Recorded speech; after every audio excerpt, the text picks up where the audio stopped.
2P's on the podcast. DL Saint, REDPILLCRIP.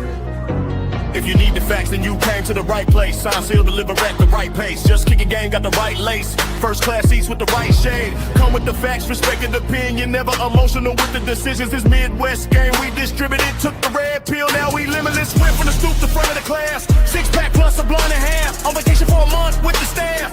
Walk this way, we clear your path. Rose from the concrete, took me a bath. Created chemistry, you doing the math. Miles Garrett back to back with Chris Jones. Royal Indians, Brimstone. I did put one, I put 10 on. Know the background look like Jim Jones. Where's the throne that we about to sit? Content created, just take your pick. Paid dudes got the recipient, but the journey never made me a bitch. Locked in, war with a convict. I think you gotta respect it. Like, share, subscribe, and leave your feelings in the comment section. 2P's on the pod. 2P's on the pod. Just doing my job. Do alley hoop, better catch that lob. 2P's on the pod. 2 fingers to the mob. Getting monetized. Make sure you subscribe. 2P's on the pod. Just doing my job. Do alley hoop, better catch that lob. 2P's on the pod. 2 fingers to the mob. Getting monetized. Make sure you subscribe. That's you, fire. man. That's fire. That shit turned me back up. I forgot about it. I ain't really Man. forget about it, but you already know, man. What's good, brother DL Saint the building? Man. Sitting up Yeah. here, you know, I'm delayed here. I'm sitting. I'm like, oh, I'm supposed to stream this on my shit. You know what I mean? So I need to do it right now. Telling Go people to ahead, pull up throw right now. Throw that on there, man. Let them niggas know we active tonight. You feel me? Yeah, Y'all already it's know. on there. It's yours truly, REDPILLCRIP. You understand me? What's finna happening, get- y'all? DL Saint Yeah. up in the building, you know what I mean? Down here in Tampa, but straight after Natty. Y'all know how we do it. You know what I mean? The 513 up in here, y'all. Come on now. Shout out to the 513. Y'all know the 816 in the building. You know what I'm saying? Damn, I'm trying to get it to where I don't want it to be like us tiny over here. People be having their layouts. I'm trying to get it to where we kind of like Just use You the know- two big ones. Just make it just take up the whole screen, or half and half. It's a half and half, unless you. It should be another one. You ain't got another one. It'll make it take up. There you go. Okay, that one. But I wanted Your to see. I choices. wanted them to see the topics though. Like I wanted, like you see. Okay, you see how this one is, Yeah, but it's like half me and half you or something. I know. Like I wish we'd have talked about this before we hit start, because Oh. you can modify the. Oh, Yeah, they got one, at least on my end on StreamYard.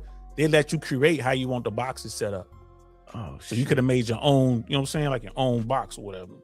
Oh damn. Okay, hold on. Let me see something. I'm trying to drag shit.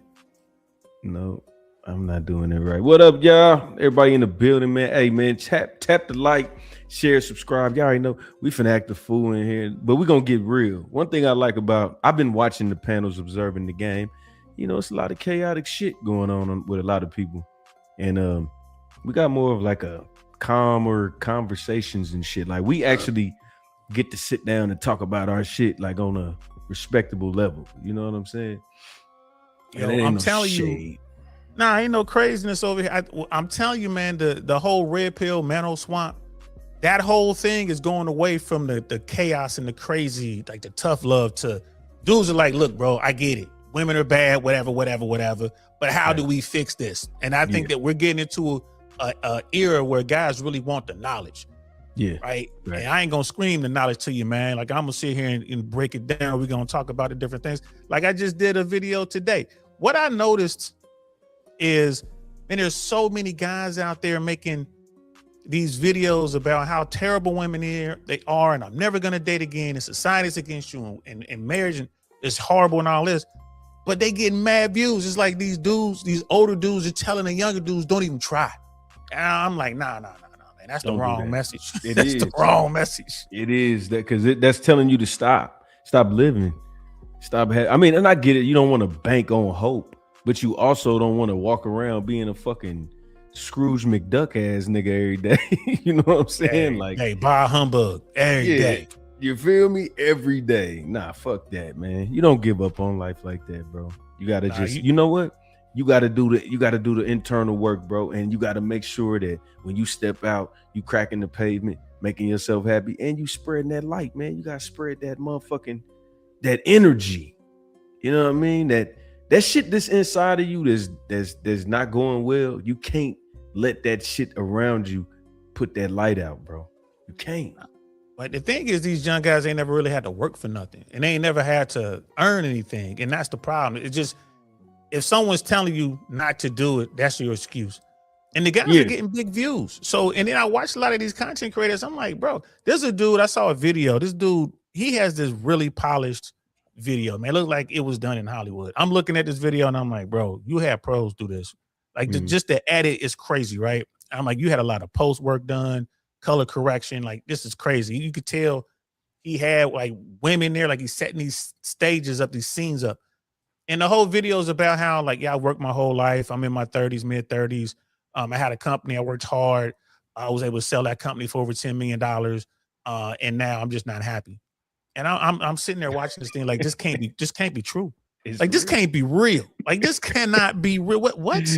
You sold your company for $10 million. Let's just say that he didn't get the whole 10. You know, let's say he got, 7.5 or something. Right. Sitting on $7.5 million and great credit, probably got another business going on. And you sitting here crying about it? Nah, bro. It goes to the moral of the story is money don't make you happy, but it don't tell people to not go for the shit, man. Come on now, you gotta stop that.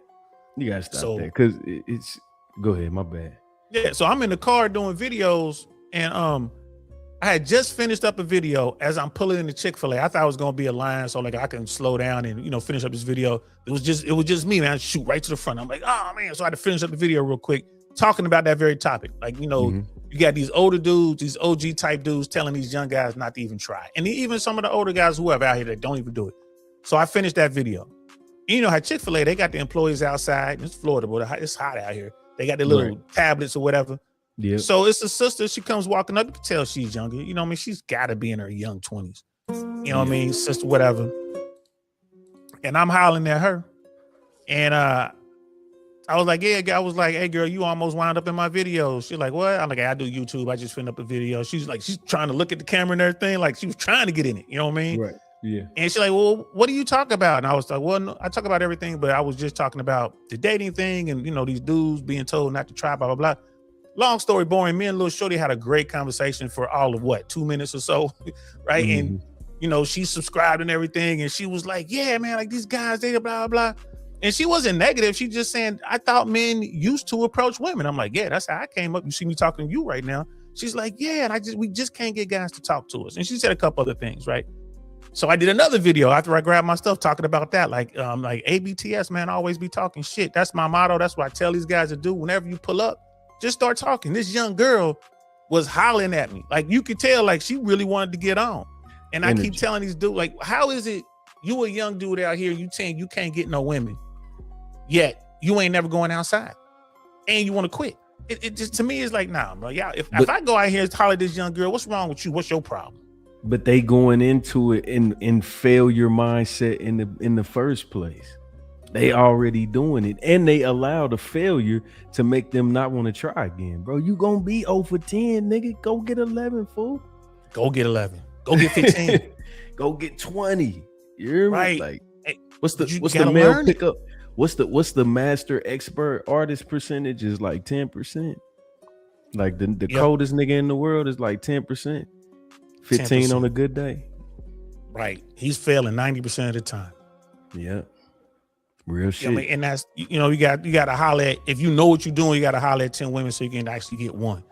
And again, like I said, these kids, these young dudes, man, they don't want to put in the work, man. They just don't want to get their hands dirty, learn the game, learn human nature, learn female nature, figure it out. They don't want to do that. And could you imagine if we had this technology, man? At least when I was coming up.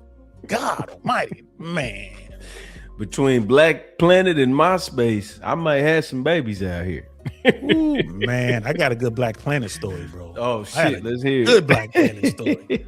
When I was in this is so good. We got to do the story time button, bro. Everybody sit down, please. It's story time. Story time. We got to do the story time. But bro, I just moved to LA. This is 1998. Okay. I just got my job as an air traffic controller. And when I went out there, bro, I ain't gonna lie to you, I was like, I'm homeless. I didn't care. I'm like, I'll sleep under a tree until I get my first paycheck. Cause I knew I just got to make it last till I get that first check. Fact. But it worked out. You know what I mean? I got an apartment. I got one of the dudes that got hired in with me, my man Slick Rick. We get a cool ass 2-bedroom with a loft, 2-bedroom, 2.5 bath. No, it was a 2-bedroom, 2-bath with a loft in Warner Center out in LA. I'm like, yo, balling. I go from being homeless to, man, look where I'm living. I ain't got no car. Right? I ain't got no car, nothing, I'm just, it is what it is. Right. So I get on Black Planet. One of the homies back home, he was in the business where he was like refurbishing laptops and he was like selling them or whatever. So he put me on. Man, I come back out to LA. This is like when you had America Online, like the dial up, you know what I'm saying? AOL, that's crazy. AOL, bro, it's dialing up like do all that noise. That's right. So I jump on, man. I'm like, someone told me about Black Planet. So I go in there, man. I'm in these different rooms or whatever. And there's a sister in there that called herself 5'5" thick in the thighs. That was her name. That was her handle. That was her handle. 5'5" thick in the thighs, right? Holy shit. I say, okay. You know what I mean? So, we firing back and forth at each other, man, talking big craziness, right? And so she was like, yo, send me a picture. So this is back in the day when you had to like go to Kinko's or something or go to work and scan the picture in. Scan the picture, nigga. So I had it all set up. I already had mine scanned in or whatever. So I emailed a picture. She gave me her email. I emailed a picture to her. Yeah. And she was like, okay. And I'm like, yo, shoot me a picture. And she was like, I can't send no picture. And I'm like, oh, you a fat girl, right? That's what I was texting in like, oh, you a fat girl. She's thick everywhere, not just the thighs. Just in the thighs. She was like, no, there's something wrong because she's at work. She's like, there's something wrong. I'll have it tomorrow. She's like, be back in here tomorrow at this time. I said, all right, why not? I ain't got no car, right? All I'm doing is working 9 to 5 at this point. So I'm like, all right. So I come home, jump back in there. There she is. You know what I mean? 5'5", thick in the thighs, whatever. She in there. And she's like, I got that picture. What's your email? I sent the email. She sent me the picture. Bro, this is what I said to her. I said, I don't know who this is, but I want to meet her. That's how fine she was. She was like, that's me, fool. I'm like, man, that's me, fool. That's a Cali motherfucker right there. Yeah. I said, man, look. And it turned out, because, Black Planet was worldwide, but the reason me and her was talking, because, I'm like, yeah, I'm from Cincinnati. And she was like, oh, I'm on the West Coast. I'm like, oh, I just moved to the West Coast. I'm on the West Coast. I'm in Cali. She's like, word? She was like, where? Northern or Southern? I'm like, I'm in Southern Cali. Like, I'm in LA. I'm in the Valley. And she's like, I said, she's like, what is, I said, I'm in the Valley. She said, I work in, she said, I work in, Sherman Oaks. Not Sherman Oaks, but the 101 goes to, this area just past me. She worked like 20 minutes away from me. Calabasas. She's like, I work in Calabasas. I'm like, you lying? She's like, no. I'm like, you mean to tell me you take the 101 to work? And she's like, yes. I'm like, you drive by my apartment twice a day. I could see the 101 from my complex. She was like, I'm gonna come through tomorrow. Right? I say, bet. Man, when she showed up at the door, man, you was in heaven. I couldn't believe it. I couldn't believe it. This is before Ashton Kutcher was punking people, right? So I'm thinking like, this can't be real. Little shorty was one of the, I'm talking, she's like top 5%, one of the finest women I've ever seen in my life. And I'm like, I can't believe I just came up on her on Black. I mean, I'm talking about, she had the Black Panther crawling up her leg tattoo. You know what I'm saying? She just perfect, bro. Like, I'm talking athletic, I mean, she's flawless. In LA? In LA, short hair. Sister. Man, she was like, yo, you smoke? I like, I can't. Yeah, give it up for DL Saint, goddamn it. Give it up. What's good, man? Drill in the building. What's happening, Brody? Yeah, that's my people, bro. Little shorty, she came over, man. I told her, like, I can't smoke. I'm an FAA. I'm an air traffic controller. I get tested all the time. She said, no problem. Can I smoke around you? Like, yeah, you can smoke. She brought me a bottle of Hennessy. Damn. Bro, when I say she was a solid 9, I'm not exaggerating. I don't even know why she was working. She was that beautiful, bro. Maybe because she was a little shorter. If she was a little taller, I mean, shit, bro, she was every bit as fine as Tyra Banks. And I'm talking about back then when Tyra Banks was like top notch. The Fresh Prince Tyra? Tyra Banks, bro. You know what I mean? The Victoria's Secret model. Her. Tyra She was serious. She was just as fine, a little darker, bro, a little short. She had a little bob haircut. Man, she was so fine. Over there Yeah, looking like she's- Moni Love. My God, she came over, bro, made it happen, man. Like she stayed. We kicked it. We kicked it for a little while, and then I ran into somebody. I ran into somebody fell in love not too long after meeting her, so I got rid of my rotation. I had 3 dimes in my rotation at that time. I had about 7 in the rotation, but 3 of them were. So hold on. This is what I want. I'm glad you said that story. This is a verification that the internet fucked up the dating game. Did it though? Right there. It Did it though? Yes, because we in LA. But because, bro, you only like that shit was more personable. Like you met her in a faceless chat, right? Mm-hmm. Now that everybody can see that motherfucker, you probably wouldn't have got that damn chance back then. And I ain't hating on you. I'm just saying in general. I see where you're coming from. I see because it's no longer a chance. You ain't rolling the dice because she took a chance. I took a chance. She came to the crib, bro. Right. I didn't even have a car. Right. I couldn't even go get her. Off. She came to the crib. Right. All of that based on the strength of my game, of the words that I was typing into the computer. Mind you, I wasn't spitting game like this, right? I wouldn't on that. Oh, there she go, holla, holla. I wouldn't on this. Holla, holla, holla, holla, holla, holla, holla. I'm typing. Yeah, facts. That's all you got to do. I'm typing. Yo, yeah. And she came to the crib, and she was like, again, when we finally got to see each other, you're right though. We saw each other, and it was her and I. I mean, she been in there, I don't know how long. That was my first time on Black Planet. Right. It was one of my first times on the internet like that. Yeah. And I was like, bro. Yeah, crazy. So you're right. Look, bro, I used to get women off MySpace with no profile picture because I was with somebody. I didn't want to put the motherfucking profile picture up there. And I'm like, you know what I'm saying? Hey, send me that. You didn't want to tell you know yourself. what I'm saying? What, nigga? I'm in Orlando too. This 03. Everything moving looked like what, nigga? I went to Winn-Dixie and lost my mind, bro. To the grocery store. I'm gonna tell you like this, man. For y'all who listening, Orlando, man, you want to talk about a sleep creep spot? They got them. They still got them. If you can speak some Spanish, bro, if you just hola como está, like you know what I mean, Break the ice.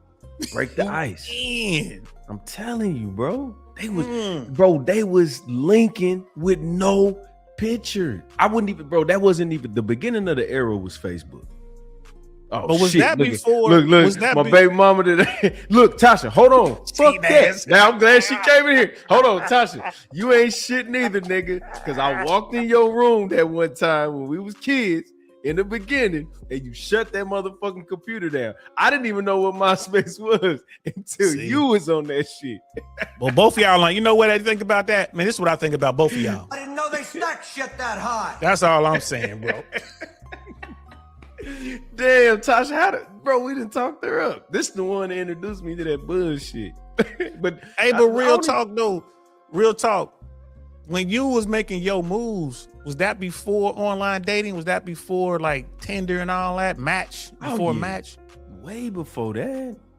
Everything I did, online dating came after, like MySpace was my first, like, that was the first time.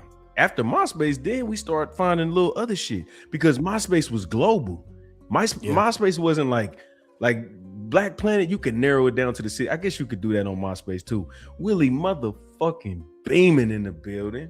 My brother, the GOAT. I ain't gonna lie, this nigga the GOAT. This nigga is the. We gotta give him a Don DeMarco then, huh? Gotta give it to him. Don DeMarco. Shout out to my brother, man. But nah. That MySpace was the first one, but then like when MySpace was a little bit slower, nigga hop on Moco Space, you hop on Black Planet, you hop on, it was another one. But Black Planet was way before MySpace and all that. Like I said, I was on America Online. I had dial up. Yeah, AOL chat rooms was crazy. ASL, they'd be like age, sex, location, and then you just figure it out from there. Exact, bro. Exactly. I had to figure out the little, I didn't know the acronyms or whatever. I'm looking at it like, what's this mean? I had to holler at my man. I'm like, yo, Slick Rick, man, what this mean? He had to come and tell me because he been on the computer. But But here's the thing, though. This is what I tell the guy. First of all, you're right. First of all, like, because the swiping thing that's what really wrecked the game. But up until swiping, like that first initial stages of getting online, man, I was killing it. It sounds like you was killing it too. I was about 60% on the internet. Willie, come on, cuz, let us know. What matter of fact, Willie, where you from? What part are you? You know what I'm saying? Oh, you on mute, Birdie. Can you hear me now? Yes, sir. Yeah, I'm from Dallas. Oh, okay. Oh, not Dallas. Yeah. Oh, you got some stories, brother Willie. You got some stories. Give us the first online no picture hookup. I know you got one. The first online no picture what? Like a girl met up with you off faith. Like she didn't know what you look like. On some platform like MySpace or Black Planet or some shit like that. No face picture. Y'all just talking and decide to meet up in real life. I think that was like the chat lines. That wasn't MySpace. Ooh. That was probably back then. Like when we was in high school. Facts. Chat lines, because I'm older than you. I'm 55. So what? Enlighten me. Chat lines. Go ahead. You tell him, Willie. I'll tell him. But go ahead. Yeah, you used to dial. I think it was 214-333 4545, and then you would be on there with your partners, and y'all have a little code. They give you the code so people come in your room, and then you would just go room to room and listen to the girls. And if they sounded fat, you would leave. And if they didn't sound fat, then you would stay. I did not know about this. What year was this? What year was this? This shit like 98 to 2000. Yeah, late 90s. Right before everybody made cell phones affordable for like kids that had rich parents. Damn. Hey, Willie, I had this girl. She had me.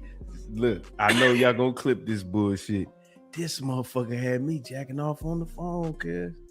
Yeah, I ain't never get around to that level of bro. Bro. I swear to God, I never one and done.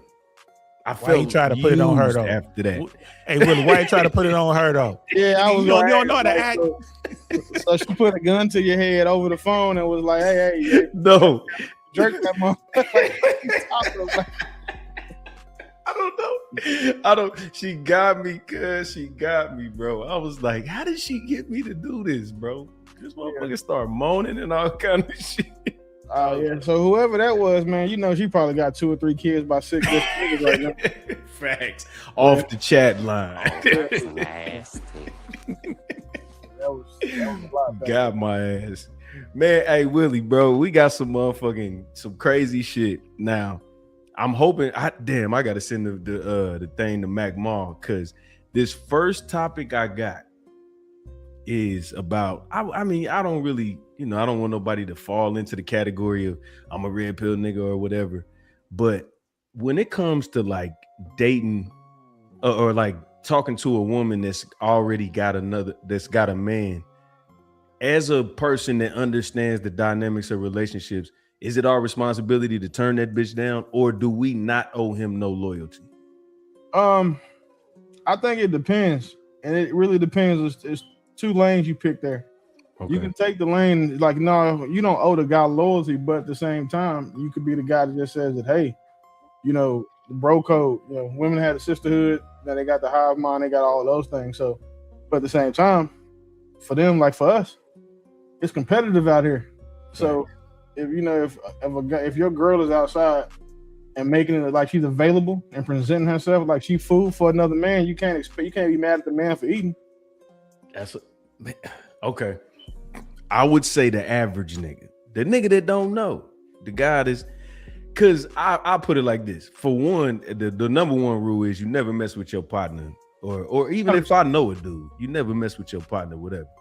But still, just think about if we all was connected in that area and we said, if this woman is married or is involved with a nigga, I know this gonna kill this. Like his heart gonna explode if he know what I'm finna do, and we move like that.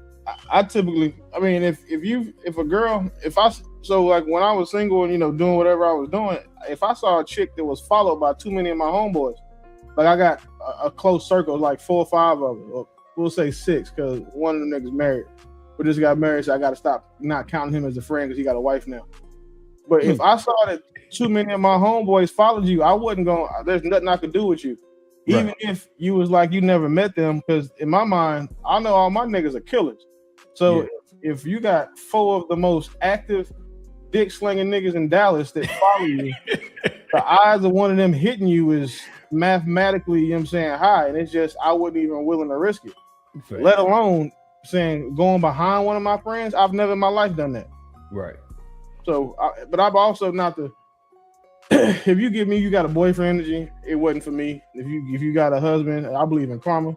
Facts. Like I told y'all what happened. You saw what happened on the Peef when I was in the military with the 3 niggas and a midget. So, and that's a true story, right? 100%. I'm telling you. Yeah. I mean, I left, some names was redacted. You know what I'm saying? Some dates and some times, was switched up, but yeah, that was a 100% real story. The first time I got polygraphed when I was going to get my first security clearance, they asked me about it. So they was asking me questions so all the questions you would ask when you hear the story, they asked me that shit hooked up to a polygraph machine, and that bitch came back true. And the guys that polygraphed me laughed about it. But I don't know how you would have. Willie, tell Saint and whoever watching, I know you done told it 27 times. Just kind of give him because Saint don't know what we talking about. And you know what I'm saying? So, long story short, I'm retired Navy. So on my first deployment, I'm a junior. I'm an E3. Well, no, I was still an E2 because I went to captain's mass. So I'm E2, but I got to come home early because I had I was junior and I was married. So they let some of us come home early. So, mistake one, I came home on some surprise shit. Like, oh, they let me, I just want to surprise her. So they sent us back. I wore back with a different ship. I rode back with the USS Cole. That's the same ship that got blown up back in the day by terrorists. So like after it had been fixed, it was back out. I rode back home on them because it came home early too. So I went back, left base, took a taxi to where my car was. My car wouldn't start because it had been sitting in a lot where they supposed to start your car in Norfolk, but they didn't do all of that. So I'm taking a taxi back to where I lived in Hampton. So I just go in the house, get to the crib, I'm staying, we got a townhouse. It was the corner unit. So I walk in and, the house is like clean, but it smelled like somebody had just cooked, like it was some food fixed. But then I look down, niggas, we take our shoes off when we walk in the house. Like especially in the South. So I took my shoes off, but then I'm looking down and it's like 3 different nigga size shoes right here. Then like some real little ones. Right.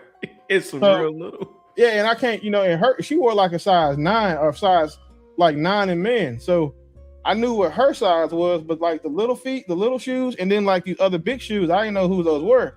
So my first mind was thinking like, well, damn, she done bought me some shoes, but it's weird how they just left out. I'm still green and I'm trying to wish for the best. And then so we got, it's saying it's a 2-bedroom, but it's saying when you walk in the door, it's straight upstairs, but it's like a tall flight of stairs. Like that flight of stairs is at least like 17, 18 steps. So it was like damn near, it's like a 3-story, but it ain't no room in the middle. So I walk in, I put my bag down, and I still got my uniform on. So then I start hearing shit upstairs, like commotion. Mind you, it's high, so I'm not hearing it. So I put my bag down, I go upstairs. So I think she in the shower or something. I'm just thinking like, well, this is where she at.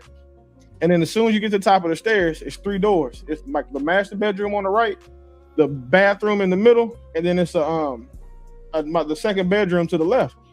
So shit, I busted my bathroom door, and then it was her and 3.5 niggas. I think 3.5. It was a midget, but he just was short. But right. It was a whole lot going on. So me and my infinite pissed offness. And I'm all hyped up on, betrayal on testosterone. I get to doing what a nigga's supposed to do. So I get to start swinging on motherfuckers. The problem is all these niggas was oily. So like I couldn't really wrestle with them. Like I couldn't, tussle like I'm trying to tussle. But then now I'm getting mad because now I'm wrestling with a nigga that's naked.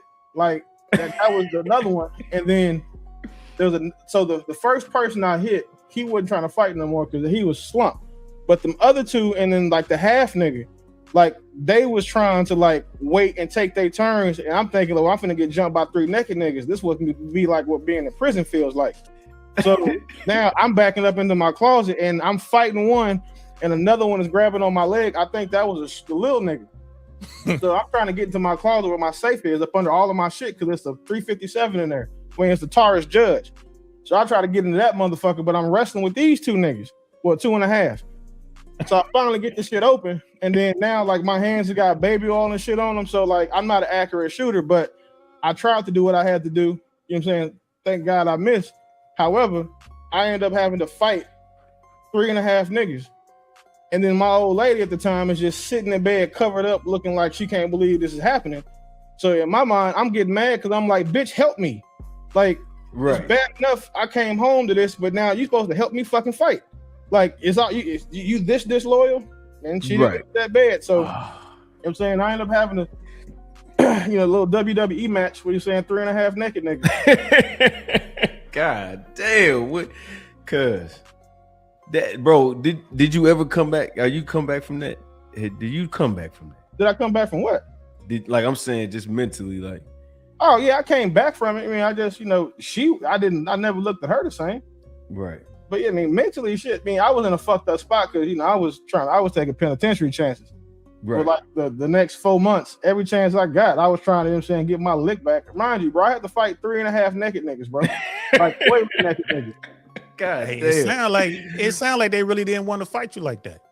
No, because I'm not. So the thing, I was the biggest nigga in there. The problem is too, you know how like if you out and you see like a fight, or you're saying if you with your boys and the first nigga, y'all finna jump somebody, and the first nigga to try to swing get his ass folded, all of y'all gonna look like, damn, that nigga hit hard. Right. So that's why I was a bunch of grabbing and shit. The problem was the nigga was oily. Like I hope neither one of you guys have ever had to do this, but trying to fight a nigga the oily feet on linoleum, like that slippery shit that they put on hood apartment floors, like that's not the nigga. That shit is dangerous. It's not an ideal situation. Yeah, so, yeah, that's what happened. The experience I got with oily is when my daughter was real young. Mm-hmm. We like she wanted to jump in, like she was like little, and she jumped in the shower with me, and she's oily, and I know she was soapy because I was watching, and I picked her up. And bro, I was like scared to death because I almost dropped her because you couldn't, you know what I mean? She's just like, you just squeeze tight, she kind of shoots out. I'm like, oh, yeah.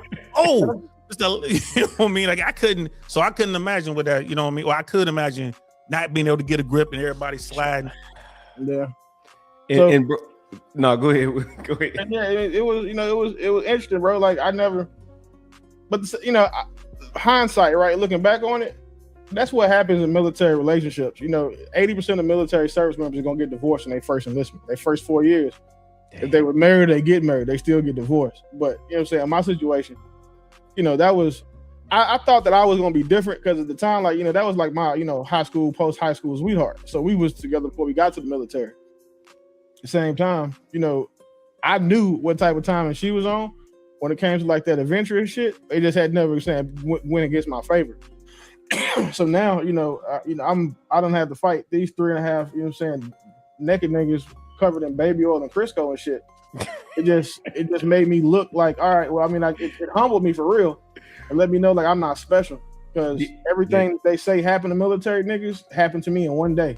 Damn. Like it took about 45 minutes for all this to transpire before the police, the city police and military police get to my house. But yeah, I literally went from, I got back home like at 5:15, got to the car lot at 6, got to my house 6:30, and by 7:20, I'm going back to the base, being remanded to the base for everything that happened. But yeah, I'm saying it was a slippery situation, big dog. Hey, bro, and I'm Army, so I understand that. I'm a Desert Storm dude. I'm Army as a paratrooper.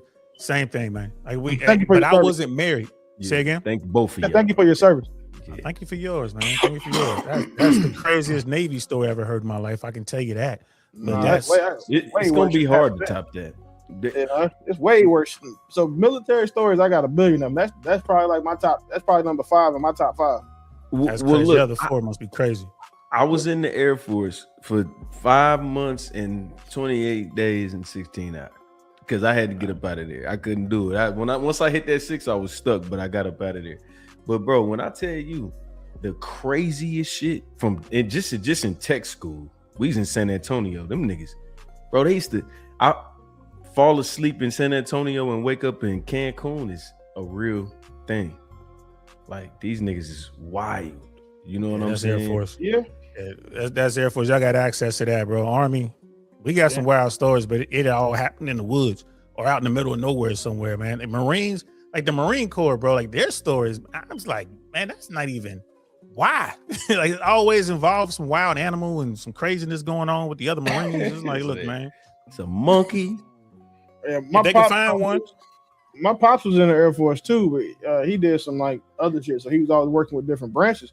He told me that he was out on like a, what do y'all call them, a movement in the Army. He was out with one of them doing something, man.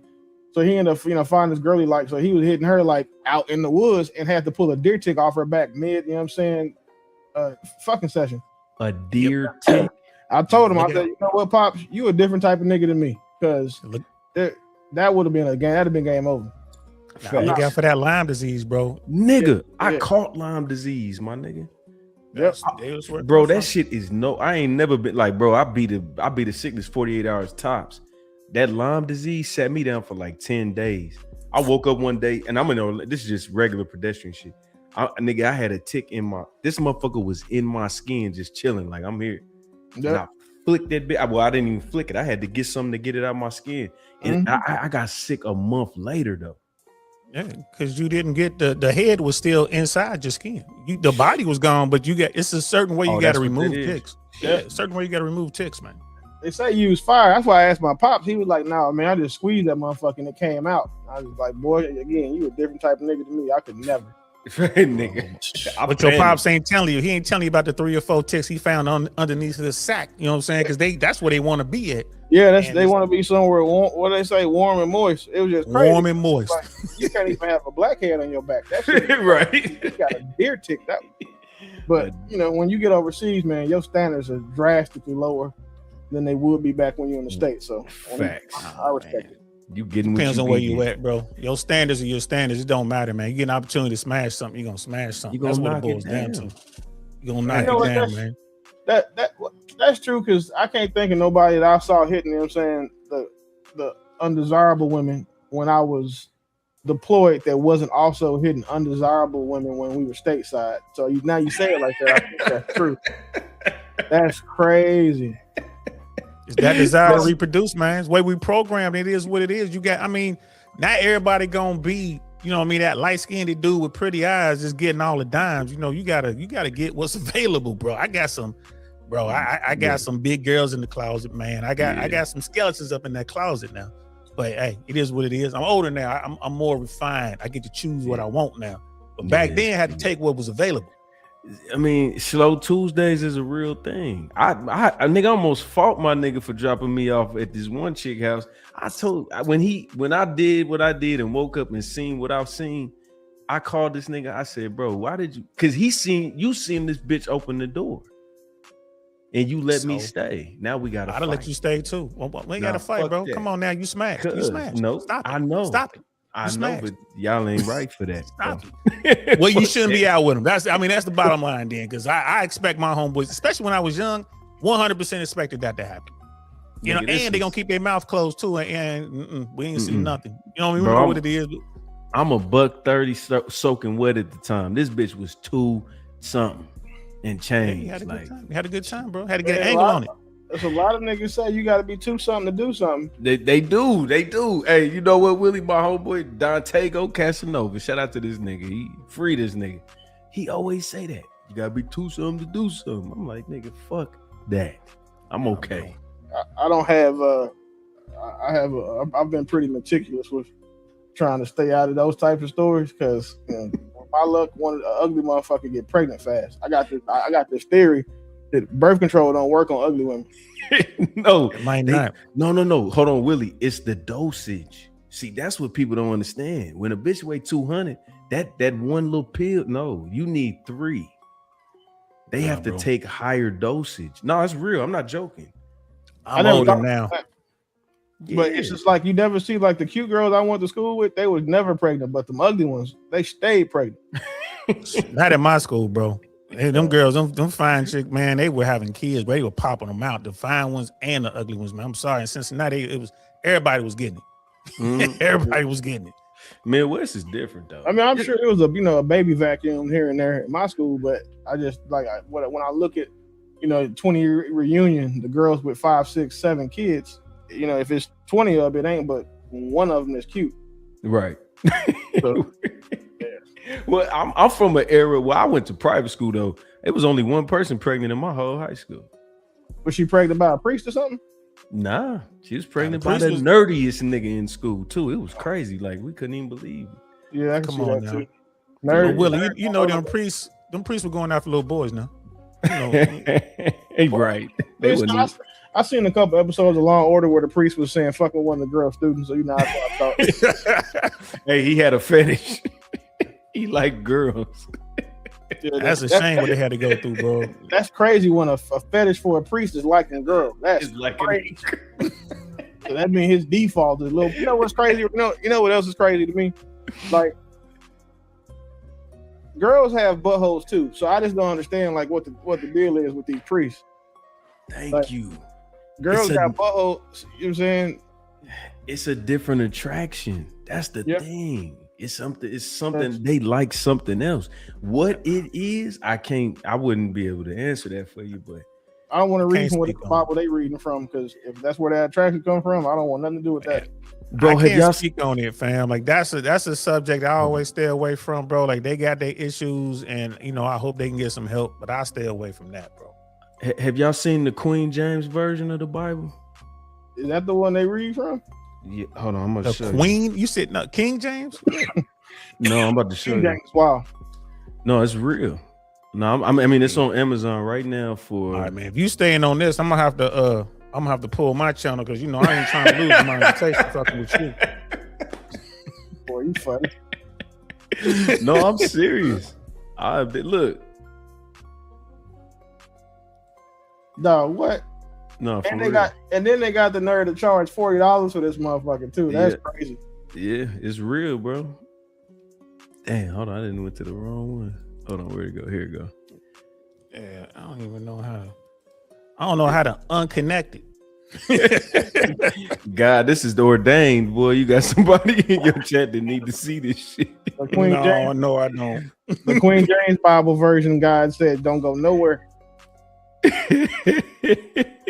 Don't do it. No, that you know what they do? It's just more it's more like it's more fluid, I guess, towards like the newer times when it comes to sexuality. So they just alter a few more of the scriptures. That's all. Oh, so they put the Bible in Chat GPT and said, "Make a version of this and say niggas like niggas is okay." Yeah, take All out right. the anti-gay shit. Literally what they did, Willie. And then, but see, that Bible came out a while ago, so I think it was before AI like that. But here's the thing, though, man. They always been doing that. It's like they had the slave Bible, man. There's always going to be a Bible that's going to get the people what they want, so they can come to the church and they can make their money. That's just the bottom line. But why doesn't that type of shit draw people away from Christianity? Why do they, when they know that, okay, well, I have this fetish that doesn't agree with the Bible, but there's a version that I can read that will be okay with what I'm doing. Why does that, you know what I'm saying? Like, Because it's hard to, you know what I'm saying, give up one thing you've been raised and ingrained in you to believe in without having something else to fall on. Like, we say, like in the space we're saying where I'm in, we'll say women monkey branch, man to man. Well, humans monkey branch, hope to hope. You know what I'm saying? So if they got to give up one thing, they're not going to do that until they have something else they can grasp hold in and root themselves into. got you. That makes So- sense. So real quick, if you're watching on my platform, come over here to Red Pill Crip. Hey, Red Pill, drop your link in the not the link to the panel, but the link to the show in the chat. So if y'all watching on my channel, come over here because my brother gonna get me demonetized. I ain't really trying to have that right now. So I see where these conversations are going. I'm like, all right, we lasted. I'm gonna keep going. We lasted 45 minutes. I'm staying. So if y'all want to see this, come on over, y'all. Y'all know what it is. And then Willie, let me matter of fact, I'm gonna go to your page and I'm gonna just drop your link in there too. All right, bet. Hell yeah. Oh, should I explain? Cause Willie, bro, you gotta get out here, dog. You and my nigga Mac Ma, and it ain't. I'm not saying like saying everybody, all my brothers, but it's just like y'all niggas thrive. And what I try to. Everybody got their thing. Like DL Saint, this nigga can sit on the camera by himself for 3-4 hours. Everybody can't do it. You know what I'm saying? My nigga JB reacts like he's crazy with like everybody got their lane. When Willie come on the panel, the show finna change. it's about to, you know what I'm saying? Bless you. And look, when you went on, and shout out to Sharon for putting in work. Mm-hmm. His message to me is a little far off, but y'all are so nice to this nigga, man. Yeah, y'all are so nice. It's so my thing is this, right? So I have a debate background, right? You know what I'm saying? I might have done some big things in debate a long time ago. And one of the things I know is that you don't attack the person, you just attack the argument. And right. then me dismantling someone's logic and then, tying all that stuff together is what I do. So I don't have an issue with him personally. Because I mean, if you look at it from the outside looking in, just from the basic standard, married guy, controlling his household, and having it his way. He left the country with his family. I'm saying he run the stuff the way he run it. I mean, cool. Like you really ain't got nothing you can attack him on personally. And then some of his beliefs, I understand they just his opinions. They don't apply to me. Right. So, and I'm saying when he get pushback, for a lot of people you see me killing, it's because they just inconsistent. Like their opinions and their saying the things they say don't match the life they live. Like their opinions don't match their results. One thing you can't take from him is his opinions and his results are aligned. Facts. You've seen the only thing that I give him pushback on, you're saying the fact that, you're not married to a black woman, so you shouldn't be telling black men who only date black women anything about dating them. Because right. you don't have the referent power base to have those conversations. There's an argument to be made the other side too. So that's where you've seen us, me and him go back and forth. But as far as respecting him as a person, no. People think, and too many people that think in this space think that when you don't like somebody, when you don't agree with them, that they've one, disrespected you because they said something that you don't agree with. And then two, that if you don't agree with something they say, you gotta attack that person, like instead of attacking their point. And then that's just, low intellectual conversation at that point. And if that's what you want to do, I'm great at that as well. However, I don't ever want to, I'm never the person that takes it there first. Right. Yeah. Like you'll never see me come at somebody crazy until they've opened a door to that. And then, my disrespect is greater than everybody. So that's right. Yeah, you definitely not an antagonist. And like my dog Saint, like he's just like his power in this space is more, he can talk to whoever, you know what I'm saying? A lot of people might say that you might be aggressive. Like if I'm watching Willie as a fan and I'm watching DL Saint as a fan and I'm a sensitive ass nigga, both of y'all can say the same shit, but I'm gonna probably be like, when I get off this panel, I'm gonna probably go watch DL Saint. Yeah. And then when niggas need that, like, nigga, nah, you soft, you weak, you need to get your, I mean, and not saying you say that, but like, just more brash delivery, you're gonna go to Willie. And me personally, I like the Myrons, I like the fucking Jesse Lee Petersons. I like niggas that's unapologetic and go like no gray area niggas. That's just, you know what I'm saying? That's how everybody I got their everybody got their thing. Like, I have a lot of people that hit me up and they're like, hey man, I'm doing this debate thing. Can you debate so and so and so and so? And I always stop them. It's like what Willie said. There's very few people who really know how to debate. And if you go to a real debate, that shit's kind of boring, man, because you have to have your facts and it's a certain way to do it. It's like a sport in itself. So I'm like, YouTubers ain't debating. Y'all fucking arguing. I want to have a conversation, right? I just want to have a conversation. Yeah. So I'm always saying no. And then people will try to get you on and try to set a stage to where you can go against someone. There's one brother calls himself Uncle Tom. They always, like people try to get me on the thing with him. And it's like, look, I'm not gonna do what you're trying to get. I can have a conversation with anybody, right? And I'll listen to dude, and I'm like, all right, I hear. I'm like Willie at that point. Like we can have a talk. I'm paying attention to what you say. I always keep paper next to me. Always got a pen and paper so I can write down my notes, so I ain't got to cut you off, right? I'm always ready for it. But I want to have a conversation that's gonna enlighten someone, man. I ain't sitting here trying to get a zinger in there. Like I do stand-up comedy. I can crush your soul if I want to. I mean, I do it on stage, but that's not what I'm here to do. I'm not doing that on YouTube. Right. Let's have a conversation. Let's talk about what's going on in society, right? Let's talk about why there's a need for a Queen Bible. Like, you know, we could talk about it. I'm not, it's like, I don't, you know, like that's kind of wild, but I see the money behind it. Right. And so I feel you on that. And yeah, there's people that come see me because they like it's calm, it's mellow, but they'll come see me on stage and I might be doing something else. And now they're confused. I thought you were, you know, your halo was gone. Like you said, I had a halo, bro. I got some horns up here, bro. You done sold the ticket with the YouTube personality, and they get there and they see a whole nother person. Right. You looking for DL Saint. DL Saint, and here's Don Lewis on the marquee. Yeah. I'm learning that a lot of times when the folks have started reaching out to me now, which is weird because I don't make myself available like that. As far as, you know, I don't have my email out nowhere, my phone number, like you don't call me for bookings, but they DMing me on whatever platform they see me on.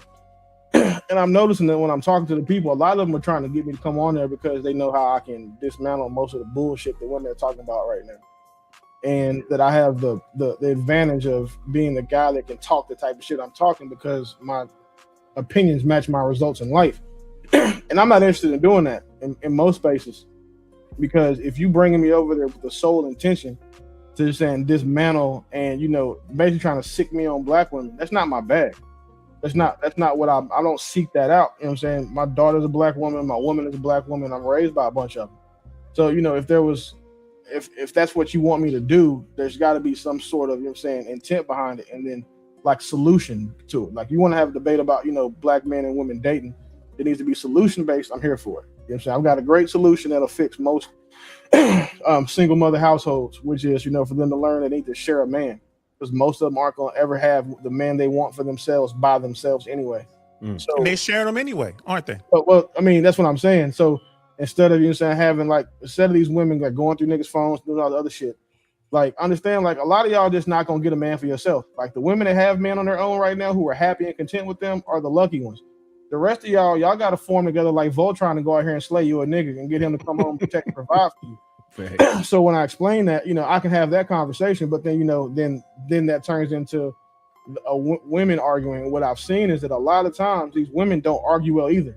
I think that most of the time these women they're only arguing to be heard, to not listen and receive. Right. And then once they see that you're not agreeing with them, then they start wanting to attack you as a person.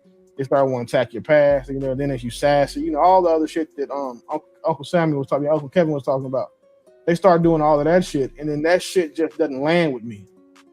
So I see why. It's just not what my bag is. Like I told you, the content that I want to put out is going to be about making money. You know what I'm saying? And showing people, like, you know, what I've done to be successful and make the money that I've made. Because everything that I've done is anybody can do. It's like you don't have to be special.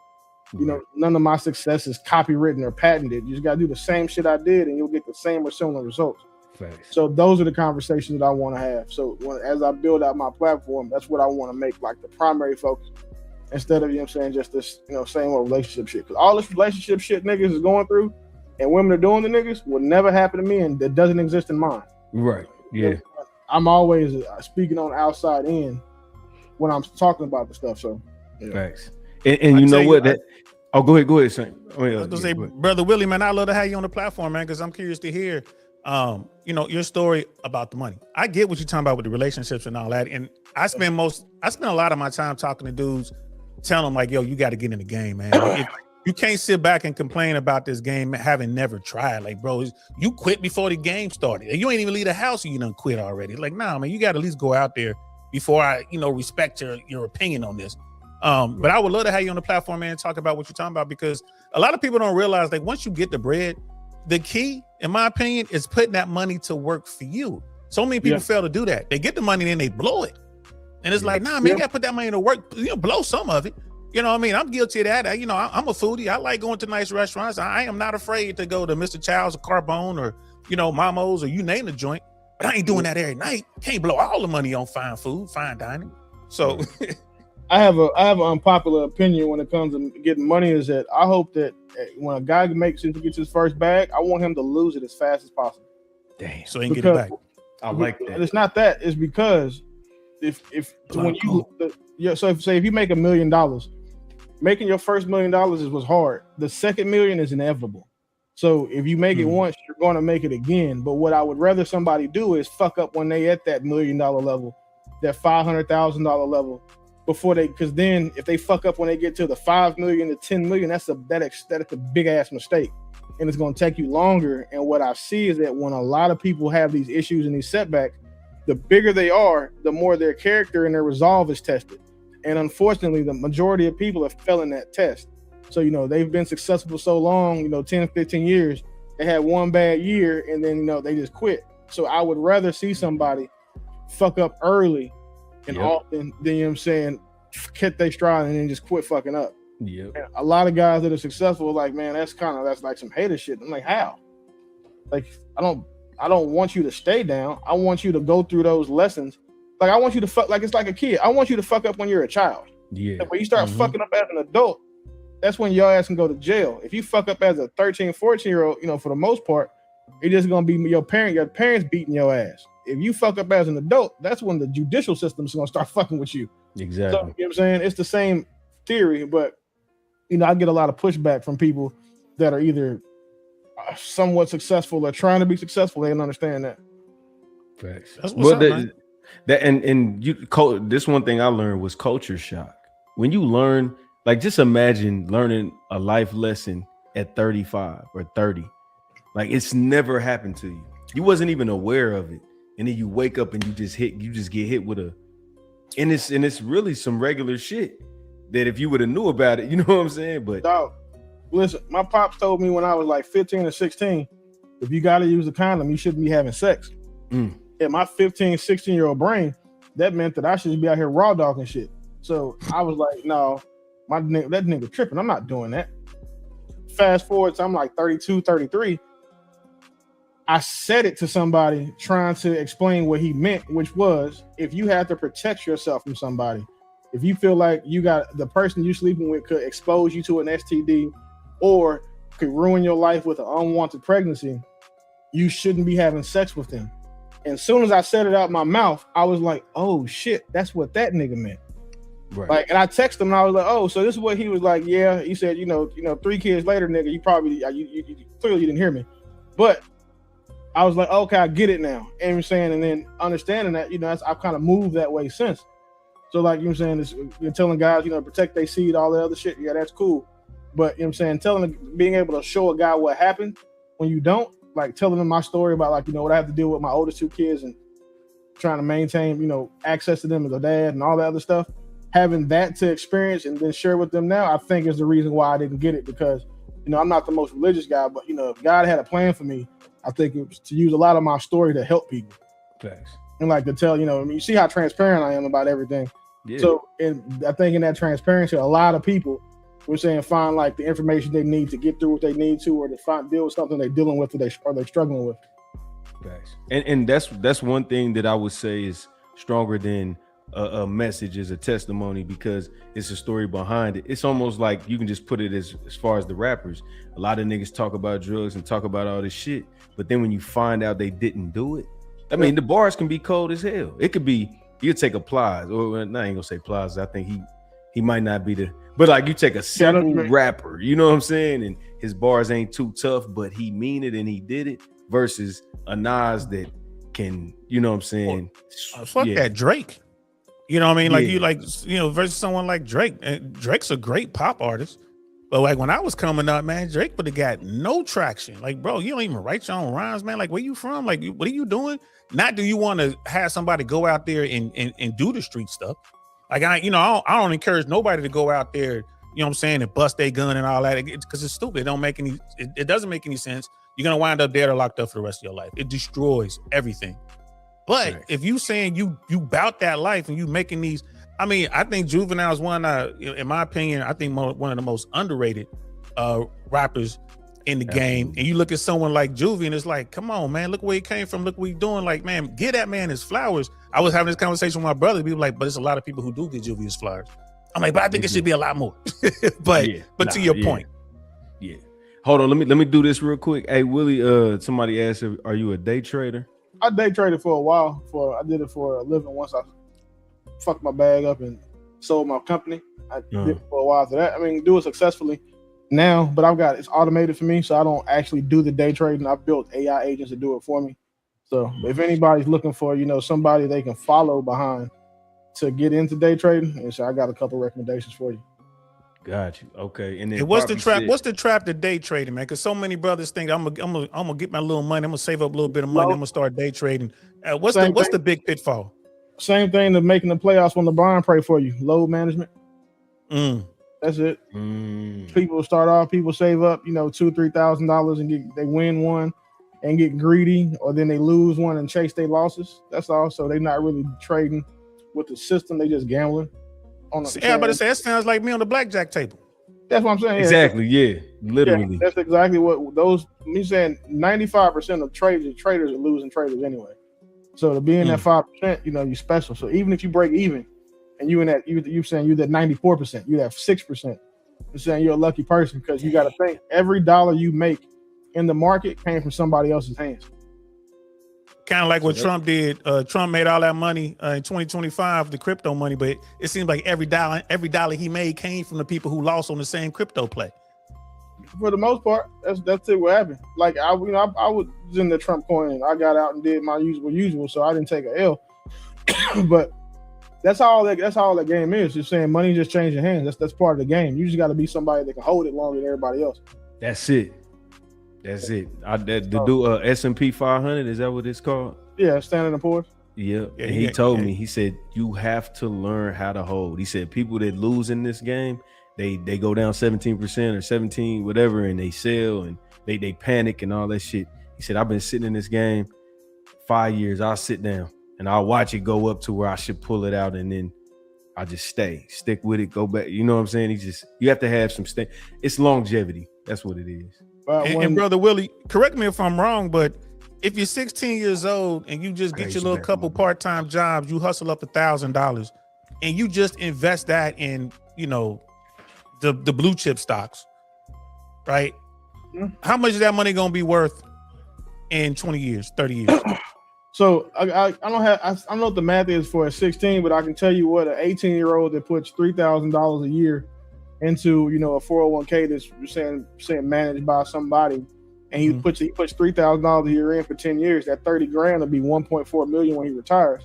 I know that because that's a statistic that we used to have to teach people in the military when we were telling them put their money in TSP. But for what I suggest for like my children, what I do for them is that for my sons, I have a 19-year-old, a 17-year-old son, and they make really good money for their age. They're above the American household average as independent teenagers. So what I have them do is you said they're above the American household average, so they're like they're just under 90 grand. Good for them. Shout out to them, bro. That's a Don DeMarco right there. Hold on now. Shit, you teach them right. Don DeMarco. So the cool part for them is y'all just need to buy dividend kings, and those are stocks that pay you saying high dividends, not high dividends, but just pay dividends. And they've had to have also been performing, saying in a positive fashion for the past, I think it's 5 years is the trend. So I tell them to do that, and then they do the other things I got into Bitcoin in 2015. So and then you killed it. Putting Bitcoin aside for them, and one of them had a percent of Bitcoin I put, and when they hit 16K, he wanted to sell it and do something else.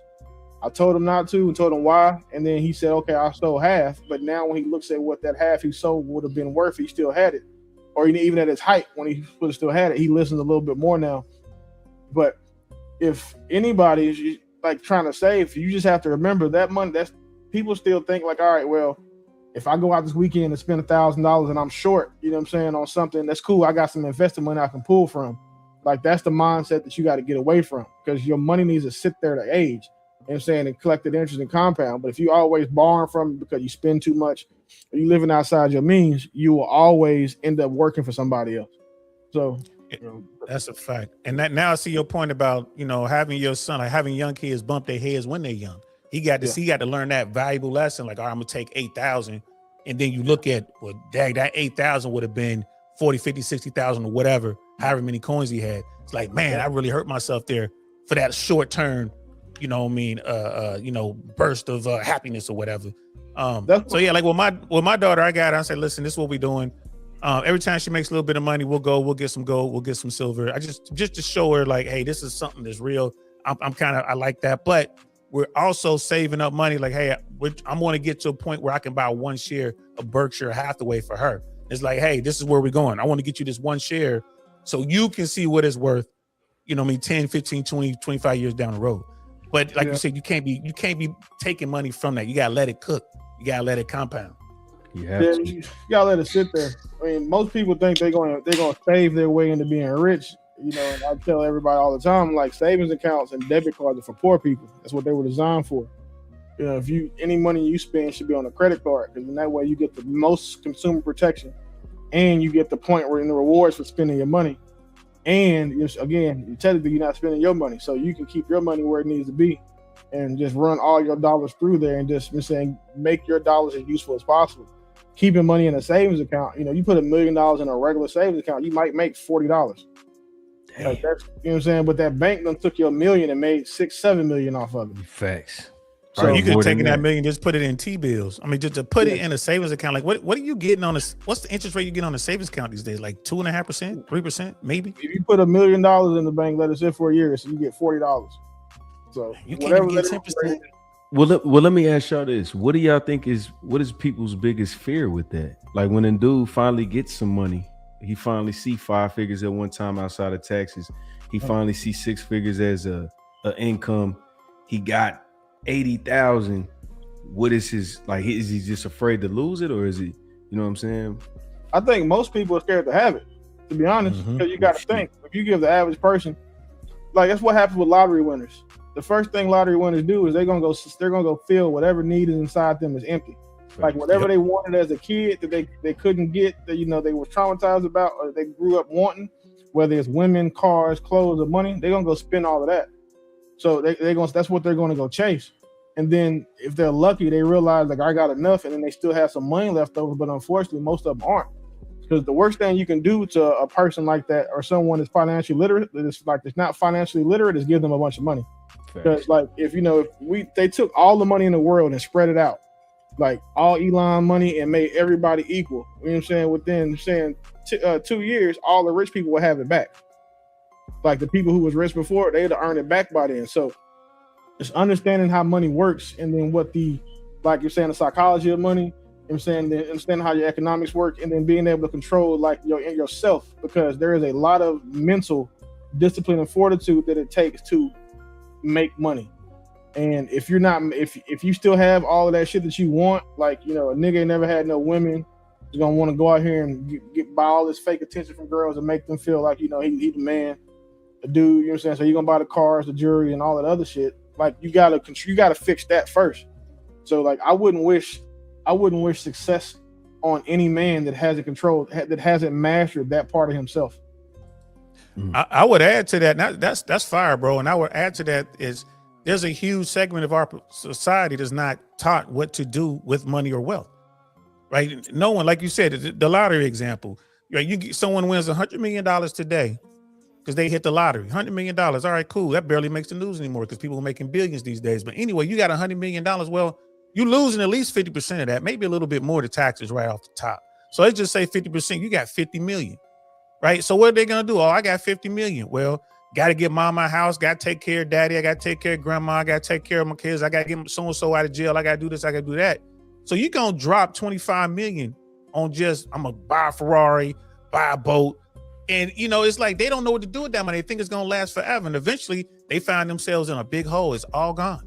It's all gone within 5-10 years. And they don't know where it went. I mean, I ain't throwing shade or nothing like that, but look at Mayweather.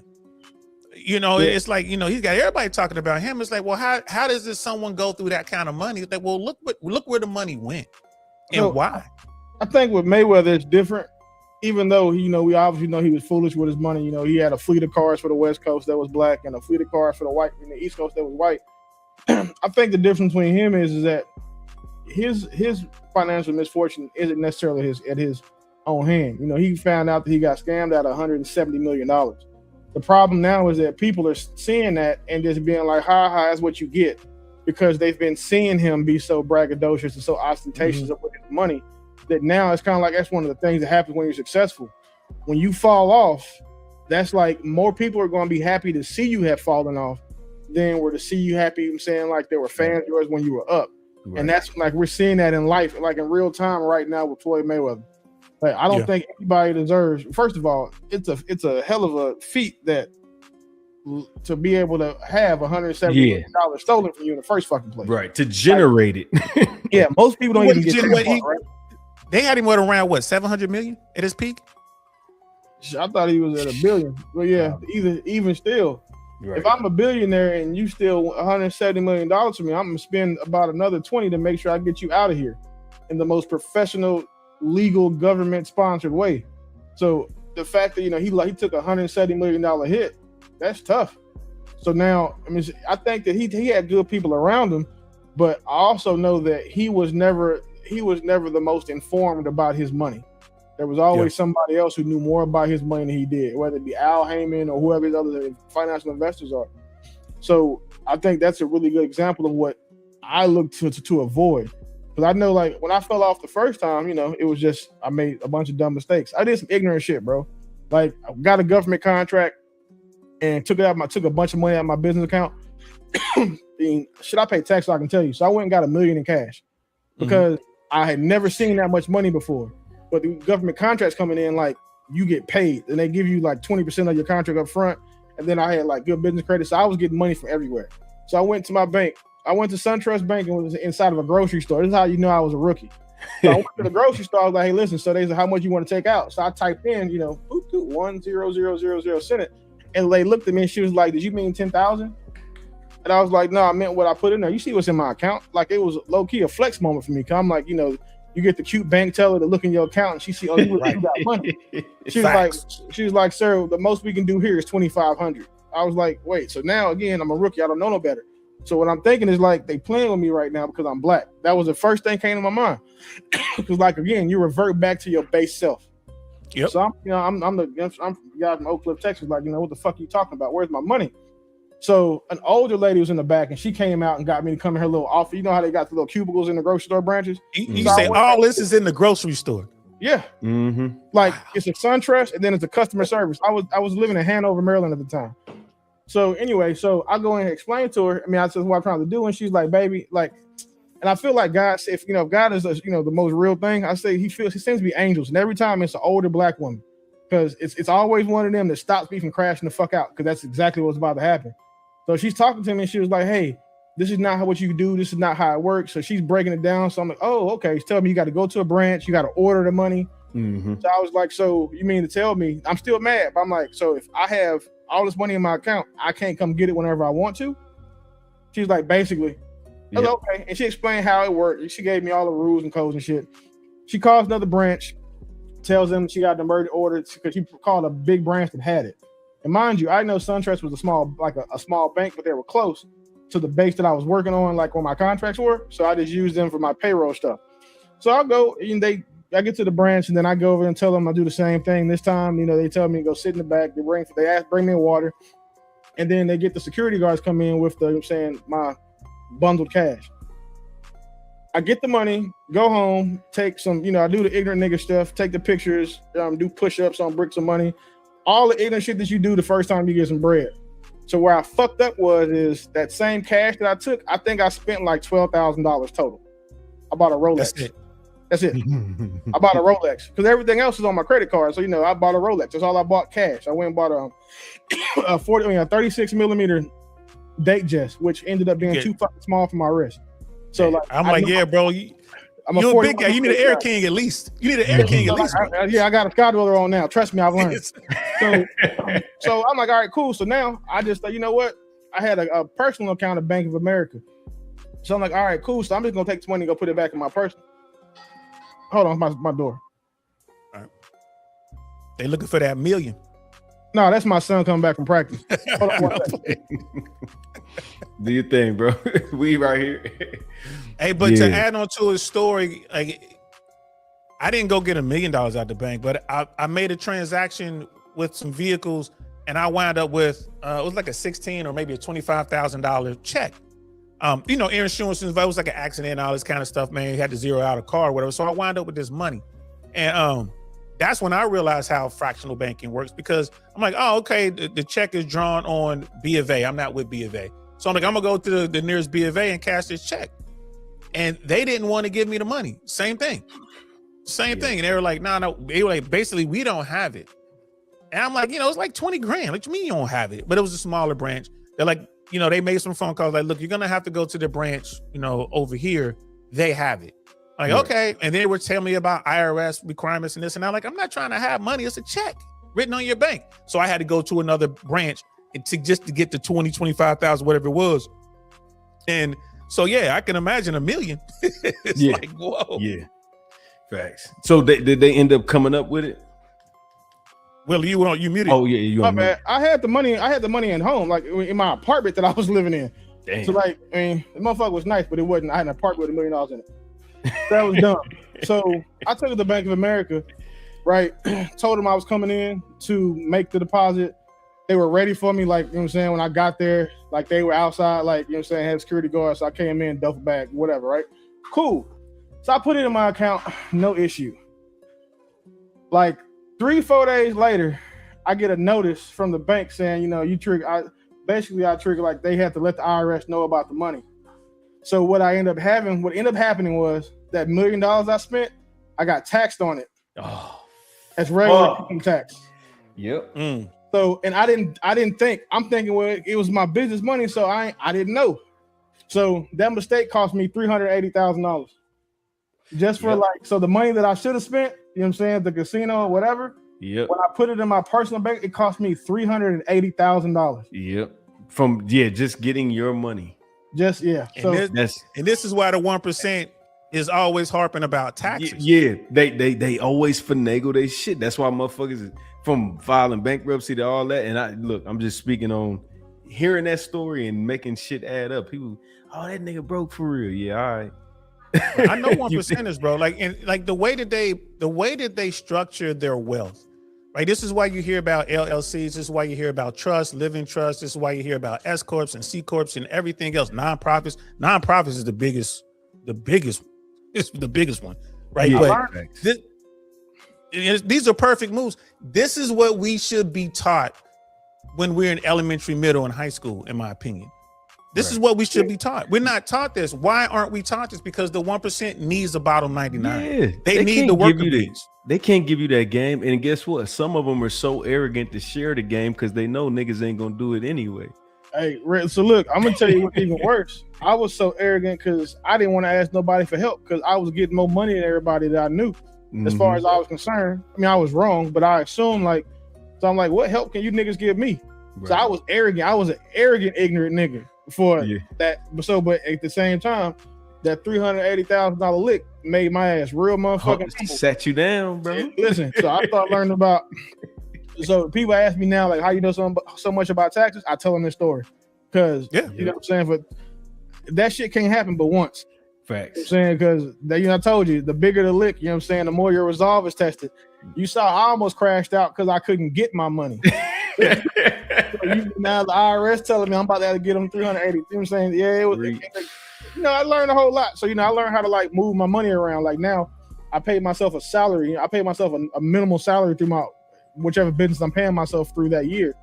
So I make $72,000 on paper, but then I control everything else. Yeah. So I'm like, why you paying yourself 72, man? Bring that down to 56,000, man. That's the average. That's the median. It's based on how much you earn and then how much more you have to go up past their average. So I've unfortunately, and not trying to be not saying unfortunately, but the better you do, the more you got to pay yourself. So I started at 72 because that's where I had to be. Right. And and the way contracts was falling, it was always falling around income tax time. So right before the end of the year, you can't defer payment on those. That's called tax evasion. So you can't defer your payments for the next calendar year, regardless of how you set it up. So you just gotta look into asset protection strategies, and I became an expert at that. That became the thing that I spent the majority of my recovery period understanding and learning. So setting up a trust, setting up holding companies, setting up operating LLC, setting up a nonprofit, getting a St. Kitts and a trust, St. Kitts and Nevis trust, moving money overseas and all that other stuff. And then when I incorporated crypto into that, that's when everything just started clicking. So I haven't took a loss financially like that, except for, when I got divorced, but you pay for peace. So that's Yeah, not you that pay wasn't for really, peace. yeah, that wasn't really a loss for me. Right. Yes. It's just Well, even with the divorce, with your divorce, it was based on your salary, right? So it's based on your 72K, not everything else. So yeah, that's true. It was based off of what she was aware of. Right. I did a really good, I did a really, really, really, really good job making sure that she wasn't aware of much. I went so far as to be like, damn, babe, I need help paying rent. When I knew it was time for me to leave, like when I knew I was about to file, I need help with the rent. So, she wouldn't be in court talking about Bitcoin or, all of this stuff, you know what I'm saying? So, and she wasn't trying to sell her shit. So when we went through it, she was like, no, he take all his debt. I'll take all my stuff. So she think that she winning. Genius, bro. That is brilliant. Here's the thing. My buddy Perry Davis, he's an attorney out of Cincinnati. Done really well for himself. He's about to retire. He's actually looking, because he's always down in South America. He's actually looking at some other countries right now to retire to. But one of the things that he always says, because he did a whole lot of divorce cases and stuff like that, he said the one thing that guys don't realize, and what I've noticed, women plan, men react. Brother Willie planned his shit out. You see what happens when you plan it? Like, you see it coming, and you take the steps to do what needs to be done to protect. And here's the thing, we're not trying to take anything away from anyone, right? But at the end of the day, man, no one cares. The love is out the window, man. What did they say? What love got to do with it? Nothing. We talking millions. Look at what's good. Oh, go ahead. A man won't even know what his wife looked like for real until he sit on the other side of a table negotiating a divorce. Man. You'll never meet the woman that you really were married to until you sit on the other side of that divorce. Yeah. Look at what Marcellus is going through right now. So Marcellus date white women, so I understand why he going through what he went through. Niggas told him that was gonna happen. So all of that shit that he was doing, shitting on niggas. Like, again, same thing with Floyd Mayweather. Now Marcellus going through it. Niggas is like, I told you so, because I'm one of them. But one of the things that I've peeped is that when, things are good, things are good. And I've learned that, at the end of the day, a woman can be as awesome as you saying she is with you on a day-to-day basis, but she's a woman. And one thing that I believe to be true about every woman with the pulse is that their feelings are based on how they feel right now. None of that shit is forever. Like, there's no such thing as unconditional love for a adult male. You get that shit for, juveniles, women, and dogs. So knowing those things to be true, that doesn't mean that women aren't capable of love. It just means that the love that you get from women is going to be attached to how you perform and show up and protect all those other things for that woman.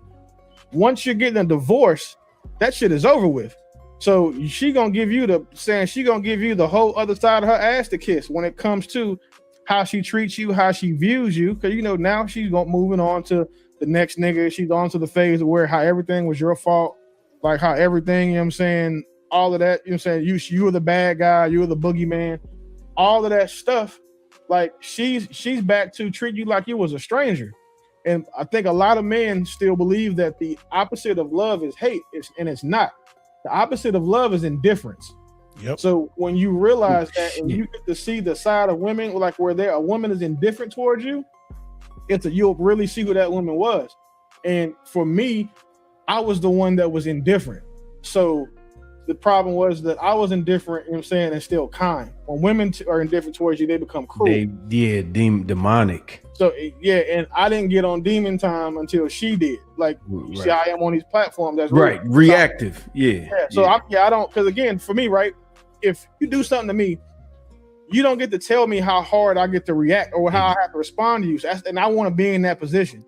I really don't want to be fucked with. But if you gonna fuck with me, I would much rather you fuck with me first. So if you push me and I hit you with a fucking bus, you can't get mad because say you overreacted, nigga, because that's just how I reacted that day. Right. So that was my mantra with the same thing. With dealing with that. And there was no point for me, I knew it was over. Like, I filed for divorce. And I'm one of the, when they say the 74% of women or whatever filed, no, nigga, I'm the filer. So you know what I'm saying? So it says me versus that motherfucker. It ain't me, that motherfucker versus me. I was always on top. And I made it a point to do that because I knew what I was getting ready to deal with. Like I knew what was coming. I knew exactly how it was. I knew how she was when we was married and she was upset. So I knew how she was gonna be when we not together and she mad. So it'll do anything. So I was prepared for it. And then, like you said, I had my plan. So she was just happy to get from up under me. She thought that I was about to get evicted from the place we was living. Right. So she moved out. She didn't even try to keep the house. She moved out, moved back in with her parents. Whole time, the divorce is over with. I stayed in my house for another year. Bills, all of a sudden, bills got caught up. You know what I'm saying? You're saying bills paid ahead. You're saying with no issues, back out traveling, not struggling. And then I moved from my spot to a spot downtown National Harbor. So I think that more men would be served to understand that you also can do that. You just have to not be reactive. And most men, when it comes to getting divorced, they end up in reactionary positions. And that's the worst place you can be when it comes to doing anything in the legal system, where you got to react, you know what I'm saying, instead of just take action, because it's different. You react and you don't have a plan. But when you're taking action, that action is based off of your plan. And I feel like most men don't do that. Most men just take what come with it. Most men go to court and, they just want to sign the paperwork and get the shit over with and wait for child support to tell them they got to pay $1,800 a month for 1 kid, 2 kids, whatever. And being in Maryland, so, this is the blue state. So, I already know how that shit could have went if I didn't have a plan. Right. Yeah, I'm out of California. I didn't have a plan. I got beat up. So I didn't do what you did. Any brothers, if y'all out here watching this, man, if y'all ain't taking, if y'all not picking up what he's putting down, you a fool. He just told you, man, y'all got to put it through the old think tank. Arch. Nothing gets past the old think tank. Real shit. Nothing. You got to put it through the old think tank. You got to plan it out. But see, Saint, that's the problem. When men are emotionally involved and they emotionally react, they not thinking what they, you know what I'm saying? They thinking like either let's hurry up and get this shit over. It's no strategy to it. It's just all emotional. Like it's almost like the what they say, a crime of passion or a crime of, you know what I'm saying? Niggas is just like they flying off the handle. They so hurt they not all of that logic and all that shit. That shit is, you know what I'm saying? And it take a period. It take a real. Yeah, it's kind of like going into your bathroom. It's like going to see a bathroom and seeing 2.5 little motherfuckers in there banging your wife, and they all lubed up. It's kind of like that. And it was 3, nigga. It was 3. Like it's 3.5. I said it was only 2 because the first one was sleep. Yeah, that nigga was sleep, kid. But one of the, how they had a stat, right? And this is one of the things that I appreciate about the red pill space, aside from the just, gender war fuel they do, is that they do have some really good statistics that, let men understand like what they're looking for and what they're competing against. Of the 74%, 80, whatever the percentage is, we'll just call it 70 to give them some grace. So 7 out of 10 marriages end with a woman filing for divorce. Of those 7 out of 10, almost 90% of those divorces were surprises to those men. So it's not like we're saying we sitting down and men are just asking like, oh, well, heck, you know what, babe, we should go our separate way. We should go do this. All right, boo, let's go ahead and figure out a plan. Okay, well, you moving out. Like they don't start negotiating the divorce until the judge makes it. Right. So that man is up against the wall because you got to think. And this is just if she's nice. Most women are using like these tactics to get niggas out the house first, so they can establish them saying primary residency and establish custody of the kids. Because if you do some of the stuff they do will take you out the house for a month. All it takes is 30 days in a lot of states to become the primary parent or the resident of home. Ooh, so anyway, so in these guys, when they get to court, they're just up against the wall. And you got to think, most people live check to check in America, so that you can't afford a $3,500, a $4,000, a $5,000, a $10,000 attorney retainer. So you go on this motherfucker off of Google and Chat GPT and hoping this judge don't shove a gavel up your ass. Like, and that's the point that most men end up in. And then, you know what I'm saying? It's, a lot, unfortunately, where, one of my big things is fathers' rights. Well, fathers violate their own rights, I like to say, in these court hearings because they don't know what they can ask for. They don't know what they're owed. They don't know what their rights are. Right. So they're going into the court just being like, damn, if I can get the least amount of child support I can, cool. Because he needs to know now, like, what is he going to have to pay? Because he already got to go move. That's to come out of pocket. So he's going to downsize. So he still got to get a place where his kids can come, even though they're not going to be there, but 1 weekend a month and 6 weeks in the summer, most times. Right. So the financial burden of living check to check is already the risk. But when you add, like you're saying, of being evicted, all those things, when you add a divorce to it, it like exacerbates every possible like fucked up situation a man can be in. And these men end up in these situations literally 90% of the time. Yeah. Like, and here's the thing: how many people I went to school with, they're like, you know what I'm saying, got married, and they're like, you know, they getting divorced. I always reach out because I know what it's like to be going through a divorce. Because, you know, I've been married twice. So, like, I know what it's like to be going through a divorce. Like, I went through one in the military. So, with the 3.5 midgets, lady, excuse me. So, like, I know what it's like to be going through a divorce and then not have any recourse to help yourself and just having to take what you get. So, like, I know what that's like. But then, which is why when this time came around, this was not what was going to happen to me. That's not what I was going to do. Like, you got divorced in California. Like, only way you can not get fucked in a divorce in California if you find a hitman that was willing to leave it. Because other than that, he ain't lying. You finna get hit with the wham. No, he ain't lying. And luckily, I've never been married, so it was just a child support thing. But here's what, and tell me if I'm wrong. Most men don't understand how important that income and expense declaration is, because dudes don't fill that out properly when they get before the court, when they submit that to the court, because that's what they're going off of. And dudes don't know what they can put on there. You know, you're just like, oh, I don't spend a lot of money, I do this and that. Like, bro, you do spend a lot of money, man. You got to put everything down there. How much you spend on dry cleaning? How much you spend on food? What's the national average or the state average versus what you just put down? Right? Because yours is going to be way less, man. Max that out. You got to max all that stuff out. Dudes don't know this. And to your point, getting a good attorney, you looking at, you know, $5,000 to $10,000 retainer off the rip, and you're gonna have to send some more money because they're gonna go through that money like that, especially if the other side is playing hardball. Look, like Marcellus Wiley, I get I feel you on him, but let's use him as a case study. His wife called the police in Florida to say that he pushed me or whatever yesterday, and he threatened to you know, kill me today. They take him into custody. What did she do? She shot right back to LA. Right, she shot back to Cali to get the house and file a restraining order to get to the 30-day mark. Right, so she planned that all out because she was like, "Look, he got to deal with that case." She was hoping to get a felony. He got to deal with that case, misdemeanor or felony. He's got to get attorneys. He got to pay for that. He's gonna have to get back and forth because Florida gonna make you show up for some hearings. They don't care where you from. Are you from Cali? You got to come to these hearings. So she runs back. She got the kids. She gets a restraining order. This looks really bad for him. She's sitting back like, yep, I got it. I'm going to be custodial parent. No doubt about it. She planned it out. Damn. So another thing that women do is, this is what happened to me specifically. So, and I wouldn't have believed it until it happened, but it's common, is that they'll go get a GPS tracker, like an AirTag, put it on a car, say you did it, go down to the police office, go to the police station, get a restraining order, and under domestic violence, because that's considered stalking. Bro, hold on, let me ask you this. How did they detect what the tracker was like? They don't give a fuck. All they have to do is go in there and say it. Because my situation. So what I had to do was just say, well, listen, I will pay for the forensic diagnosis and accounting, right, and investigation. Mind you, I'm a cybersecurity nigga, so I can do it myself. Right. So once I said that, you know what I'm saying, things got real friendly in that motherfucking negotiation table. Because what she did was she did it thinking that like they was gonna keep me out the house for 30 days. I got it. So, and the way I found out was I had been to the casino gambling. I came home. I'm asleep on the couch. She upstairs.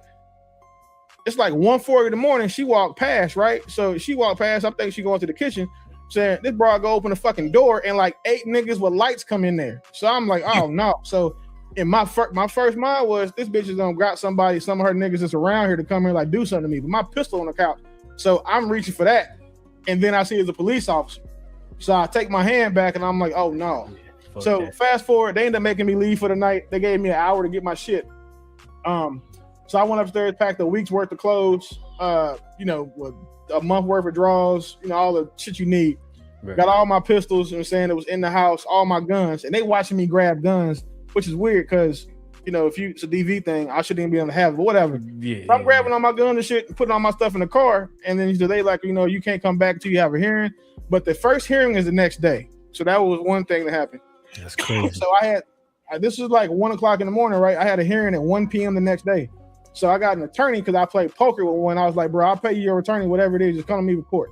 So he's like, yeah, that's no problem. He showed me for court and then talked to him. It's like, well, hey, listen, this is supposed to take a 30-day window. He's displaced. He has no family here. So they made our hearing 7 days later instead of 30 days later. Wow. So that fucked up her plan. Oh, good. Yeah, well, I thought I was still pissed, but it fucked her plan up. So we go back for the hearing, and they're like, well, yeah, there's a GPS stalker, GPS AirTag, this, and this. Yeah, you gotta put an AirTag on your account. However, you can erase them. So I'm like, well, cool. I just go in here and I told him, like, listen, I'll pay for the polygraph to, to ask if I had put this on her car, because I don't give a fuck where she is. And then 2, if she hasn't already done this, how can she say that I did it? But that was the name she gave. I found out that woman could have said that Donald Trump put that shit on her car, and that they would have acted. And they would have validated. That's crazy. Because all it is the allegation. So they take the allegation as if it's true from day one. You got to go to court to prove it's not. So then court come prove it's not. They're like, all right, well, she'd already moved out the house. So like, because she thought we was getting evicted. So she moved out of the house anyway. So when they told me I can go back home, pay the rent. And all right, pay the rent. We good. Landlord cool, no issues. So fast forward to like the final hearing for like the no contact order. So what she said was, she was like, look, she's saying, she feels like you're in danger, all this other stuff. And I was like, well, if she felt that way, then why is she just now saying that we're trying to, like, now that she knows that I filed for divorce? Like, that's what happened, because that's the conversation we had was I told her I had filed, she would be served. And then before I got her served, she was this bullshit. So the judge looked at it and was like, yeah. I said, but listen, I'll give her the no contact. I'll voluntarily give it to her, because what you don't want to have happen is you don't want to go through a domestic violence situation and leave it up to the judge, because all the judges up here in PG County are old black women. And I'm not trying to disrespect to them, but I think all these motherfuckers up here hate niggas. So I wasn't gonna risk it. So I'm like, yeah, I'll give her the stay away order. But I'm not giving up my guns, because if you get convicted of domestic violence, you lose your right to concealed carry. Facts. And I'm a huge 2A advocate. So I was like, yeah, I'll give her whatever she wants. I don't give a fuck anyway. And then more importantly, she knows that I don't need a AirTag to find you. I can find your phone. That's what my skill set is. Like, for a living, I own a cybersecurity consulting firm. So finding you is now hard. So she was cool with it. I mean, she didn't like it because she was trying to just fuck me. But her attorney was like, well, you kind of got to, because if he make you show what's in that AirTag, you gonna be in trouble. So we agreed. Divorce got finalized like 4 months later. Mind you, she already moved out the house. But like, that's the tactic that women are doing. Like, when the attorney that I use in my actual divorce, he explained to me, he's like, man, I see this shit 2 or 3 times a month. And it's only when a guy has his shit together. Because what she probably tried, he said, let me ask you something. Did she try to provoke you before that? Like, did she try to get you to put your hands on her? I was like, I mean, she was just combative. I don't think that's what she was trying to do. That's what she wanted you to do. Because she probably said like the meanest shit to you ever. Like, your mom's a fat bitch. Like, she started running through like insults. I'm like, well, damn, the bitch did say like 4 of those 10. So maybe this is like like, it might be a court somewhere that somebody is selling. So the problem is that now I'm like, all right, well, I didn't know. He was like, yeah, he explained to me this shit happens all the time, because in Maryland, that's all it takes. Because they get you out the house so they get you out the house for 30 days. Now you've been gone for 30 days because you have to leave the home for those 30 days until you get the final order. And the final order is not going to let you come back to the house anyway. So if I hadn't already had my plan in motion, I'd have been fucked up. But this is a thing like that. Like, it's TikTok videos about how I do this shit to niggas. Exactly. YouTube videos. I seen hood rat bitches on Facebook talking about it. And there's a girl who teaches niggas how to who teaches women how to scam rich niggas. And this is what she tells them to do when it's time like to get out. When she's trying to go take their shit from them, and she says, now do this. And like, these women switch up on niggas like, bro, you could have fucked her that morning. And then her and her best friend get together at lunch, brunch, or whatever, and say, okay, girl, let's do it now. By when that dinner time, she acting like you've been beating her ass for 10 years. Like, you done fucked all her friends, gave her 6 STDs. Like, she act like you the worst nigga in the world just because of what she doing, and she knows she gonna get compensated for it. And I'm glad that I survived it. But again, my attorney, the way I met him, an old black lady. Like that put me in contact with him. Like again, like I told you, the chick at SunTrust, At the bank, yeah. You know what I'm saying? Like this lady, old black lady. So like knowing that it happens now is what made me get on my father's rights advocacy and donation and nonprofit stuff, because this is something like that ruins kids' lives. Because you know we have kids, so I'm thinking like, how many of these people or these men are going through this shit and just having to lay down and take it and getting fucked? So that's what put me down that path. I know dudes that removed themselves from their kids because they lost the war in divorce court, right? Mm-hmm. You know, like no custody, so the woman could get max payout, which I always say that's evil. We live in a country that incentivizes one person to take the child away from the other so they can get the most amount of money, right? So that's horrible. And then it's like, well, why don't you just like the guy moved across the country? He's like, I got to get away from this woman. So they're like, well, why don't you just have visitation and then bring your child to where you are? It's like, because his fear is what you about to say. His fear is mom is gonna coach the child to say something happened. So he got like all his friends, all his people like, bro, you should just bring him out here. You can stay at my crib. I'm like, yeah, but then the feds are gonna come knocking on your door. You know, the marshals gonna come knocking on your door because the kid done said that y'all done touched him. Y'all done did something, right? And bro, you're not wrong. Like before, when I started my plan, I had security cameras put everywhere in my house. Like, and it didn't record to the cloud. It recorded to a hard drive that that she thought was my server for my computer. So all the shit that she was talking about that she did ended up, you know what I'm saying, not being true. Another thing that we caught when we were going through my recordings was she had her homegirl was coaching her on what to say and how to do it. Like I got a recording of the phone call because I put one of those smoke alarm cameras in my bedroom so I could know that it was the camera. So like. So I recorded the whole phone call where she was like the other chick on the phone was explaining to her what to do, and she was like, "Yeah, bitch, this is what I'm gonna do." You know, you don't never talk to a girl from DC. Like these PG County bitches, bro, they're a rare breed. Like, but so she was talking like on the phone, getting coached. That shit right there alone, like most niggas not gonna have that. Right. They'll get done to them, but they don't have it. I just got lucky. Was that admissible? Yes. It was. You know why it was admissible? Because I was able to prove that she knew about the fucking cameras in the house. Because she had sent me a text when I didn't tell her about the cameras in the house. You can see it on the HDMI 4 for like the other on our TV downstairs. So what she did was she had her sister came over. They was watching some bullshit on Tubi. They was watching Bad Girls Club. Another sign that I should have fucking known this shit was over. They was watching Bad Girls Club and entertained by that shit. Trash. So, and she texted me, I'm at a poker table. She's explaining like, well, why didn't you tell me to put cameras in the house? And I'm like, I told you I was putting security in the house. And she was like, no, you didn't. And she sent me a picture of the screenshot that showed like all the different cameras in the zones and shit. So I had that to use. And she said, she's like, yeah, he unknowingly put cameras in the home. Yeah. And my attorney was like, well, you knew about it because on this day at this time, you know, at this date at this time. Verify, yeah. Like I can prove that she was lying. So the judge admonished her and said, hey, listen, this is a big deal because, you know, you're under oath. So we had that hearing and then our final hearing, shit, nigga, I was in the barbershop. I was in my barber chair getting a haircut when I had to log into the Zoom. They made me get up out that chair with half my haircut to finish the proceeding. Yes, that they ain't playing. And here's the thing too, when it comes to perjury in California, they don't give a shit. I during my little situation, I was able to prove on no less than 2 occasions that the petitioner, her, perjured herself. She lied in court, and so did her attorney. The judge didn't care. It took me like I had to like bitch and moan just so I can say it to have it recorded by the court recorder, so I can get it part of the legal record. But it's there. So what you're supposed to do is say, I want to note it for the record that she has clearly perjured herself. Like you have to put it on record. And that's something again that most men don't know.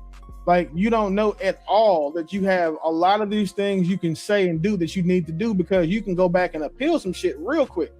And what also men don't know is a lot of family court decisions get appealed on violation of due process and court procedure. So like it's you got a good shot. If you get super fucked in court, you can go back and spin that block. But again, y'all might not know that till I just said it. And y'all been through it already. A lot of niggas been through this shit too. Right. A lot of niggas is like, damn. Yeah. Like right now. Like niggas is Take notes. You ain't got to say damn. Write the shit down. You know what I'm Well, saying? what I'm saying is they already went through it like him, but they didn't know how to maneuver the correct way. So like now they know, but like they can't do nothing about the past. Yeah. That's the worst thing you can do is go into any court hearing. I don't care if it's family court, misdemeanor court, small claims court, or a felony court without an attorney. Don't do it. Like that's the dumbest thing. Like, that's the thing that gets most men caught up. It got me caught up. I go in thinking we're gonna be adults about this, and I got blindsided. And I got blindsided before a judge who, like you said, just was anti-man. And she ripped me. And they wound up removing her from that bench. They put her on, like put her in another court. But still, like it happens, they know it's wrong here, but they don't go back unless you go through the process to look for your appeal, and that's gonna cost you a pretty penny. Right. So here's the thing that people should also know: when you are filing for shit, you get assigned a judge. Your court hearing won't be for 3-4 days. So like you got a modification coming, but it gets assigned to a judge like 2 or 3 weeks. So you can go back and look and see who your judge is. Go back and look at that judge's previous cases. It's public information, and you can already see what type of time she's on. Facts. So then you can use that to use in your strategy to say, you know what, I've noticed that you've deviated from court sentence and recommendations. Never when it's a woman, but every time it's a man, you max him out. For example, most women, most child support guidelines that are applied to men are not applied to women equally in no state. Right. Not of the 50, 0 of them are. And what happens is that almost 99.9% of the time, the man is going to get hit with the max in child support. There's some one-offs, some clever situations like mine, where where we know what we're doing, but the rest of them they get hit. Women don't get hit with they get hit with the max 55% of the time. So that if they can go, for example, if you can go get $1,000 in child support from a man, that means that woman is probably only going to get hit with $550. They make the same money, but we're talking about they both make $100,000, whatever. Okay. With the income being the same, the woman is expected to do less, and it's a fact that nobody can argue against. So understanding that, you should also know that when you find out who your judge is, go look. Like I had a custody modification where typically what these women do is say you and your son's mom already got the hearing together, so y'all got shit saying already on paper, but she wants to do something and you say no. She'll try to take you back to court just to like litigate the disagreement y'all had about the kids playing fucking soccer. Yeah. Like, so she'll go to court and try to go get like tie-breaking authority changed over to her because you're not doing what she want to do. And so then they'll add a bunch of shit to get you to agree, like child support, full custody. They add a bunch of how like attorneys like add charges to get you to take a deal. They do the same thing to dads. So they add all this other bullshit. What they really want is the one thing that's like down in the bottom, which is the tie-breaking authority. They know they're not gonna get child support from the judge. They're gonna ask for it because they think that you're gonna be dumb enough to be like, listen, I'll give you tie-breaking authority. You take this child support off. Like, and that's what happens. A lot of I want to be fair and say custodial parents, even though we know that a lot of those times those are women. A lot of custodial parents will use the court system just to litigate differences between the parents, like the non-custodial parent. And the court systems are aware of it. The problem is that when you do your response to something like that, you need to annotate, you need to put that on record in your response. Like, there's no contempt here. She's simply trying to litigate a disagreement in parenting style and influence of our kids through the courts. And you just got to keep your ducks in a row. Like I tell any man that's on a parenting plan, do not talk to that lady directly. Go get one of those apps where y'all talk through the app and through the app only. So it documents everything. Don't email her. Well, the app does a whole bunch of shit. You know what I'm saying? Yeah, it's court appointed. Yeah, it's very good. You have to pay for it, you know what I'm saying, which is like $4 or $5 a month. But if she's the reason why you need it, she'll pay for it. But again, like, that shit will save you, because what women also are doing is these motherfuckers are like they're making fake screenshots. So what they'll do is they'll text their own phone from another phone number and save it as you with your picture and shit. Most dudes not even thinking like that's a trick or a ploy they'll use. When they bring it to court for the judge, all they can say is, I didn't do that. I don't even remember doing this. And now you look stupid. So hold on. Hold up. What are they doing, bro? I real shit, game, bro. Real. What? Tell him, Willie. Hold on, tell him. Listen, I promise you, I'm not gonna tell you nothing I ain't seen and or dealt with. What they do is so they'll get a third phone and they save that phone's number as your name. Same picture, like my iPhone picture is my picture of my baby, like a baby picture of me, right? Identical. So right, identical. So they'll make it look the same, and then they'll start. They know how you talk. They know what you say. They know what you're saying. Your vernacular is. I'm from Texas. You know what I'm saying? I might say, "Oh, my mama," sometimes, or I was like, "You got me fucked up." You know, just some Texas slang. So they put that into the vernacular, and then screenshot that shit and be like, "See, this is him calling me a bitch. This is him threatening he's gonna beat my ass. This is him saying he's gonna fuck my brother up." Like all of these things that make you look bad. The problem is on the screenshot, it just shows your name and your picture. The judge is going to accept that. So you have to be smart enough to say, wait a second, I never said that. She needs to show you the phone number that came from. Because now when you remove the name and it shows the phone number that's not yours, that evidence is going to get pulled back. And most niggas just don't know to do it. And these attorneys are so fucking bold that they are like, these attorneys are just as fucking shady and shiesty as these women are. Like, and it's like you saying you got Goku and Vegeta of the fucking host, the fucking nigga Saiyan tribe. Like that's what happens. So guys don't understand that. And if you underestimate these women, it's gonna cost you. My God, bro. I mean, but I get it. I gotta give you your flowers, bro, because you're telling these stories. And I gotta believe when you were going through this, you had pretty much the same demeanor. I don't know if you picked that up in the Navy. I know I picked a little bit up in the Army, but like you just kind of like, hey man, this is the game. It is what it is. As opposed to I want to kill everybody, bro. So salute to you. Am I right in that, or are you still like, I was trying to kill motherfuckers? No, it was never nothing for me to kill nobody for because, bro, I knew I was gonna win. The thing is I had to take a lot. So there were days where I was frustrated. You know what I'm saying? Days where I was just like, you know what, man, I got enough money. I can get this bitch up out of here if I have to. Like I was those thoughts. But at the same time, like I already won. I know what was coming because, I didn't realize that like my security cameras recorded everything that happened in my house 24 hours a day for the 6 months that I had it installed. To the hard drive. Yeah. So all of those arguments and things she said, I was so much better prepared than I expected to be. But then more importantly, it's like, at the end of the day, man, the truth is going to prevail. It's just going to cost you some money to help it sometimes. And I knew I had the bread to fight this, so I wasn't tripping. But what bothered me though, like what I think the only thing that bothered me is that she had me served with like the custody modification paperwork. She had her mother-in-law serve me, and the bitch pushed me and like hit me with it in my chest. So it took a lot for me to not Spartan kick her mom off my porch. Fact. But instead, I went and pressed charges. Like now. So, and that was the only part that like really, really rubbed me the wrong way because she did that in front of my kids. And one thing that I've never done is I have never once badmouthed my son's mother in front of them. Like when women get these cases, like they don't know how to let the hero stay the hero. So they're going to do whatever it takes to make the dad the villain and her the hero. Right. For me, I make sure we both stay the hero. Like I don't have any reason to saying down talk them. My kids are 9 and fucking 4. So there's no point for me to actually like do anything, but women don't do that. And when I say women, I'm not saying all, but the majority of you motherfuckers don't do that.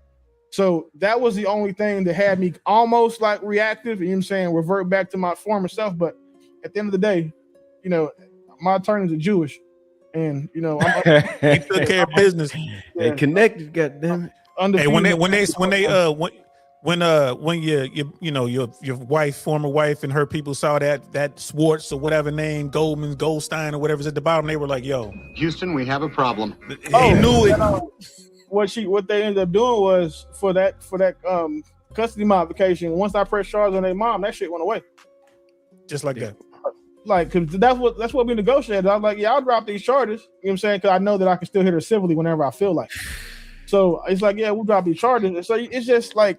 Yeah, it's crazy, right? Because again, it took so long to get to the part where like, where I am now that most men never get here. And that shit makes me sad. Like, I mean, I'm not an emotional nigga at all, but I do say I have feelings. I got a heart. Like I feel bad for men who are going through this shit and dealing with it. Cause what I do know is that the few good women who are fair and kind in their divorce and just want to go their own way, they end up with the most ain't shit niggas who don't do shit for their kid. Yep.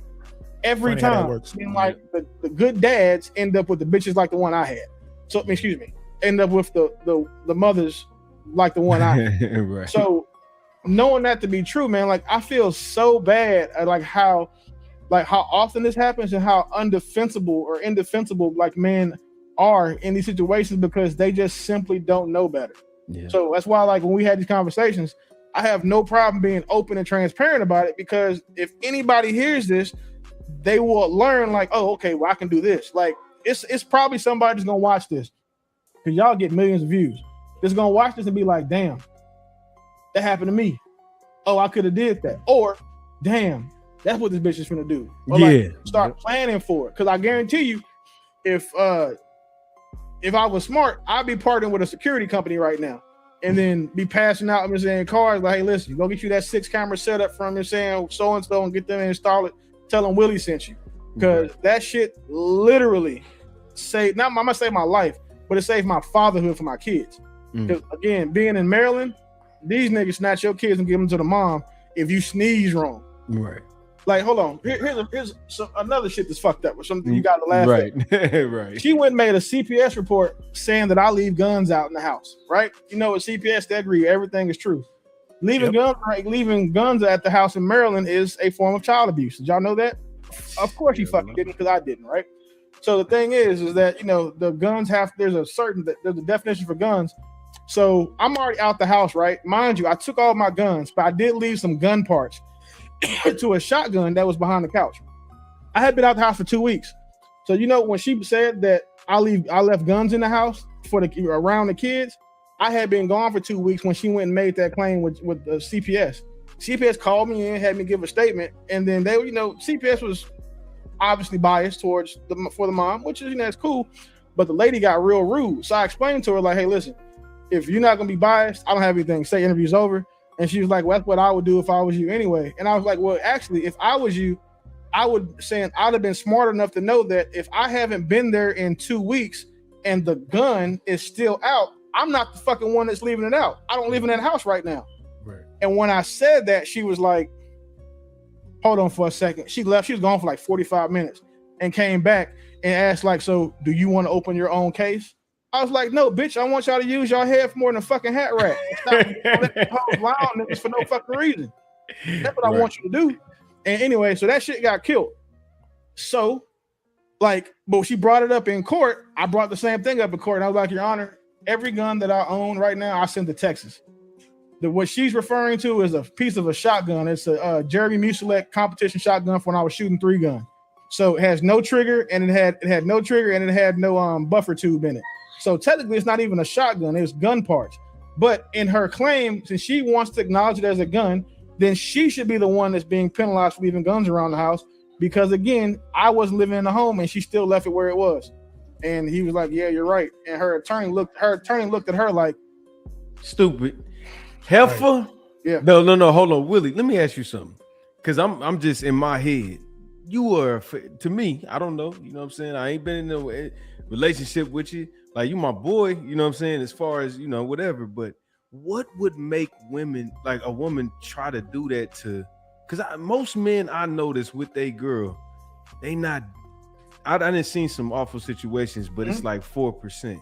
Why are they doing shit like this? In my specific case is, I caught her in a couple of lies and called her out on some shit, and she knew I was done. So she just wanted to be the first one to go tell her side of the story, you know, just like, it happens every day, bro. Like I'm saying, mind you, now I think you know, nigga, I was not perfect, because the way that I handled some shit after I decided I was done was less than fucking mature. I feel you know, my age and my maturity don't always correlate, and I'll be the first nigga to tell you that. Right. But what you saying, at the end of the day, she did what women do in these situations. Like, again, they say, yeah, women aren't a monolith, but the motherfuckers are similar. Like in mass, they're similar. So she knew what she needed to do, because she wanted to make sure she didn't lose them kids. Because what I could have done if I was trying to be grimy, I could have just moved back to fucking Texas and took my kids with me. Right. Like I could have went to Texas, got a lease somewhere, enrolled the kids in a school, even though they wasn't going to be there. And then one weekend move, but we've been living here for a month already. This is jurisdiction. And Willie, and as demonic as they are, man, bro, I'm not talking about no 89, 95, 98% of the time. I'm talking about as demonic as most women are. men are still trying to be fair, and it every time I be like, bro, bury that bitch. You know what I'm saying? Gotta get you locked up. So no, like don't be fair. Like don't try to save her. Now the only reason why, again, transparent moment, we got kids. So at the end of the day, I still have a vested interest in her survival and her future, because her being my kid's mom means that I have to somewhat be concerned about her survival. Yeah. If we didn't have kids, Red Pill, nigga, like like her and her mama would have been selling a jail cell and a vibrator. Like nigga, that shit would have been so bad. We got kids though, so like, and I don't have to say anything, but I'm like, you do realize the fact that like you are still a functional adult right now is because of my generosity. Facts. Like, but I understand that, and it's not. I don't need no grace for it. Karma gonna get me. That's the one thing, and I believe in wholeheartedly. Right. So you're saying me taking all this shit and taking not to get my lick back and doing anything, like that's why I'm happy right now and she's not. That's at the end of the day, that's what matters. Like I'm happy where I am in life, and she's living in her mother's basement. Like, again, hold on. Let me ask y'all this question. I'm gonna ask both of y'all. Do you think the fact that you don't retaliate and you over the shit and they don't get the attention from that bothers them? I think that bothers them because, again, indifference is the opposite of hate. I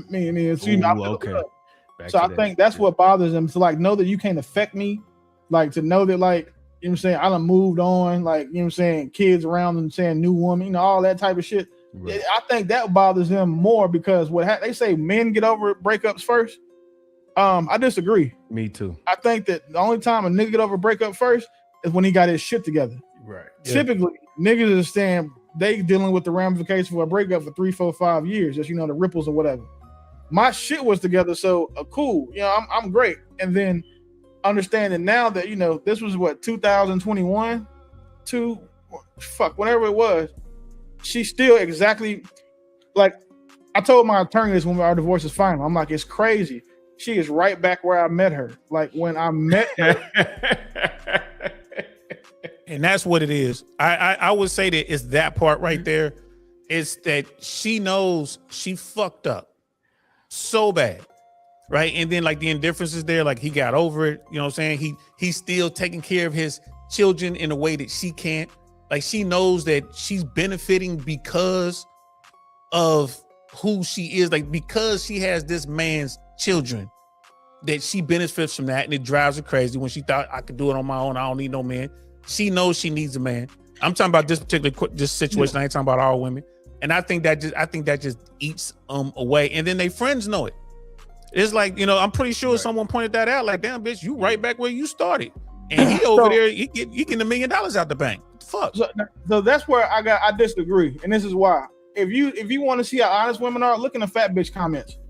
Like that's all you have to do if you want to see how fast women lie to each other. Because her friends that I see, that's not what they're telling her. They like trying to help her celebrate, doing all this, single divorce parties. Like they was all co-signing the fuckery she was doing. At the same time, all of them hoes are just as miserable, so I expected to. Right. Like, it wasn't an issue. But what I appreciate and like what gives me like peace outside of the work, and just really not giving a fuck, was that when I met her in 2015, she was living in her parents' house, staying in the basement. That's where she was at. When I left her, she went right back to where I fucking put, like right back where I met her. Yep. But she met me. She was up there, light fucking years away. Swear to God, bro. So there's no reason for me to not to be over it. So like, you know what I'm saying? I wonder if like my woman's ever like, damn, do you still? Because fuck no, I don't. Like, I'd rather shit in my hands than clap than get back with this lady. Like if you couldn't, like God could say, hey, I guarantee you a shot to heaven if you get back with your ex. Listen, just how about this? Give me 2 air conditioners and send me to hell. I'm not fucking doing it. You ain't good, bro. Did you say shit in your hands and clap? I would rather eat Taco Bell, drink a Gatorade, and shit in my hands and clap as hard as I can so the shit goes all over my face with my mouth open before I get back with my guy. Listen. Oh, that's nasty. Yeah. You said, I feel him though. I'm with you though. I'm with you though. I'd rather clap then, cause I ain't gonna lie. And a whole new definition of clap. Yeah. Think about this. You come into somebody's life with great, not no ill intent. Like I'm talking about, let your guard down, go all in, change this motherfucker life, and they still want to fuck you over. That's the game. It's just, I mean, it is the game, but it's a game that there's ethics to the game. You know what I'm saying? There's morals to the game. Like, come on, Red Pill. What do they say? All's fair in love and war. Come on now, Red Pill. That's the game. Listen, I ain't gonna. Just want to throw this. Give you guys something to think about. All's fair in love and war with men. So you know the only people that have this type to deal with is gay niggas, right? It's because that love is all fair. If you look at women relationships, almost half of them end up one of them bitches beating the other one up. So with dudes, they got the lowest occurrence of a nigga beating the other one up.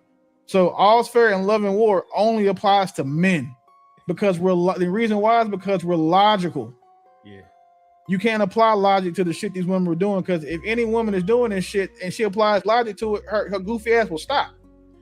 There is nothing logical about doing what these women are doing in these divorce situations. Nothing. And what Dory was saying in the chat right there, talking about love at the bottom there, like she's talking about just don't understand how things get this bad if the love was real. You know, men and women love different. Men and women love different.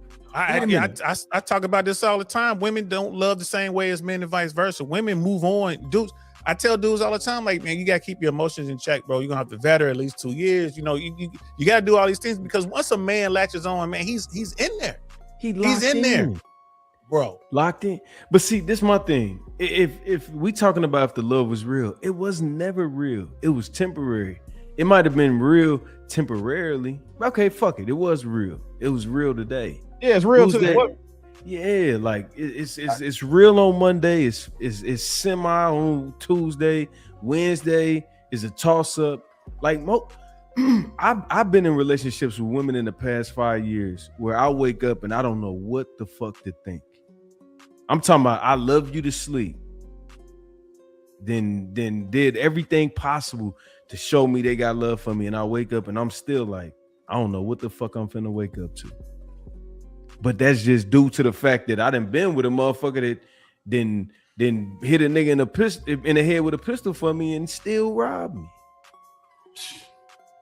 Hey, you know what I'm saying? So it's like, it's crazy.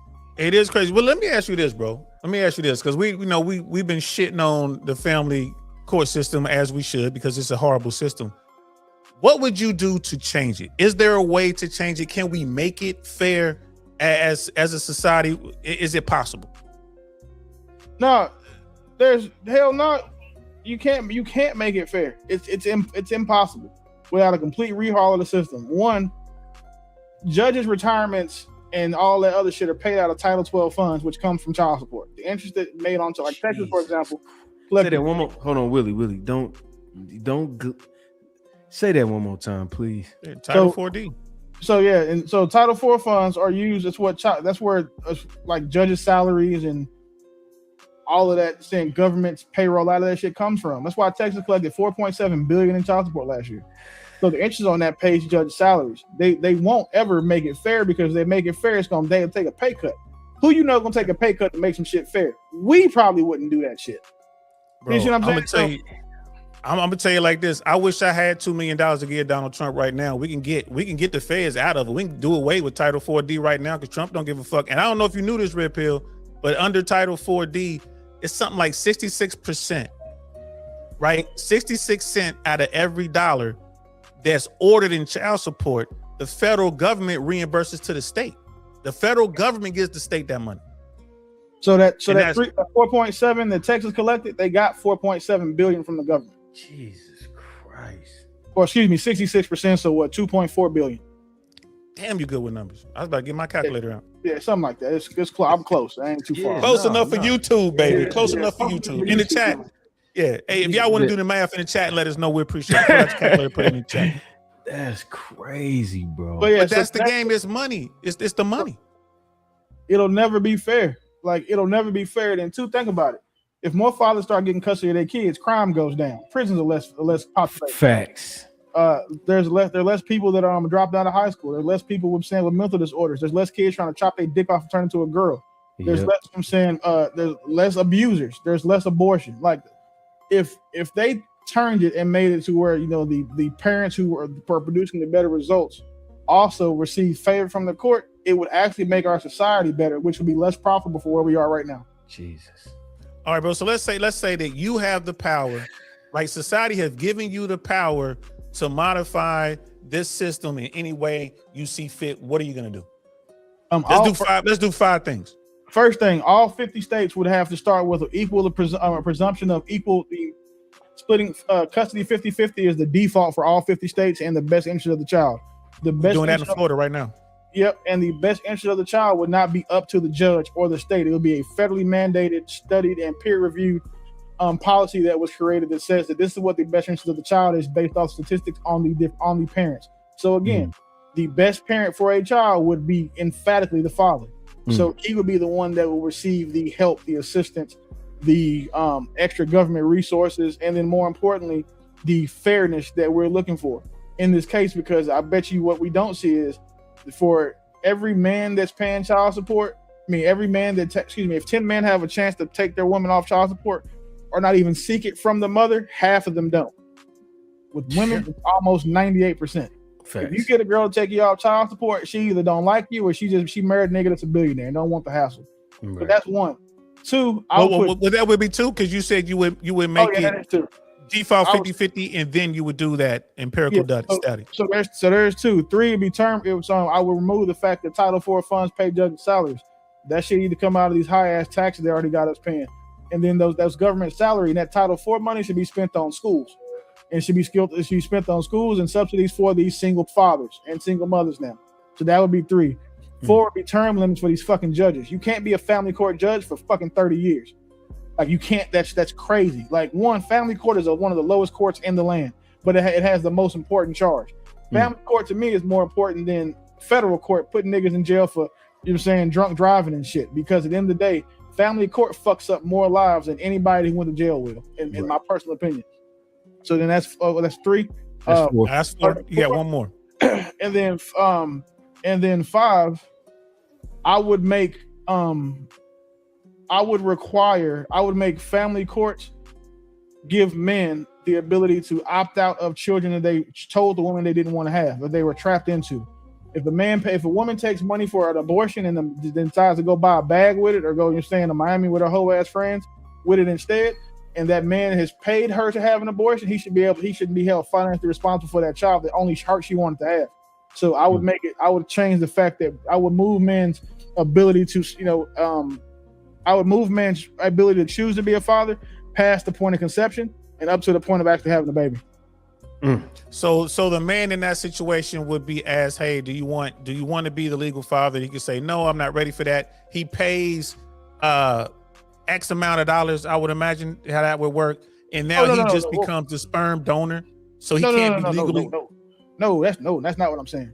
I'm saying the cases where a man can say, listen, like beforehand, after they didn't want to have a child, and the woman was like, okay, well, I'm going to have it anyway. The only person that could have stopped that woman from being a single mother at that point is the woman. She chose to have that child on her own because currently a man's right ends at conception. Once she's pregnant, the man has no say. Right. I would extend that man's say to the child. Exactly. Also, we'll say that's 5A. 5B would be that in order to receive government assistance, you should automatically require child support, because what that also has happened is having the fact that 3 out of 10 paternity tests come up negative because these chicks are fucking so many niggas they don't know who the father is. Dang. Like 30% of paternity tests come back with you are not the father. Exactly. So again, and then I think 5C, I got to give you this one. If you have a nigga paying child support for a kid that's not his, you need to reimburse that nigga with interest. I'm talking about like inflation interest. If over 18 years, a dude been raising a kid for 10 years and find out that nigga was really his uncle's baby or his homeboy's baby or that nigga you met on that Carnival Cruises baby, and he been paying child support for it, you got to get that nigga all his money back or go to jail the same way he would for not paying child support. Facts. I think they should pay the money back and go to jail, because that's what they gonna make a nigga do if he steal from a store. he gonna get his shit back, and he still gotta pay. I mean, he still gotta go to jail. Because like, let's say you do your time and you pay restitution. If you run out of a store with a Gucci bag and you get caught, you're giving the bag back and you're going to jail. So if you lie on the nigga about having it, like the baby is his, you should pay the money back and what? Probation? At least something. You doing some well.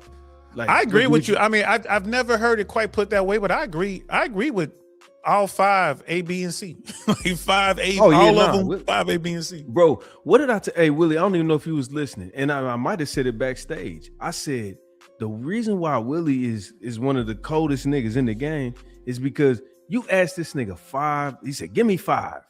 This nigga came with 5, articulated 5. Like, bro, the comeback is in. Like, bro, the nigga need to be studied. And bro, I'm not trying to.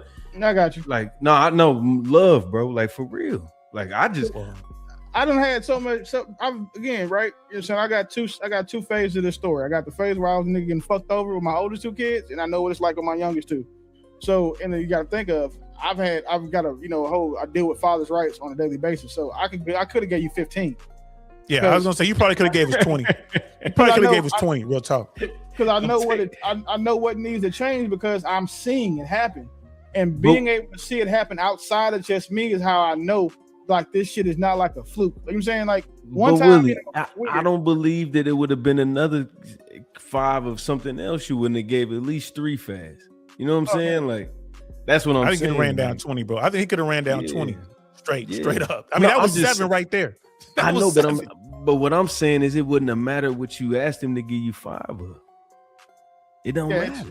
You could have switched it on any situation, like, you know what I mean? Like this nigga, I've watched my dog go on every panel in the sphere right now. You know what I'm saying? Where niggas is, and when they come at this nigga, he ain't thinking, he ain't looking in the clouds, he ain't doing none of that. He coming right with you.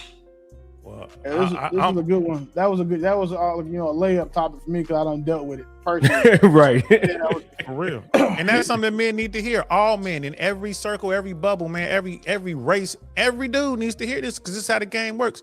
Willie, I ain't gonna lie to you, man. I would love to have you on my platform, brother, because if I can reach out to you on Instagram, man, if that's okay with you, man, I'll reach out to you, man. Because we'll work it out for sure. Like we just work out the time. Like I'm just trying to come up again. I want to have these conversations. You know what I mean? This is.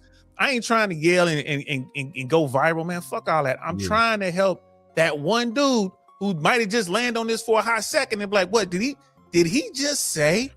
Right there. If here's the thing, a lot of guys don't realize. When you said that 30% of the time when they'll test a woman and she's the father's not the person she claimed. That's in the situations where they actually test. I think that it should be law. If you trying to go to family court with some man and you weren't married, it should be default. We're doing part of the money when you pay for that initial filing. Part of that money goes to a DNA test. It should be automatic DNA test, right? That should be part of the packet. And they go crazy if you bring that up. They go crazy, man. I argue against DNA testing at birth for a plethora of reasons, right? So I have that argument because at the same time, I know what that triggers women to do. Women get offended when you get a baby tested for some strange reason. But I think that it should absolutely be mandatory in the case of a divorce. Like it should be non-negotiable. Because now this is the time you get to go revisit this shit anyway.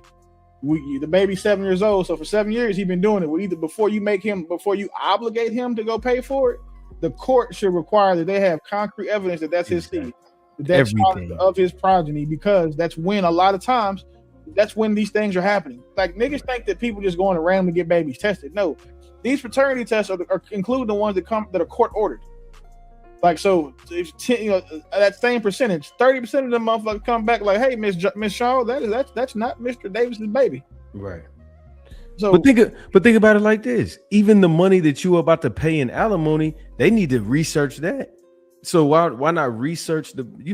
It's just a what you call it? It's just a formality. It's just something that we do. You don't need to be offended, bitch. It's just the fact that this is what we do. When we're gonna document how much he makes to see how much you need to get over a lifetime, over the time until you get remarried, alimony, then we need to document to make sure that that's his children. We need to make sure that, you know what I'm saying, he's paying health care and all this shit because you was, quote, a stay-at-home wife or whatever the fuck the situation is.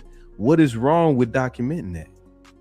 So I get you, like, Brother Willie, I get where you come from. Women gonna be upset when you say I want a DNA test, but I'm with what Red Pill is saying. Like, it's not the guy asking for it, it's the state. Since we involve in the government in this anyway, the government should be saying, okay, we're gonna make sure everything is squared away from the beginning. It's automatic, it's part of the package. If you want this help from the government, you got to get this DNA test done. But here's the thing with being married, in my opinion. Like, if you were married, you're seeking a divorce, there's a child, right?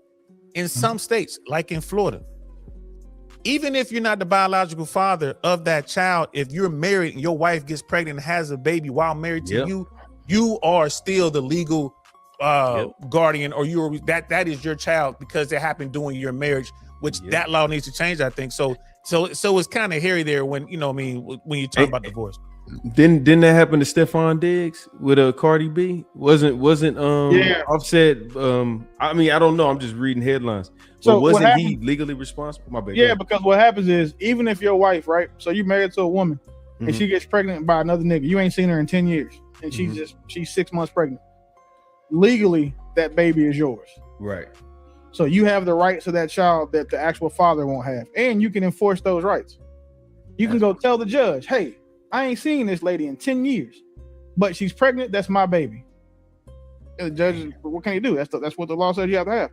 So now you get to have, like, you can leave out of court, and then they have a order that says that you, the non baby daddy, get the kid 1 weekend a month.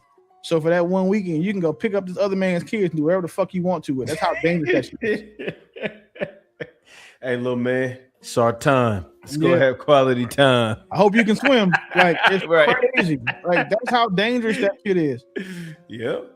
But like you said, bro, at the end of the day, it's the children who suffer. Right. Yep. And that, just no getting around that. And it led to all of the downstream effects that you mentioned before. Like, they're having trouble adjusting, you know, they got mommy or daddy issues or whatever, that they're acting up, they're not able to learn.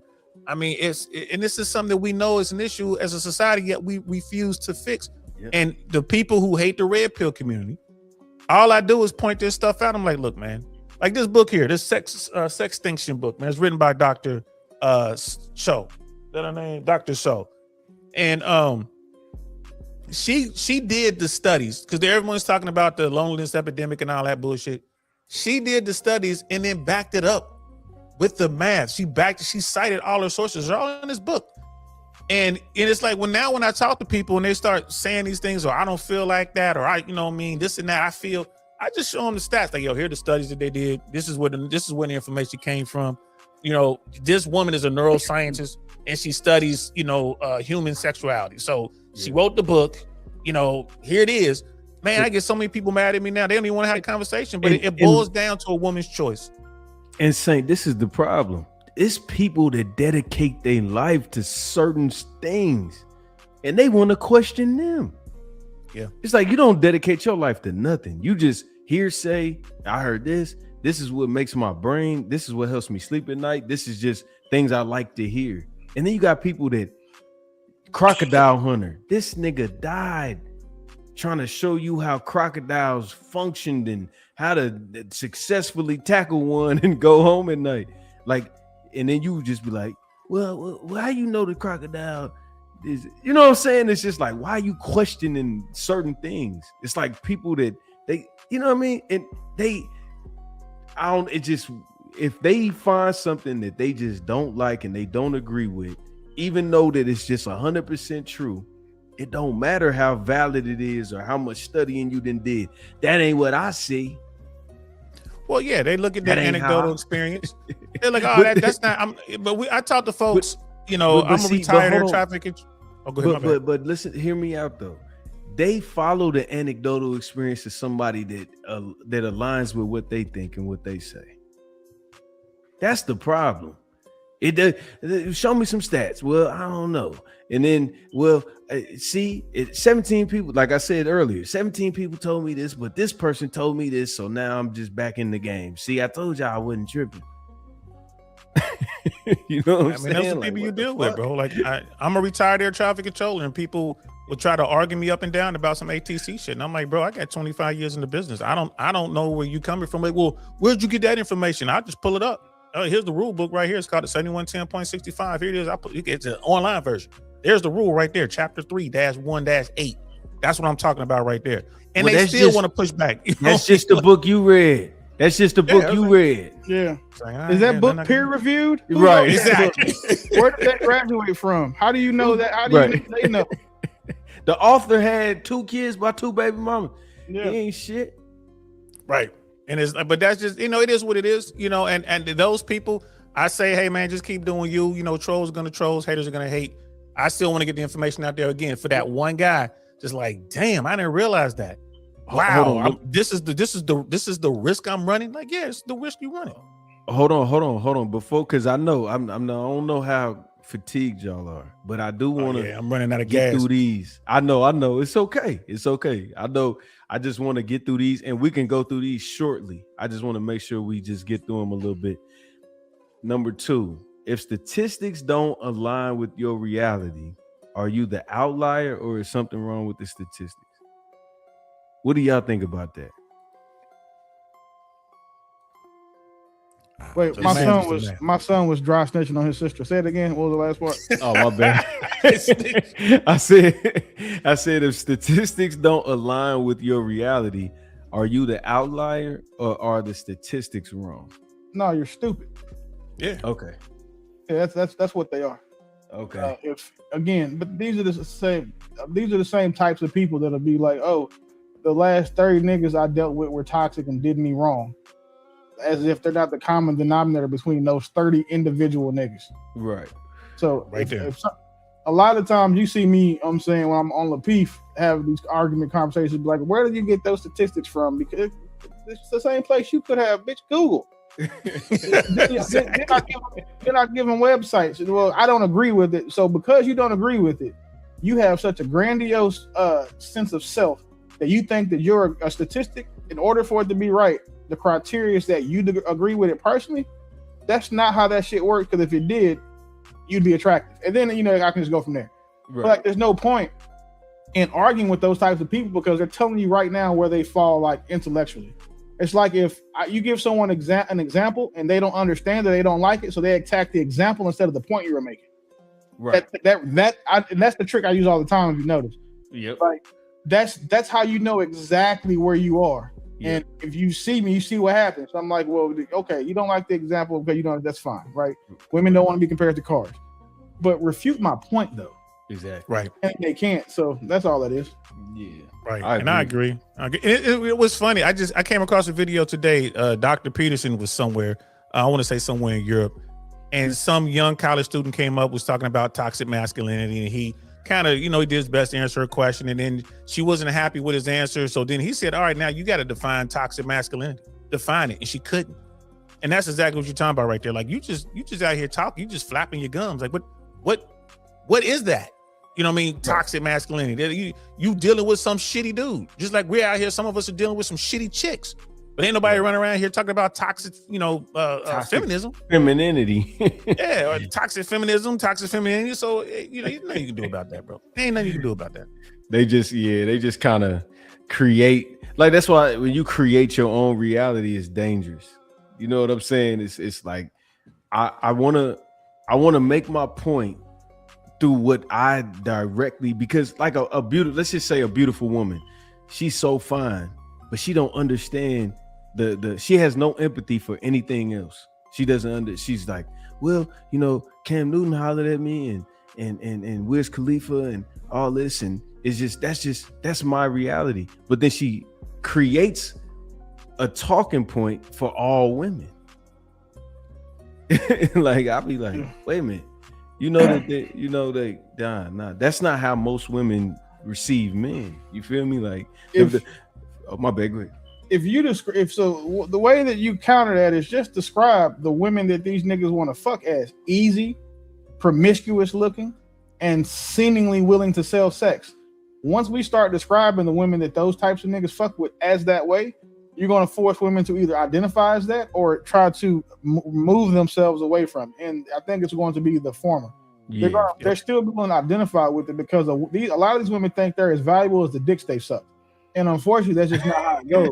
So if a girl has fucked 3 or 4 rappers, she thinks that her vagina is worth the accumulation of those niggas' net worth somehow on the date market, and that's just not true. Yeah. And it's sad that they think that way, but at the same time, we got to stop highlighting those hoes. Like, that's one thing that I'm big on. Like, we got to stop highlighting those hoes and highlight the good women.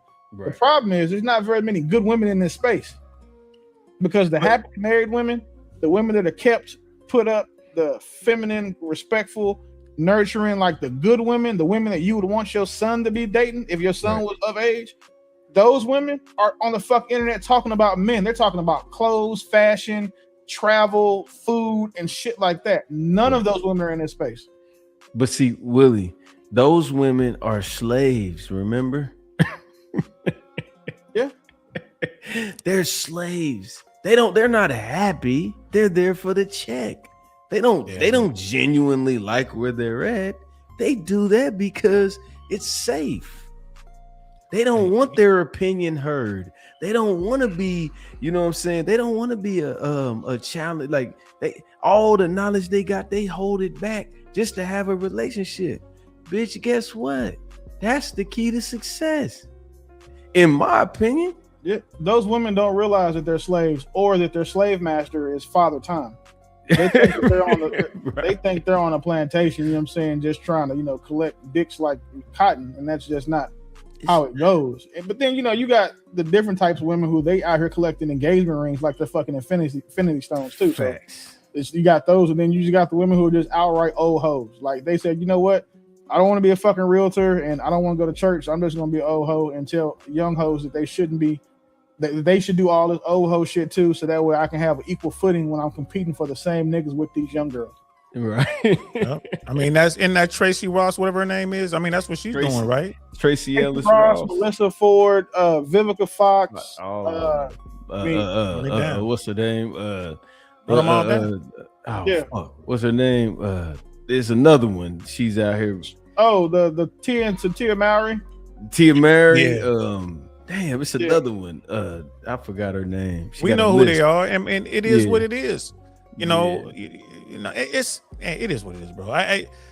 The women that are the women who've won, that love their men, don't look at other men. The women who aren't, like you said, who aren't the hoes. The women are out there who did it. They won the game. They ain't coming to this space, bro. Ain't nothing over here for them. Right. Yeah. They don't have a story to tell.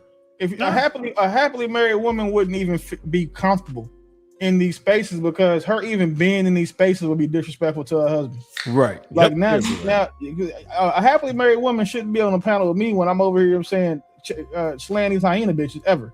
Like she shouldn't even want to see that. She just want to be back in the house tending to her nigga. Mm-hmm. Like there's no which is where she wants to be. Right. Yes. Wants to be. I tell her cats all the time. You didn't force her to be there. No, that's where she want to be. It's a chick. I do trade panel all the time. There's a chick to be over there. Not every night that she on the panel, I'm like, why are you embarrassing your husband? I said every time she on the show. Miss Kim, I know you talking about. Exactly. Like every time she on the show, like I just know, like this nigga, this must be the only piece this nigga gets because that's why he let you come over here, so you're not fucking with him. Exactly. That's the reason why. And then she, well, that's a trigger for me. Well, you trigger us. Like, what's a trigger for me? Stupidity. And every time you come over here, you make my ass itch. Like, so that's why, like, I'm trying to explain this is what you shouldn't do. My wife would never in her rabbit ass life be on a panel arguing with niggas. Right. Like, don't bring that. Go take a shower. Wash that internet nigga shit off you before you come get back in this bed. Like that. It just that wouldn't happen. And again, it's the happily married, wifely women just aren't in the space. Just between the hours of 9 to 3 in the morning, you just on here with us, huh? Listen, those women don't want to be in this space, bro, because it's not just the panel itself, but they getting all this attention from all these, these weirdo dudes hitting them up on Instagram because their socials are open to the public. That tells me everything I need to know right there, bro. Like, but hold on, Saint. This is the difference between. It's almost not that I'm not saying it's incorrect, but it's a whole bunch of dudes that be gassing their ass. They want be the gassing attention, free validation. It's attention and free validation. It's all attention. Like you cheating, ask a woman, bro. This is her. You know what? Fuck it. I think this is actually even fair. She's not out fucking people, but she just needs to get that attention from other men in another way. And this is what she do. She get on these panels. And you know what?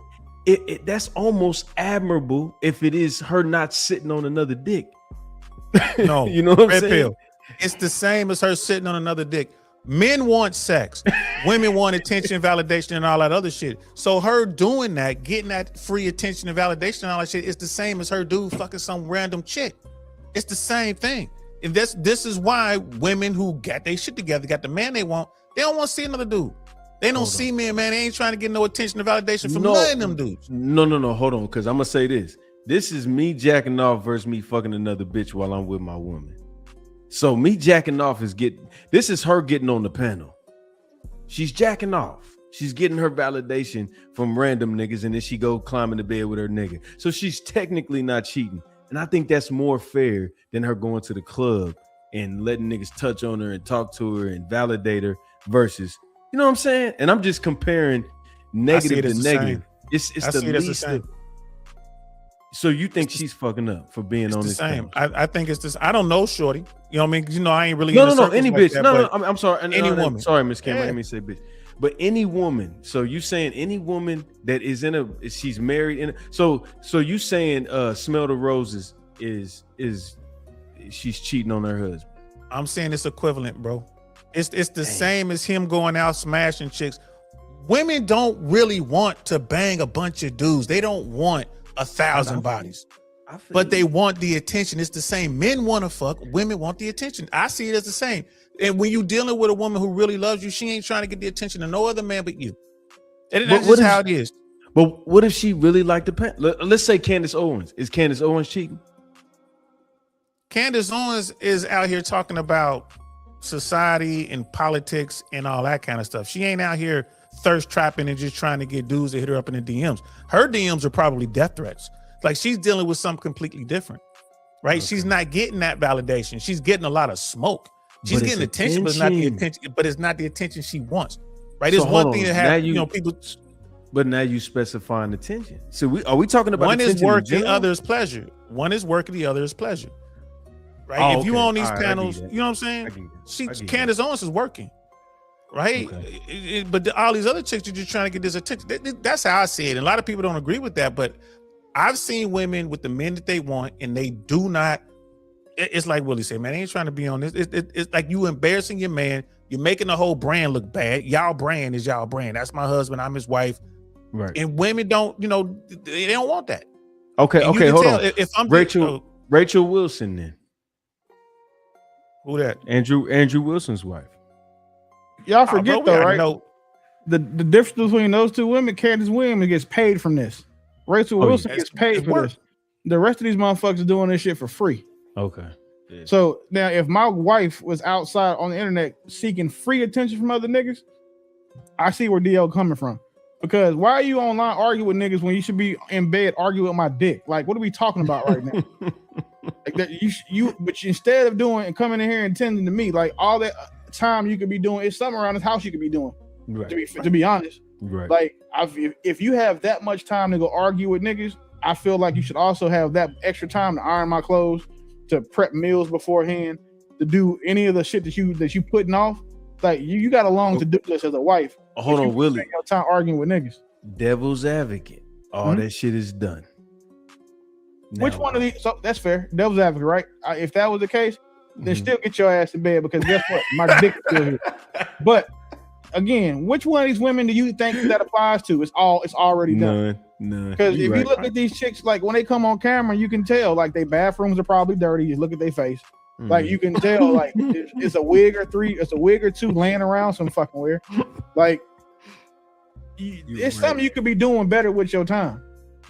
Right. And the way I look at it though, fellas, if I'm dealing with a woman and she display like I'm doing my part, and then I see her, like you saying, free attention on, you know, wanting to spend all this time entertaining these dudes, right away I'm like, she's not the one.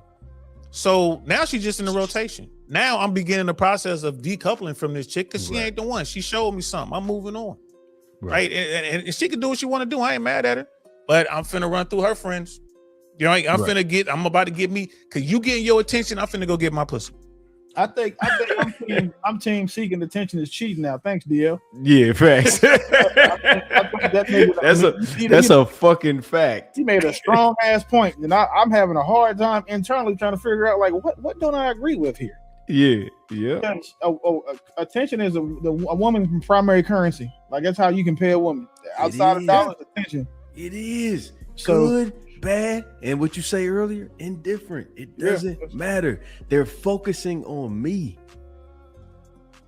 They want attention and we want pussy. We want sex, they want attention. It's the same thing. Watch a Fresh and Fit episode where they grading their IGs. Even when a bitch know that she's naked 97.2% of the time, they like, I know, yeah. Like, you funky bitch, they don't even care.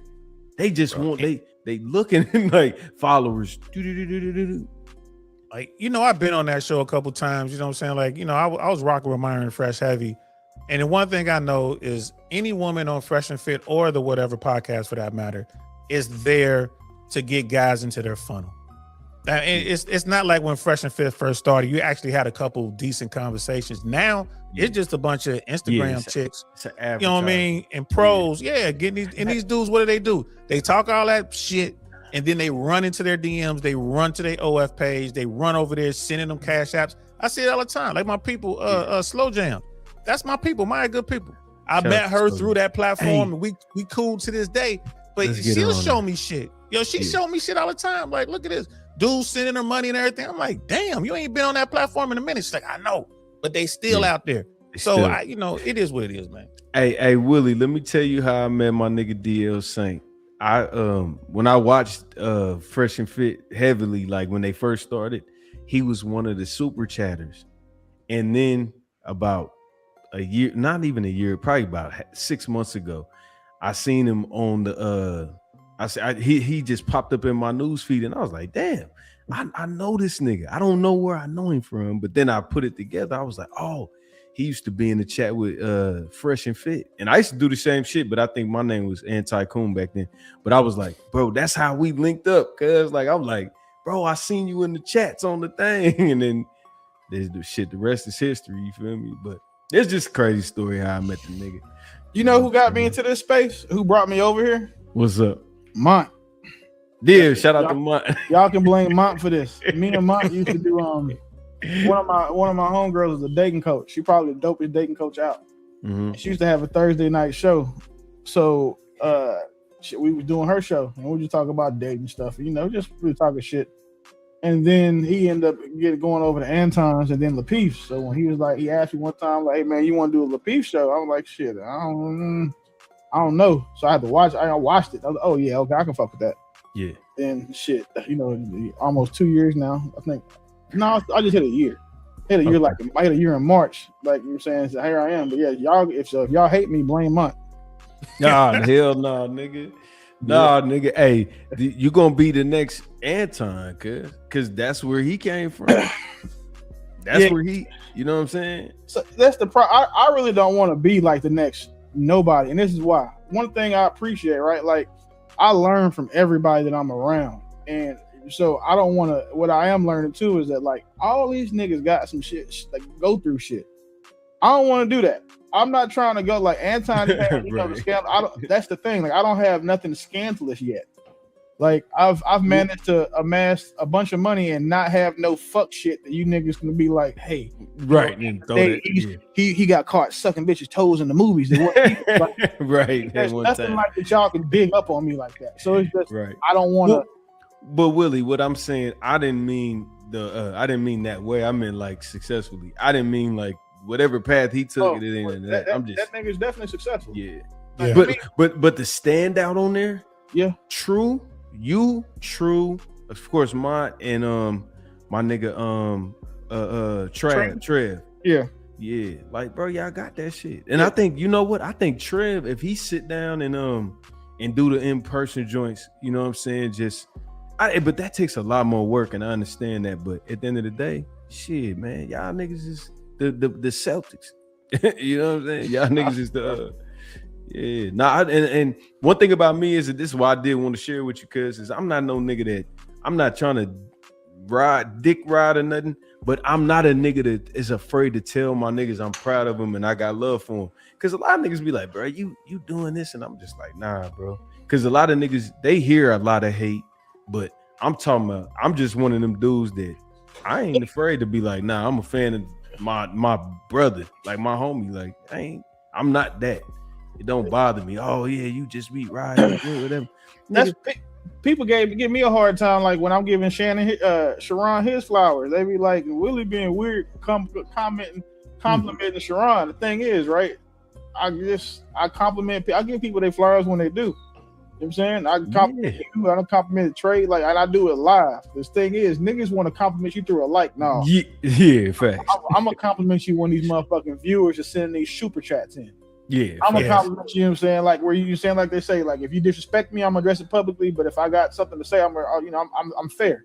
Yeah. So I do the same thing with everybody, because what I notice is that what people don't pay attention to, people may miss something we say, but then they hear you like giving me accolades or me giving Sharon accolades, and they may go be able to pick up something with him they can connect with, or they may go re-listen to something I said now that they like say somebody watched this video. This is probably the most most of me I've given anybody said be on the internet. Appreciate so somebody go back and watch this shit now. You know, they be like, okay, I can see where he comes from when he says certain things. Right. You know what I'm saying? It's probably, you're saying, a couple of these, you know what I'm saying, she man nigga hating bitches try to make like they're gonna try to clip it up, and that's cool. Like I appreciate all of it, because at the end of the day, one thing that I've learned is that giving people their credit, you gotta do that shit while they're alive. Life is short, and it's several times where it's been people that I wish I had said something to, giving flowers, giving a hug, whatever, that I missed that opportunity to, and I said I'll never do it again. So if I got a chance to say something positive to somebody, I'm gonna say it as soon as it comes to my mind. Facts. And I do the same way, man. That's real talk, bro, because I'm not in those spaces over there. I'm sitting here now like, well, damn, I'm gonna have to watch some of the peep shit so I can figure out who's who and what y'all talking about. Because my thing is like those panel shows and dunking on people who don't really know how to think, man, that's the sugar. Yeah, that's gonna get you the views and clicks and all that. But I'm sitting here listening to you, Willie, and I'm like, bro, I can't wait to talk to this brother about wealth creation, preserving your wealth, government contracts, staying out of family law court. Like, you know, what's the best way to defend yourself if you're in that situation, planning. That's what I want to talk about, but that ain't the sugar right there. You know what I'm saying? That's the hard protein. Yeah, nah, facts. Okay. What happened to your phone? Yeah. Hey, and look, check this out. Look right up under you, Saint. All right, well, now call when you got the sauna. How do panel conversations transition into real life? Is this informative or entertainment? And what I'll say with that is I want Willie to go first, because that's what, you know what I'm saying, 9 times out of 10, that's what he be on. And then, but Saint, me and you, we on the same shit. But when you get off these panels, what do you like? Has anything ever taken you to be like, I heard like move different after you get off the panel? Well, I'll say most of the panels that go viral, the answer is no. Nothing happens. The people are actually performing for that viral moment, and like I say, it's the sugar. There's nothing really there.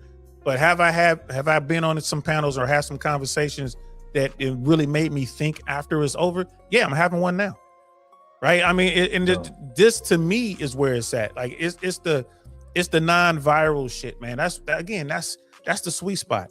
Right? Finally, I'm talking to a young brother who has done it, bumped his head, right? Took notes along the way and is trying to help folks, who also has the ability to go in and give you the sugar too. He can go in there and just wild out, you know what I'm saying? Slam on somebody who being stupid, right? No, you know, like I said, like I'm a clap with shit in my hands or whatever. Like just say the most creative, crazy shit that's gonna make you laugh. It's entertaining, right? It's entertaining.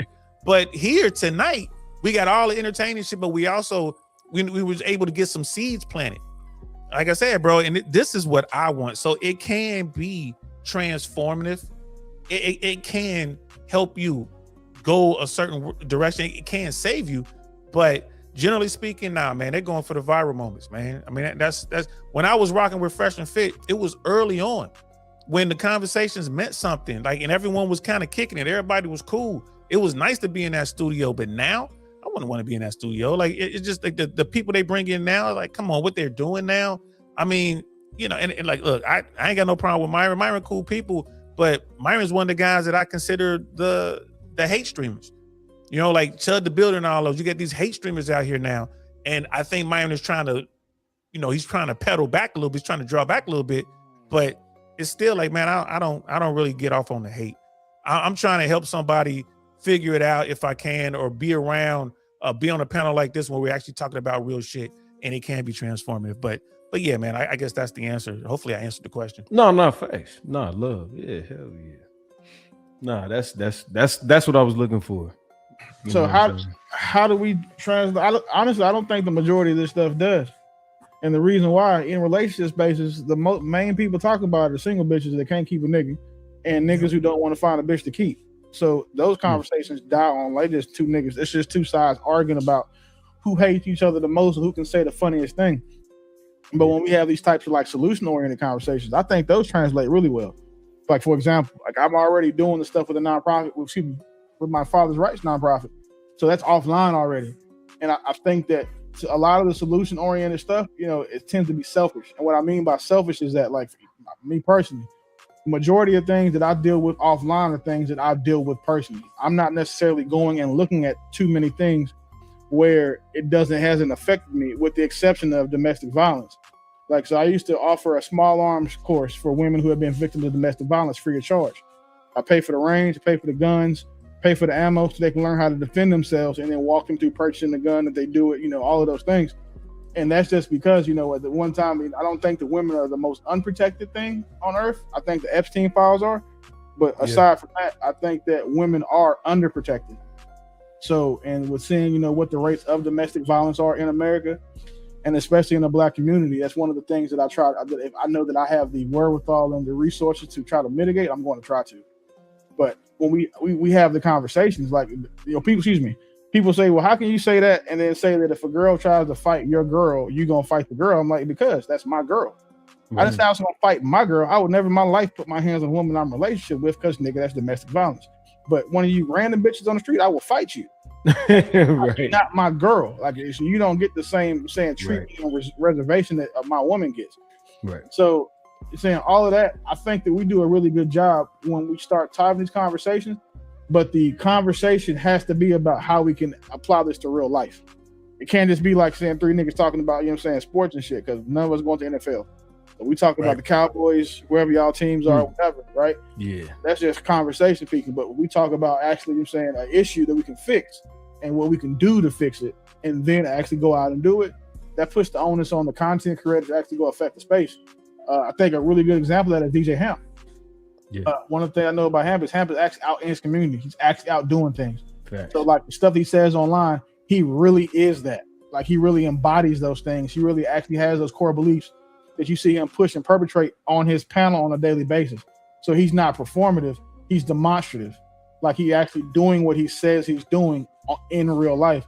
So I think that he's probably one of the biggest beacons you can have in the space about who's doing that. Another one is Jeff St. James. Like, it's another real good one. Shit, I can think of a few now. I think of Darwin. Darwin is really like helping men. Like, he has a cool shit on TikTok, you know, all the viral stuff. But like, he's really got a school community where he actually helping men. Like, he's got dudes who ain't got no pussy from their wives in 4 years, and helping them get their shit together. Like, you know, to actually saying move on and like try to love themselves again and help them build their self-respect back. So I respect those guys on a different level than I can most other creators, because I'm seeing that what their mouths and their actions are in alignment with what they're saying online and off. Fact. So I really respect those people for that. That's what's up.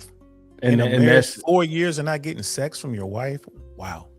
Yeah, I told him the fact that you ain't cheated or beat her ass, you are like saint. Like, I would expect his wife to be one of the women I'm teaching how to shoot niggas, because 4 years is crazy. Like, and he's faithful, but he's faithful. Yeah, and he ain't cheated. So like, that's the thing. Like, so giving men solution, and I think that there's men are, I would say, are the more underprotected of the two. If we have to look, and especially on YouTube, there's not very many healthy men's channels. There's not that are just saying that are just about getting men shit together. You know what I'm saying? Like there's nobody out here who genuinely saying loves and supports men, because that kind of content is not profitable. It's actually suppressed. So we don't have very many pages like that, even on social media in general. And the ones we do, they don't blow up because again, they get suppressed by the algorithm. The algorithm wants men and women arguing, or they want women bashing men because they want, you know what I'm saying, those clicks and views because that makes money. Yeah, I mean, bro, that 100%. And you know, I used to think that, oh man, you know, that ain't true. They're not suppressing this content. Yeah. Now I know it for a fact. I'm like, bro, no, this is what the algorithm. Yeah, it's what it's been programmed to do. It is what it is. Like, you know what you got to do and say if you're trying to get out there, if you want the algorithm to push you. And then some people refuse to do and say those things. So I mean, it is what it is. There's a lot of things that get suppressed, and I have this knack for picking up shit that actually will get suppressed. Like I have a peptide company. Well, I bought a telehealth company recently, and it came with a peptide brand, so I separated it and have the peptide brand operate independently of the telehealth clinic. And when I'm pushing, it's funny because when I push the content from my telehealth clinic, views, reach, all of that. But when I push the peptide, nothing. 10 views. So I can make the same post. Just use the telehealth clinic for one and the peptide brand for other. The telehealth clinic gets 600,000 views in 2 days. The peptide clinic, the peptide ad, get 11 views in 30 days. Like, so are we talking about the YouTube algorithm, or are we talking, you know, Instagram? Both. We're talking Facebook? Both. Well, you see all three. The big three: YouTube, I guess four: YouTube, Instagram, Facebook, and TikTok. It's the same thing, and you got to understand that people run ad. People, I think if I had the time to look into it, I would say that I could prove that companies are paying to suppress ads that go against whatever their product is. I never thought about that, but damn, I bet you're right. I would bet money, because as a business owner, that would be a great spin for your ad. That'd be a great dollar spin.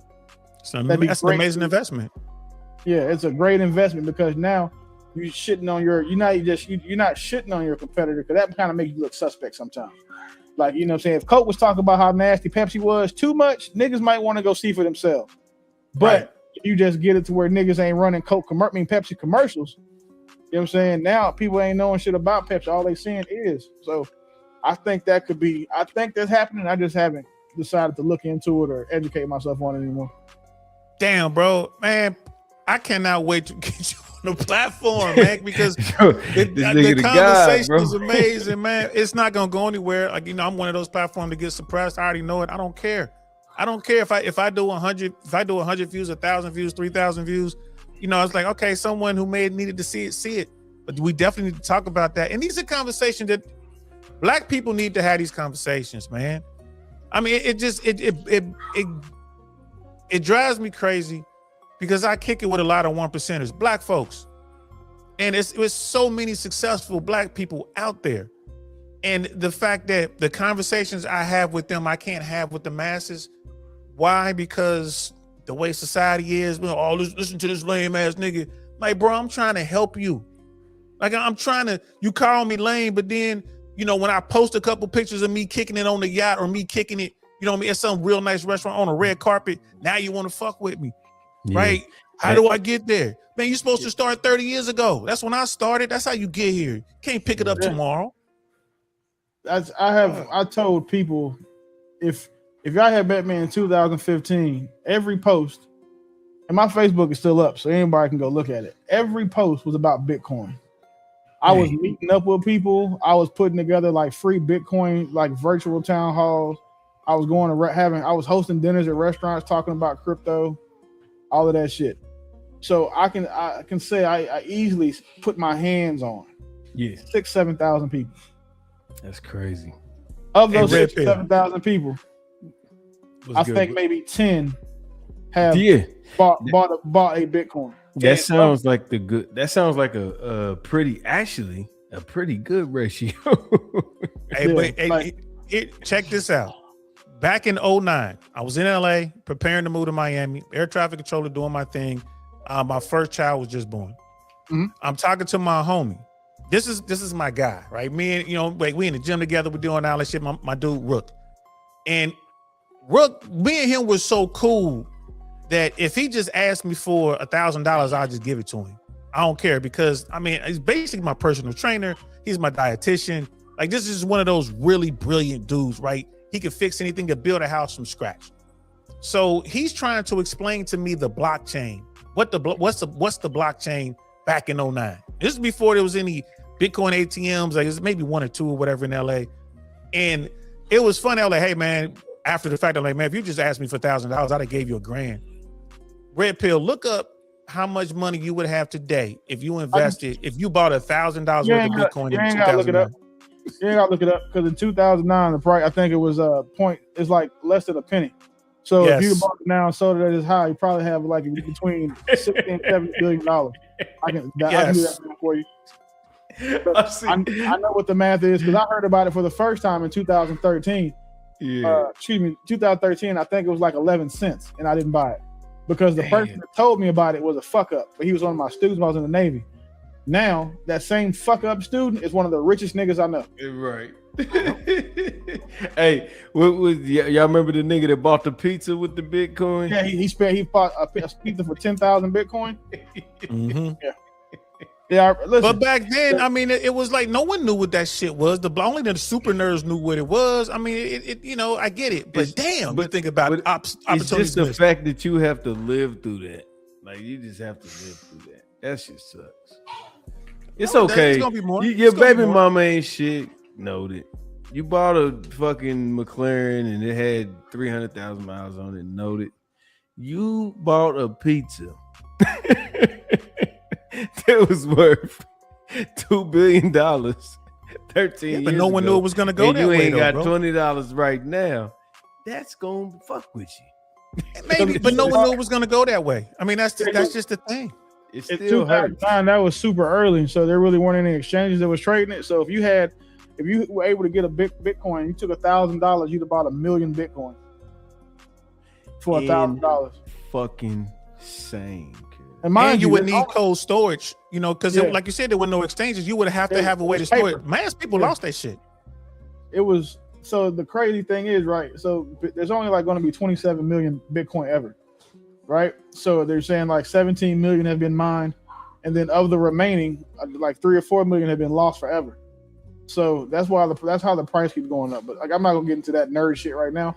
That's a whole separate show. But one thing that I knew though is that when I bought it and it hit 5, I bought it for like 11 cents, 13 cents, and then it hit $500, and I was like, I'm gonna buy some more. It went down, so I just started riding it back and forth. Yeah. Pause. Like, you know what I'm saying? It'll go 500, go back to $60. So I saw the pattern. Yeah. So over the past, since then, I've ridden it up and down so often and picked up so many other coins. Like, and the thing, what I started doing is like, because I felt like people didn't believe me. So I would show them like screenshots of what I bought. Like, I just bought 240 Bitcoin, 1,800 Ethereum. You know what I'm saying? I'm showing them what I'm doing so they can see like the trades and shit, and people still didn't listen. And what's funny is like those people who didn't listen are the people who talk to me about it the most today. That's crazy. Like, they're trying to, they started buying Bitcoin when it was $100,000. When I was trying to get them to get this shit when it was $100. Like, right. And I was looking at it when it was like 0.3 cent. Right. That's homage right there. They paying homage, bro. So real quick, because I'm gonna have to tap out here in a second. But Brother Willie, I did want to ask a question, man. Talking about the economy right now, I think we're headed for a severe recession, maybe small D depression. Am I wrong? Wait, say it one more time. I think we're headed for a severe recession, worse than a Great Recession, or even a small D depression here in the U.S. based on what's going on right now. Am I wrong?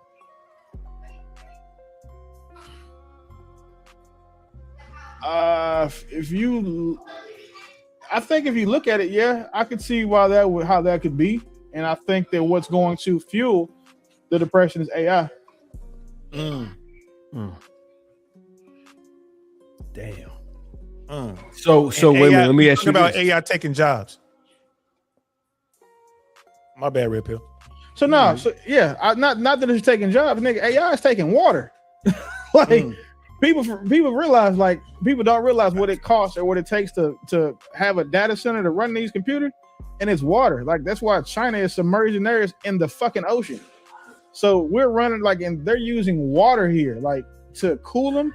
The AI cooling is going to probably be one of the most expensive business expenditures in all of business within the next 2 or 3 years.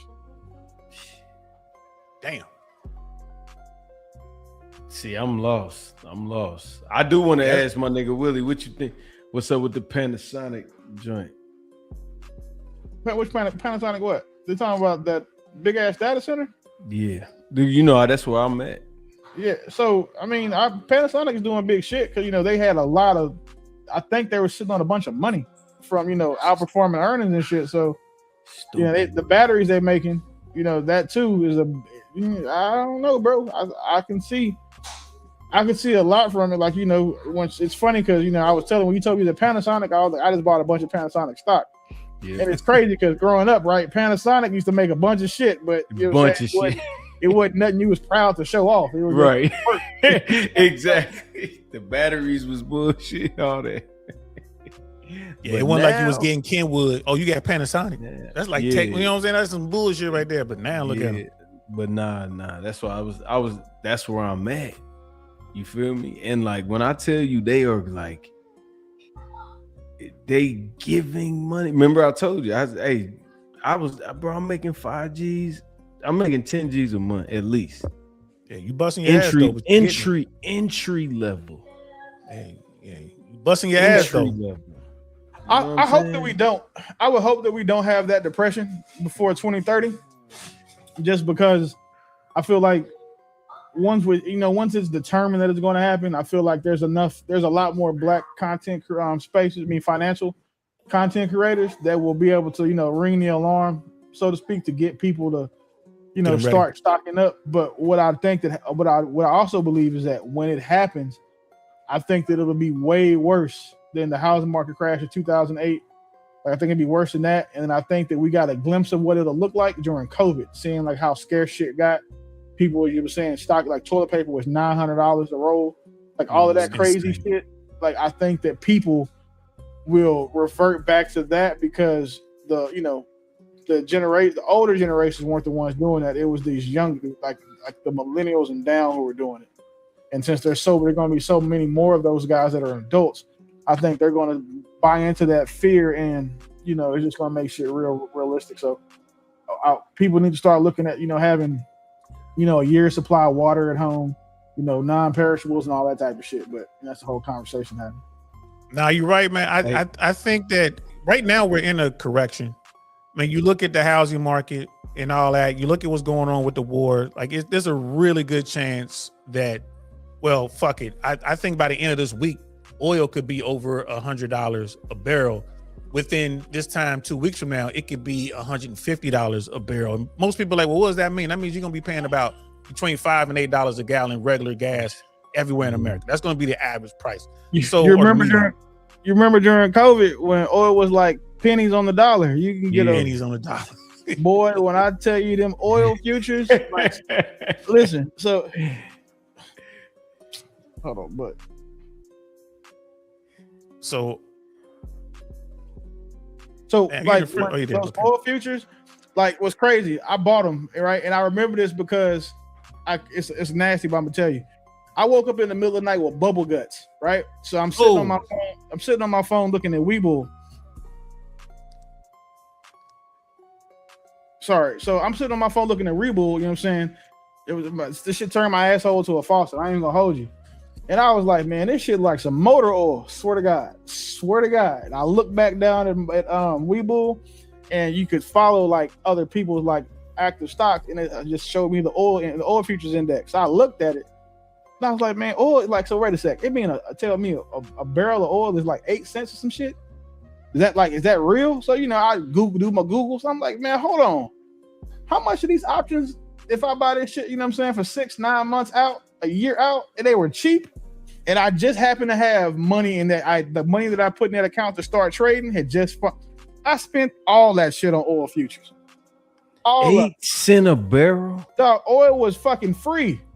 Like No one was moving. Like, I don't remember. Listen, I don't remember what the exact price was, my nigga. But I do. I just remember looking like nigga. It was so cheap, yeah. And I'm thinking, I've seen, the barrel of oil. I'm like, so I can go fill my whole fucking house with oil for $1. Like that's what I remember, and it's crazy because, like, I remember that night so bad because that just certain. I ain't never had bubble guts like that before in my life, but I ate in the spot, so it was cool. And then I just laughed because, like, when I started selling them off, I was like, "This is all because of them nasty ass tacos I had from Fuel City." Like I'll never forget, bro. Hey, look at God, boy. Like God be a nasty ass taco because he definitely looked out for me. Like, bro, and that's the thing that we don't understand and accept as a community, because Brother Willie has the money to make the investment. He's going to make more money. That's what people don't understand about the 1%, bro. Like, oh, the 1% is going to fall. I mean, they'll never fall, bro. They got the bread. Like when when Elon Musk was a trillionaire for a hot second on paper, right? And then I was just like, well, damn. I read somewhere they're like, if a trillionaire spends $1 million a day every day, how long will it take? How many years will it take for them to run out of money? And what 5, 10? Like 2,000 years. Over 2,000. It's like 2,400 years. Like there you go. 2,400 years ish, between 2,400 and 2,600 years. Think about that. $1 million a day every day for 26 years, and then you broke. $1 million, 7 days a week, 365. People don't understand money in our community. I tell folks all the time, it ain't real. It's monopoly shit, bro. It's green paper. It ain't real. What are they doing when they get their money? They're buying shit that's real. They're buying precious metals. Exactly. They're buying land. They're buying things, right? They're investing heavily. Bro, Brother Willie, I can't wait to get you on the show, man, because I definitely want to talk to you about, because I'm telling folks, I'm like, y'all need to understand, man, like, we are headed for the market always, the economies do this anyway. We got an idiot in the White House who just really fucking shit up. People don't understand, like, our strategic reserves, strategic reserves around the world are coming up on minimums. Like, the whole world's about to stop, bro. Wait. I just tell folks all the time, just wait. I hope you know how to hunt. We got Venezuela. Venezuela's oil reserves are still maxed out, but at the same time, I think that we most of us knew that play to go get that nigga from over there in Venezuela in the middle of the fucking night was about more than him talking shit about America. I thought that was a play because China was in there trying to update their infrastructure so they can get to the oil. People talk about Venezuelan oil. No one can get to it. You got to invest billions just to get to it. That's how jacked up their infrastructure is down there. But now we got it. If so, I have this. So one of my friends tells me, like, he said that he has some rich nigga hobbies. Well, I don't consider myself a rich nigga, but I do have an expensive hobby, and it's collecting citizenship in different countries. There you go. One of the things, nigga, that's a rich nigga hobby. No, okay. Well, listen. So this is the thing, though, right? What I want to do is, I got a handful, but if Venezuela open them doors, like, I'll go down there and if I get one well, I'll go down and turn into a motherfucker from Central Texas, an oil explorer, because, like you said, it's gonna take billions of investment. Just give me a little pocket. Yeah. Give me a little pocket for, you know what I'm saying? I'll put all my money into it if I know where the oil is. Yeah. And, you know what I'm saying? I'll be cash poor for a year or two before that bitch start turning a profit. But after that, nigga, that's forever money. A percentage of a percentage, nigga, and then bam, cash out. Yeah, man. Well, not even cash out, just keep the money flowing. Yeah. And my last question. I really got to go, guys. Cuba.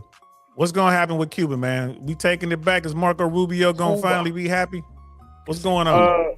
I don't think that we're going to take Cuba back. I think if anything, we would just start treating Cuba like we treat Puerto Rico and use it as a territory and lack some of those travel restrictions. Because if you've never been to Cuba, Cuba is several years behind us, technologically speaking.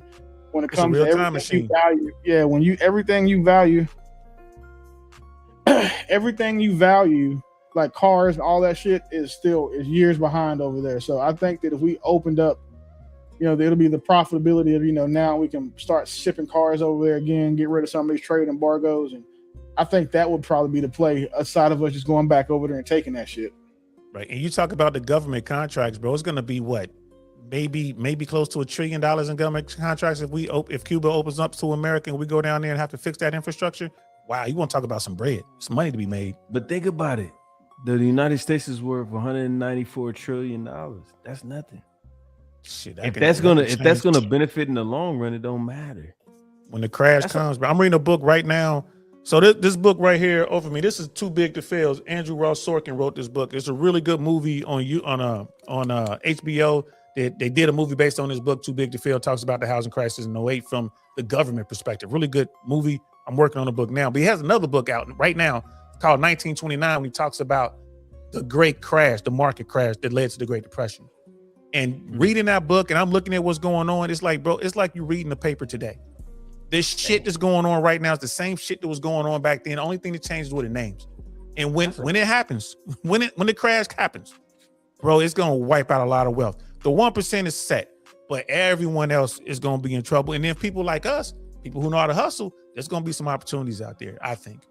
Yeah, yeah. That's what the depression does anyway. That's what most of them things do, is it separates the people from the poor. They stay poor, and then the rich, they got to figure out how to finagle their shit, and then it's gonna bring that gap back down, because there's a lot of right now. The shit it's just massively the gap between the rich and poor is just stupid right now. It's like parabolic. It's going away, but once that happens, it's gonna bring that shit closer together.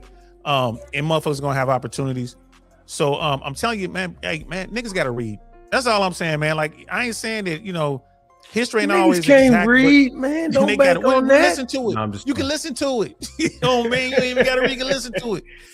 And it will shock you how it's like history ain't the same, but it rhymes. Man, you see this shit happens over and over and over and over again. But Saint, go ahead. The crazy thing about it is feeding people the information. You have to give it to them like a medicine, and they don't like how it tastes, and they don't want to hear it.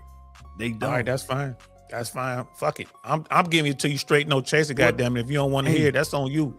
Don't worry about it. You get your shit together, and then bank on them relying on your testimony. That's what I say.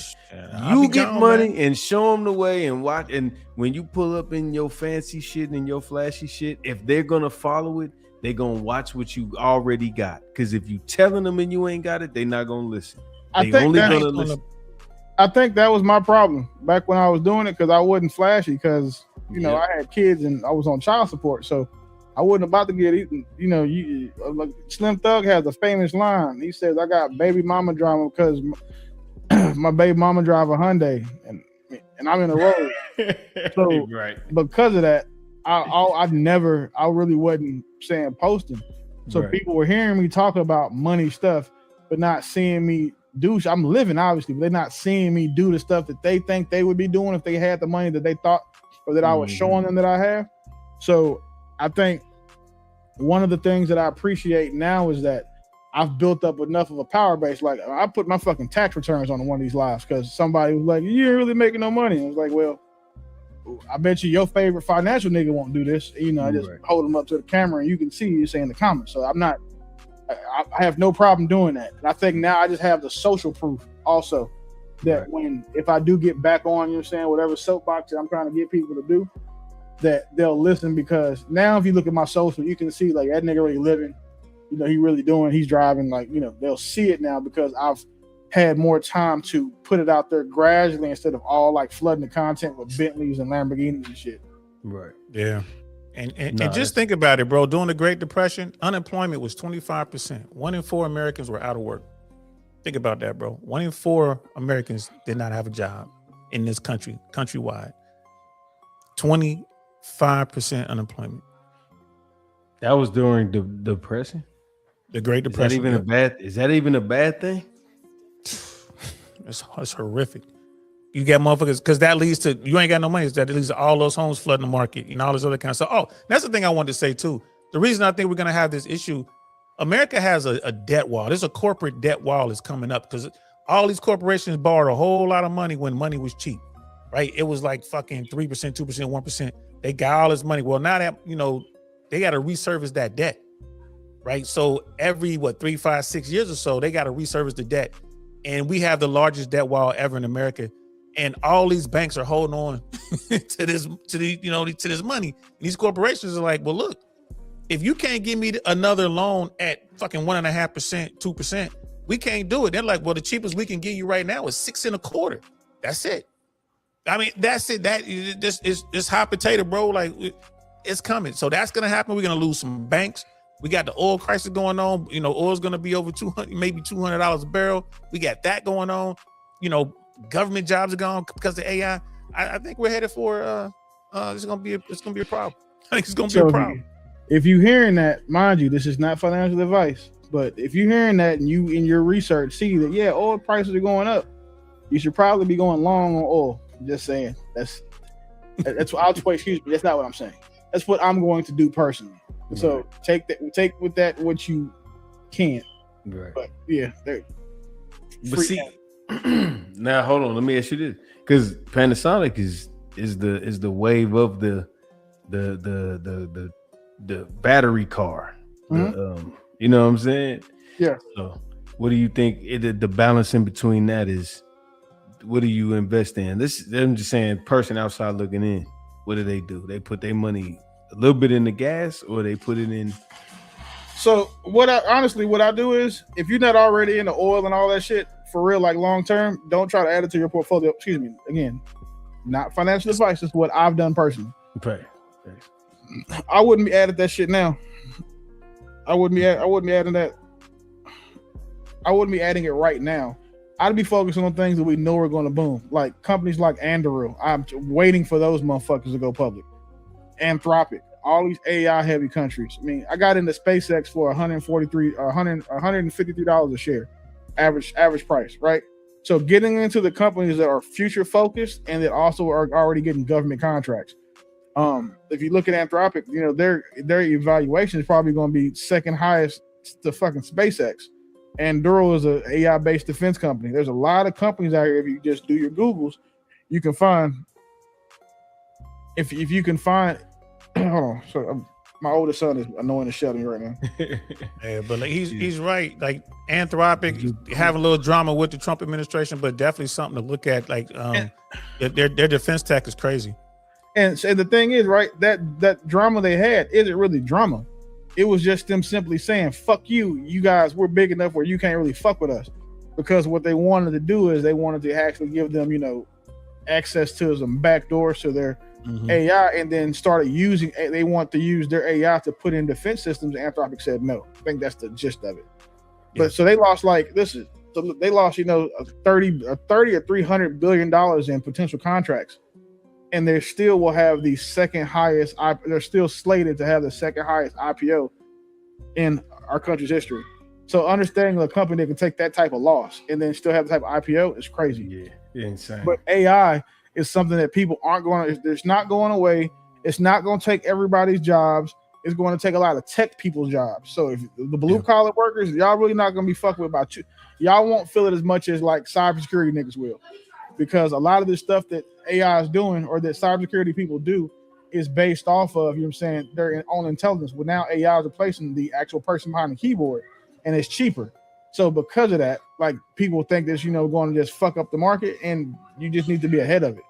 The only way that I believe AI will fuck you is if you wait until it's here or it's already you know, it's prevalent before you use it. Because right now, AI is really, ChatGPT is really like Bitcoin right now. Like Bitcoin was in 2020. You think it's still early? Yeah, hell yeah. Only 10% of people know what ChatGPT is. Facts. Okay. I mean, bro, we was talking about Claude, Red Pill. Like, most people don't know, and Claude is far superior, in my opinion, than ChatGPT. So I wish I could. If I got my shit set up, I can't move it.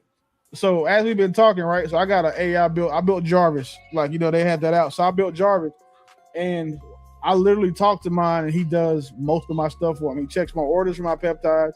He checks my appointments for my. You're saying, if you use Gemini, you fucked up. You're fucking up, Pablo. Like, he's old. That's one of mine. He's a little older, bro. When we have you on, he'll be in the chat so we can really school him up. So I'll do. Matter of fact, man, I'm doing. I've already got the script for a video I was gonna do comparing AIs, and then showing you like what you can do with custom AIs. For example, like my Jarvis, like I talk to it, it'll tell me like my Instagram messages, my account balances. I can ask it these questions and it'll do things for me. I can say, hey, order.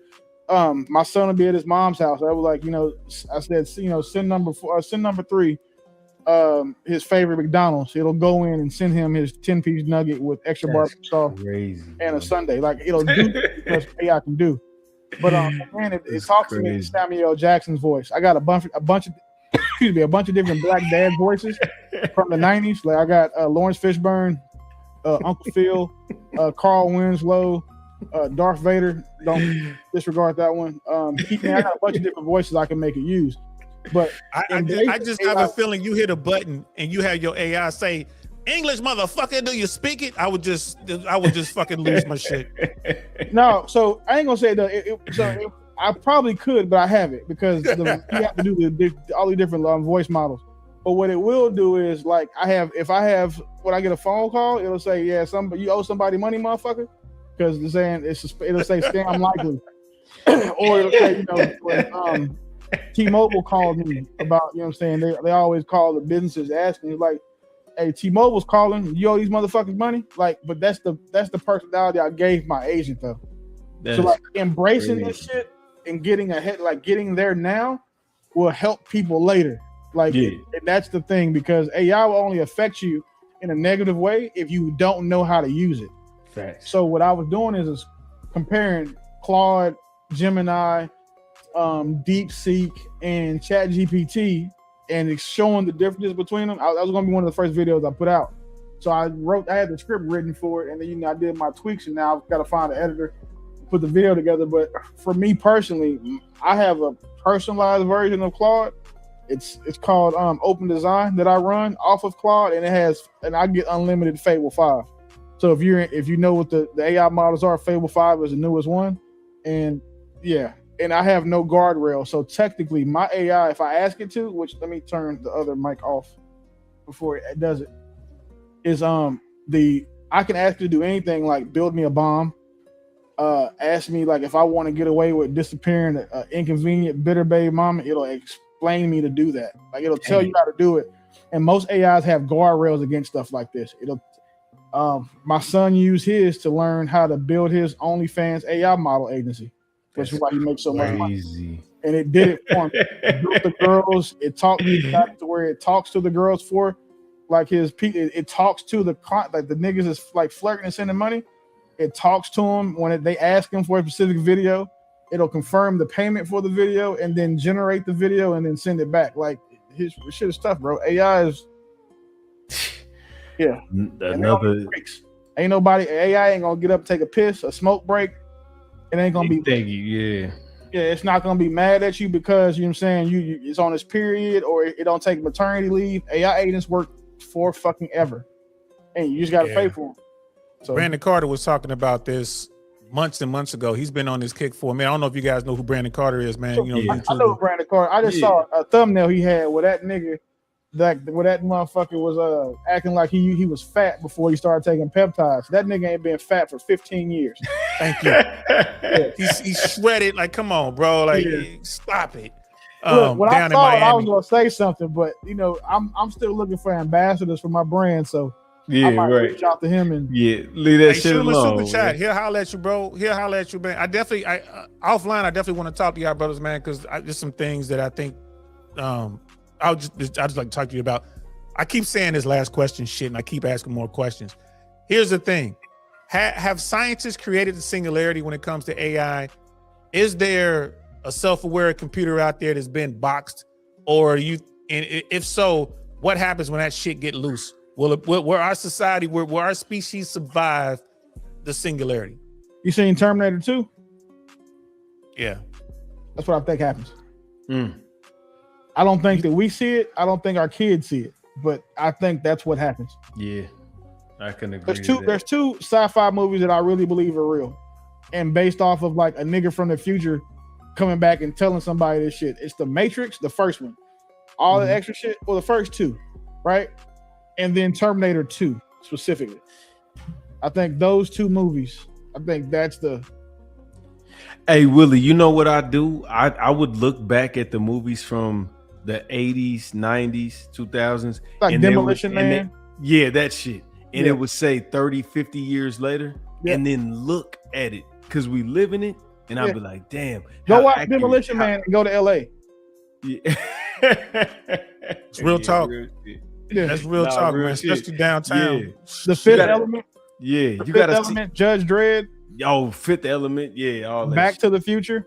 Yeah. Damn. Like if you go watch any of those movies, and you'll see like we're past where they said we would be right now, right? But the craziest part is like how, you know how people say The Simpsons is written by somebody that's from the future because everything they keep writing keeps happening. And it's like thousands of specific things that have happened from the Simpsons creators. And like every season, like every episode has one, you know, people those conspiracy niggas. Some of them shits I just don't think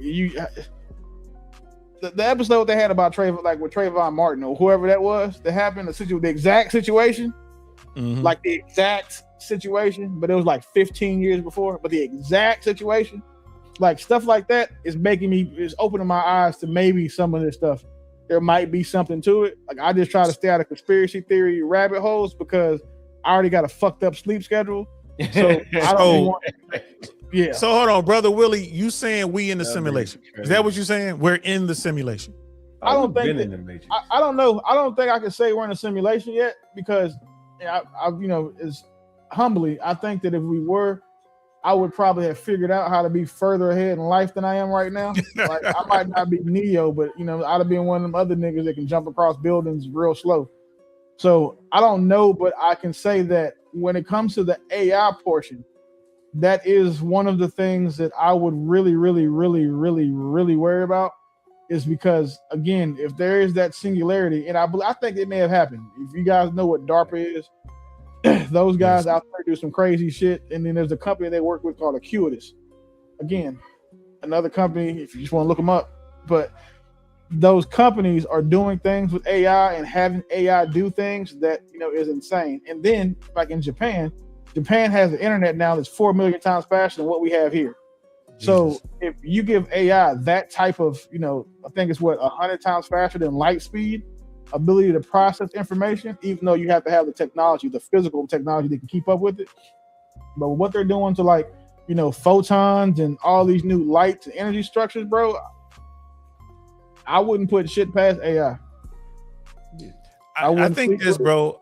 I think if the singularity exists and it gets unboxed and it gets plugged in and it takes over within a matter of moments, I think it'll decide what it's gonna do with our species.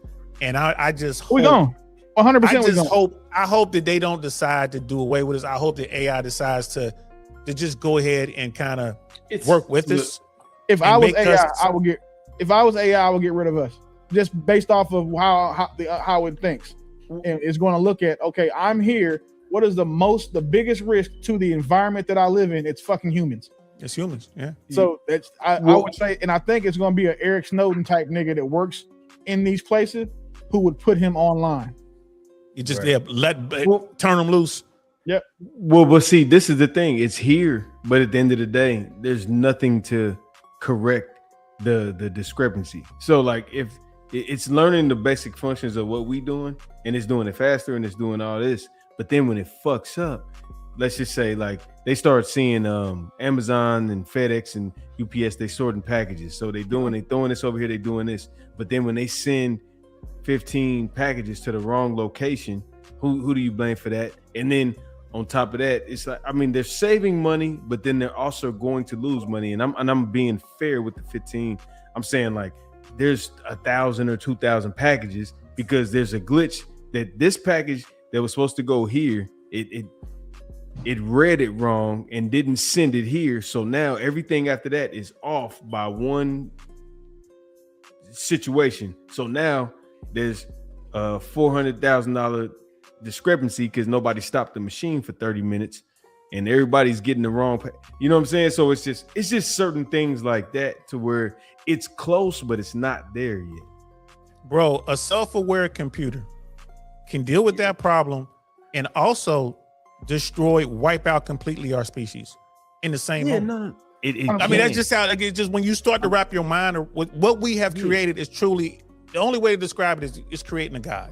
You're creating a God. Now that same system, that that computer could figure out a way to keep humans alive forever. Right? So it could do either or. Yeah, But it I can, kind of, you know, I just hope it goes. I hope it keeps us around. it's a pro and 90, you know, whatever percentage you want to give it. But when it goes bad, there's no way to fix it because they're not programmed to. I mean, I'm not saying that they're not programmed to understand they made a flaw, but after the flaw is made, that's what I said. If everything is in sync and then one thing happens, this package gets jammed and it gets shoots back into this.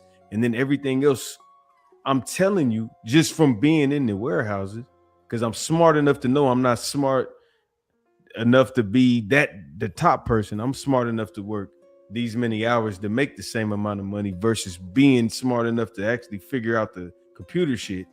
You know what I'm saying? But I'm watching it. So the same mistakes they making, there's nobody that's going to correct it. Can't fire the robot. You can't get it. You have to sit in there with scientists and make them or the people that actually, they have to figure out how to make sure that this doesn't happen. Because once that one thing happens, then now everything else goes bad. With a person can actually acknowledge the fact that, oh, okay, well, I accidentally sent a Florida package to Ohio. Red pill. We're talking about a self-aware computer, a new life form. Yeah. A new life form that, if unleashed within a matter of moments, like nanoseconds, will be 1,000,000,000,000,000,000,000,000,000,000,000,000,000,000,000,000 trillion times smarter than the smartest human that ever existed in a matter of moments. Yeah. Right? It's something like, it's just, I think about the shit because I'm like, I'm hoping we get to survive it, but I don't think we will. Right? That's what we're fucking with right now. You know what I'm saying? That's what the nerdy motherfuckers, the DARPA motherfuckers, and the CERN motherfuckers are doing right now. They're creating a god that will probably destroy us all. Right? So, and talk to the smartest motherfuckers. Like, so when we talking about like sorting packages or running the, you know, like running the, you know, like the intensive care units and, you know, building buildings, we're talking about something that can do all of that, figure all that shit out in just nanoseconds and then continue to learn. Like we're creating a god. It was The Watchmen. You guys ever watch that movie, that superhero movie about the Watchmen? I never watched it. Yeah. What's the name of it? What? Dr. Manhattan. That's one of my favorite superheroes. So yeah. So we on that. So and then brother, we nerding out and everything over here, bro. I thought we was gonna be doing some gangster shit. We did. We know what I'm saying. We fucking geeking out on this type shit. Red Pill, thank you so much, bro, for putting this together, man. Hey, no. Willie, my dog Saint, y'all the stars of the show. I'm just, bro, I think this is my purpose, putting together the Titans. It ain't me. I ain't shit. Ain't nobody gonna sit here and listen to me like that. But no. I got the, no, I got real the one, bro. No. I appreciate that. But as far as the talking, nigga, I sit Saint, Mac, Willie, JB reacts. I'll be Lapeef, nigga. Hey, Lapeef, what's up, nigga? No, I'm fucking. If you want to come over to Lapeef, that's show up Thursday.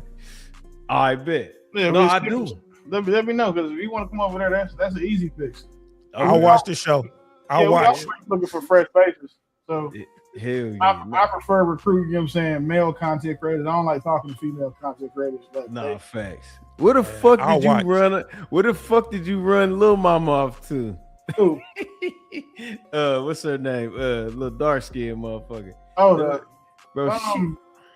Yeah.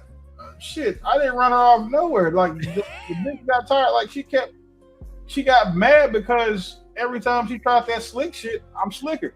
Yeah, facts. She told JR, like, I don't want to come back because I don't feel protected, and you let Willie talk to me any kind of way. And just mind you, if you watch, bitch, I don't say nothing to you until you say right. Something. Exactly. Like, you can't get mad because I'm funnier than you, and I know what your child looks like, and I know what your husband looks like. So you just can't. You leave me the fuck alone, and I won't put your edge on the fucking, as my background. Hold on, Willie. I watched you try to be civil with her. I watched it. I in real time. I was like, damn, like you was trying to be cool with her. Funky bitch. I ain't see the shit, but you like fuck killed it. Oh shit. Hold on. Is that the hair? God damn. So again, like, I don't bother nobody, right? But I'm funny. Y'all I think she was just the first person to get like you never gonna be able to out me. Where the mic go, Willie? We can't hear you. Oh, my bad. This for you though, but this for you, fam. When you did that shit, this is what I was thinking. Well, that's great. That's just fucking great, man. Now what the fuck are we supposed to do? Yeah, that's like you can't beat that. And then you thought that you was gonna come on the panel and be disrespectful with your fucking edges looking like that, bitch. That's just not how it works. Insane. Like you let him use my he degrades me every chance he like, and I don't even talk. I don't even acknowledge. Yo, you see how I am on panels. If somebody I don't like fuck with, I don't even acknowledge them or their points. Right. Like I'll just skip right past what they were saying. So you can't prove like you just mad because I did what you used to like. She does what I did to her to other people. And that's what she thought she was gonna be able to do. Well, I mean, you know, I'm just not an easy win. That's all. I ain't no easy win, nigga. That's hell yeah. But nah, hold on, man. Hey, she be over. She went over to who? She was over on matter of fact, shout out to them. She was on Fatty and Ali shit, but I think she was short lived too. Yeah. Like, you know what I'm saying? But you know, one thing about them niggas, man, like aside from production, because their production is probably the best I've seen on the internet. Like I give those niggas their flowers. They production is crazy. And those niggas have embraced AI the way these big bitches have embraced waist training. Like those niggas are killing shit over there with AI. But what I also think I like about them is that they really don't keep people off their panel. Like everybody shine, whether it's like big content creators or I'm saying insignificant bitches like her. Like they give everybody a chance to come over there and say and pop their shit. So like I respect that. And if I was to do a panel, I would probably run my panels the way like they do, or like you saying how Trey does, like it's wide open. Right. I'm saying because you do gotta have some goofballs on the panel to balance out the niggas like us. Yeah, so if we all on a panel together, we just sound like we all agreeing. It's just a bunch of head nodding. Right. Somebody be like, "You said what, nigga?" Yeah. like remember the pushback I gave Sharon when he was talking about if his dick didn't work, he would hit his wife with a strap. I was like, "Hold on, wait a minute. Why did you?" He said that. No. And listen, to his credit, he explained why. I just said that as the man that I am. I would just have to let my woman go, like be free. Here, you listen. I can't please you. That's 51% of my job. So I don't want you settling for the 49%. Like if I can't get you to where you got to go, like I understand, and like I don't want you to have to compromise your character and then go collect some outside dick on me because then I'm gonna be tender about it and the outcome's gonna be different. So I would be saying complicit in you going to find your satisfaction elsewhere. But he said he would hit his chick with a strap, and we all pushed back. But again, bro, he stood on that shit. Like he stood on that shit, bro. You gotta give him credit for it. God, Willie, hold on. No, I don't. I'm sorry. I tell you what, listen, see the niggas be like, you be defending Sharon. I'm telling you, bro. All of us appreciate a nigga that's consistent. Because one thing, man, we like is consistent. Like we like consistency. A man who is consistent in his principles, even in the face of adversity. Because I'm a pretty adverse nigga when you say dumb shit.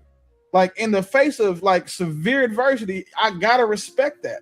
And then he explained it from his point of view. So like again, I'm not arguing against the man. I'm arguing against what his belief was. So the man I respect. I'm just not putting on a strap like I'm a fucking stud. Like next thing you know, that you're gonna put on a fucking sports bra and shit. Like I'm just not doing that. Like now you want me to look like Manny Fresh for real. Like I'm not doing that. That's just not how it's gonna go. But if that's what he said that would work with him and I bet you his wife would be okay with it because again, that nigga represents his home very, very well. Like nothing. Listen, again, I know y'all don't agree with him, but you can't knock the nigga himself. Trust me, if you could, I would have by now. No, facts. Okay. Blue Jay in the building. What's good, sis? What's up, Blue Jay? Hey, yeah. Hey, look, Willie, Cass, you give it. He's protected by y'all. I ain't gonna lie. I embrace what you said, but he didn't say so much off the wall shit that the only reason I respect him is because of consistency. There's no way. There's none of that. Like he was talking the other day about being backed up, like he had to fight. Like he's like, nigga, everybody around me had to fight. All my siblings had to fight. Who? I told him, he said I believe you used to slap bitches. Like I told him that on the panel. Like I believe you used to slap hoes. Like for all the women shit he talk about, look, I told him, like I believe you used to slap bitches. Like cause I can see you doing it, and then like doing it in love. Right. Like you see what I'm saying? Like I could real see, pimp shit. Like get your shit together, right? Like right. I could see him doing that. So right. Again, like, bro. Like bring it, come here, give me a hug. One thing y'all will never catch me doing is not being fair. Just like, and I'm telling you, like that, it's you can't argue with that nigga. Like Tommy, you don't have to, again, because we men, we know that we can disagree with you and not it be personal. Like I'm pretty sure you niggas not Cowboys fans. So the Cowboys fan of me thinks y'all are fucking retarded. However, I'm not gonna stand and look at you as less because you guys aren't Cowboys fans. Right. Like again, I feel like that's the most abusive relationship I've ever been in. It's been a Cowboys fan. So I get it, but I still think that if you're not a Cowboys fan, you're dumb. You ain't shit. Hey, fam, I understand that abuse. I understand that abuse. I'm a Bengals fan, bro. Lifetime. Yeah. I'm a die Bengals fan. Unless we fuck up with Joe Burrow. If they let him get away, bro, I'm gonna become a nomad.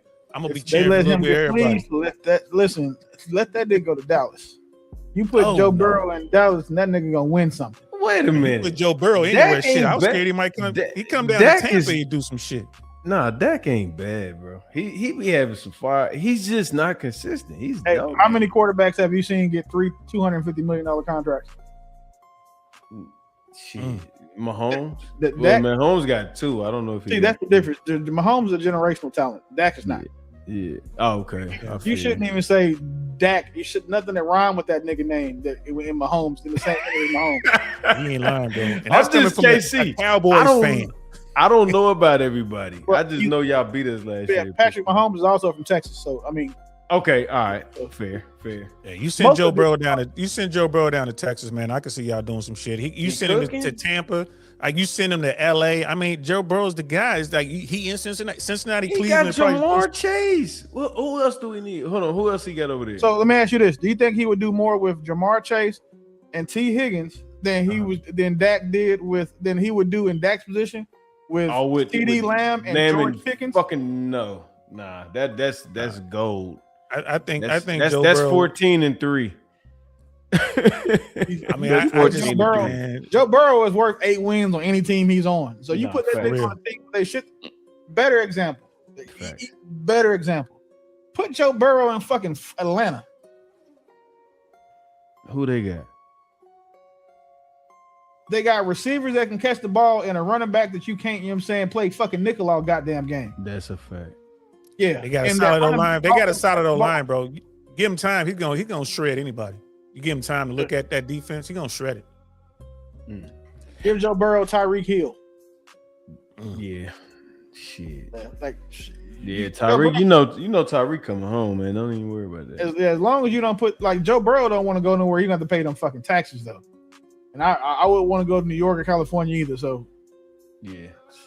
Cincinnati we still ain't got one. So I think Joe Burrow was trying to really bring a couple to Cincinnati, man. That's all on ownership, man. If it's what we're dealing with in Cincinnati right now ain't got nothing to do with the talent. Yeah, y'all ownership is some bullshit. I ain't gonna hold you. For real. I can't hold you. Cincinnati ownership, man. Like I don't know what them niggas is doing. My God, no one does. Bullshitting. Like I say, they let Joe Burrow leave. That's it. I'm done. I like that. I'm a nomad. I'm just watching football because I love the game. I ain't gonna have a team. That's how I look at it. Done forever. Pat just renewed that 500. He put a little extra change on that 500. Nigga, we good. Yeah, Patrick Mahomes wasn't going nowhere like that. That nigga gonna be Tom Brady in New England. Yeah, he not going nowhere for 20 years and then leave and win a Super Bowl with the fucking with the Browns. Fucking the fucking Browns, nigga. He gonna be like, all right, Shador, I got it. Hold on, let me get you right. Just get a ring, nigga. Sit down. Don't worry about it. I got you. That nigga Kelsey come out, he be 47. Listen, if I think that if this is gonna sound real bad because I hate giving New England any type of credit because Boston and like that area up there is the most racist area. I hate it. Travis Kelce's great, right? He's a great tight end.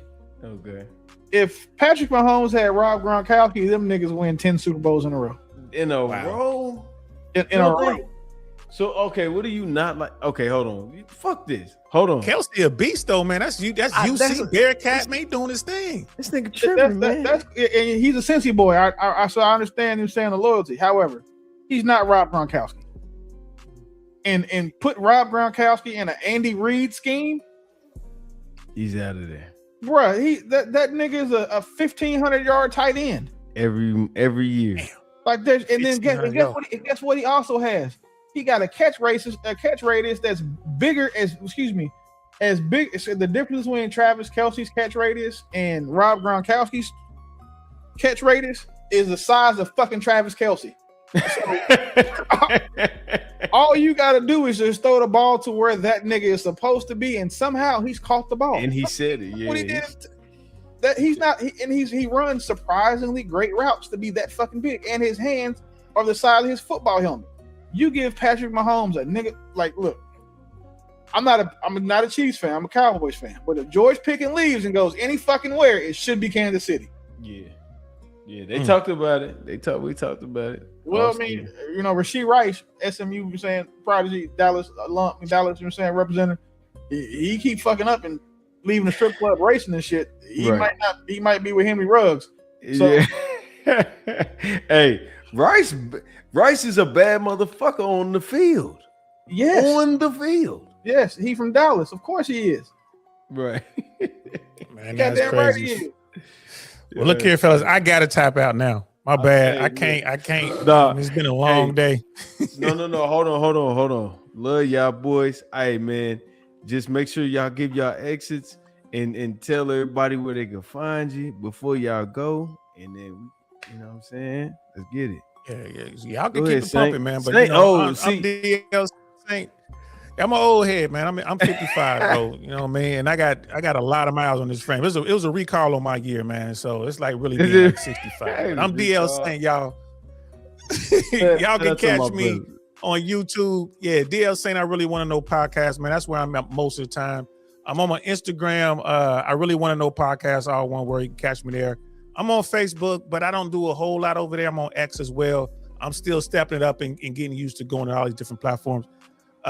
You know what I mean? This is absolutely an honor, Brother Willie. You know what I mean? Red Pill, man. Thank you so much for having me on.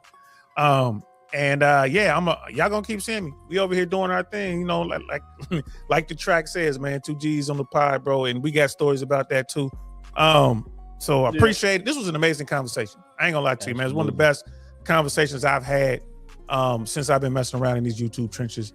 So I'm truly honored. Yeah, I appreciate y'all for inviting me. You can find me on one of these niggas podcasts, in one of these panels, or you know what I'm saying, inside my old lady's skin. So you feel me? I'm not doing shit for real on these. I'm just on panels. So if y'all looking for me, good luck.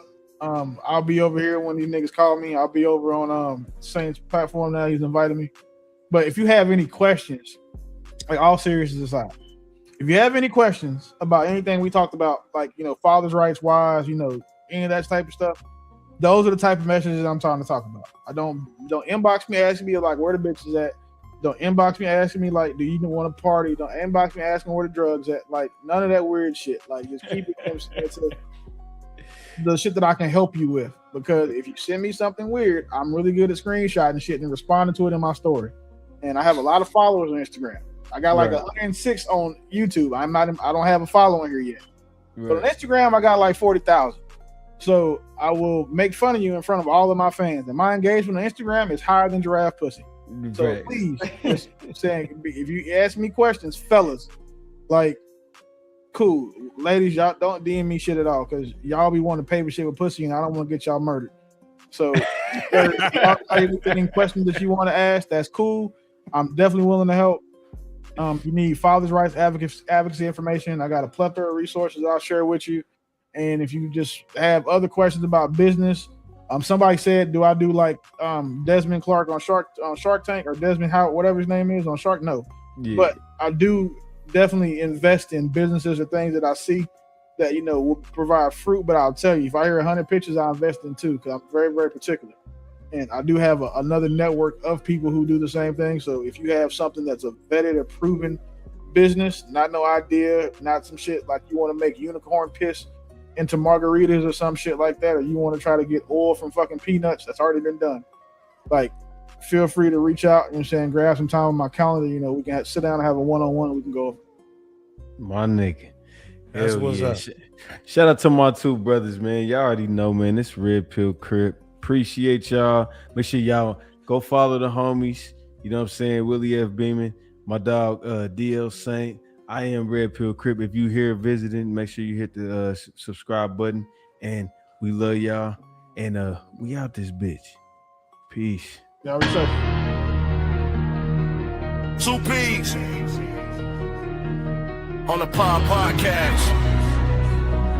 DL Saint, Red Pill Crip. If you need the facts, then you came to the right place. Sign, seal, deliver at the right pace. Just kicking game, got the right lace. First class seats with the right shade. Come with the facts, respected opinion. Never emotional with the decisions. This Midwest game we distributed. Took the red pill, now we limitless. Went from the stoop to front of the class. 6-pack plus a blunt and a half. On vacation for a month with the staff. Walk this way, we clear your path. Rose from the concrete, took me a bath. Created chemistry, you doing the math. Miles Garrett back to back with Chris Stones. Royal Indians, brimstone. I did put 1, I put 10 on. Know the background look like Jim Jones. Where's the throne that we about to sit? Content created, just take your pick. Hey, dudes got the recipient, but the journey never made me a bitch. Locked in, one with a convict, I think she got a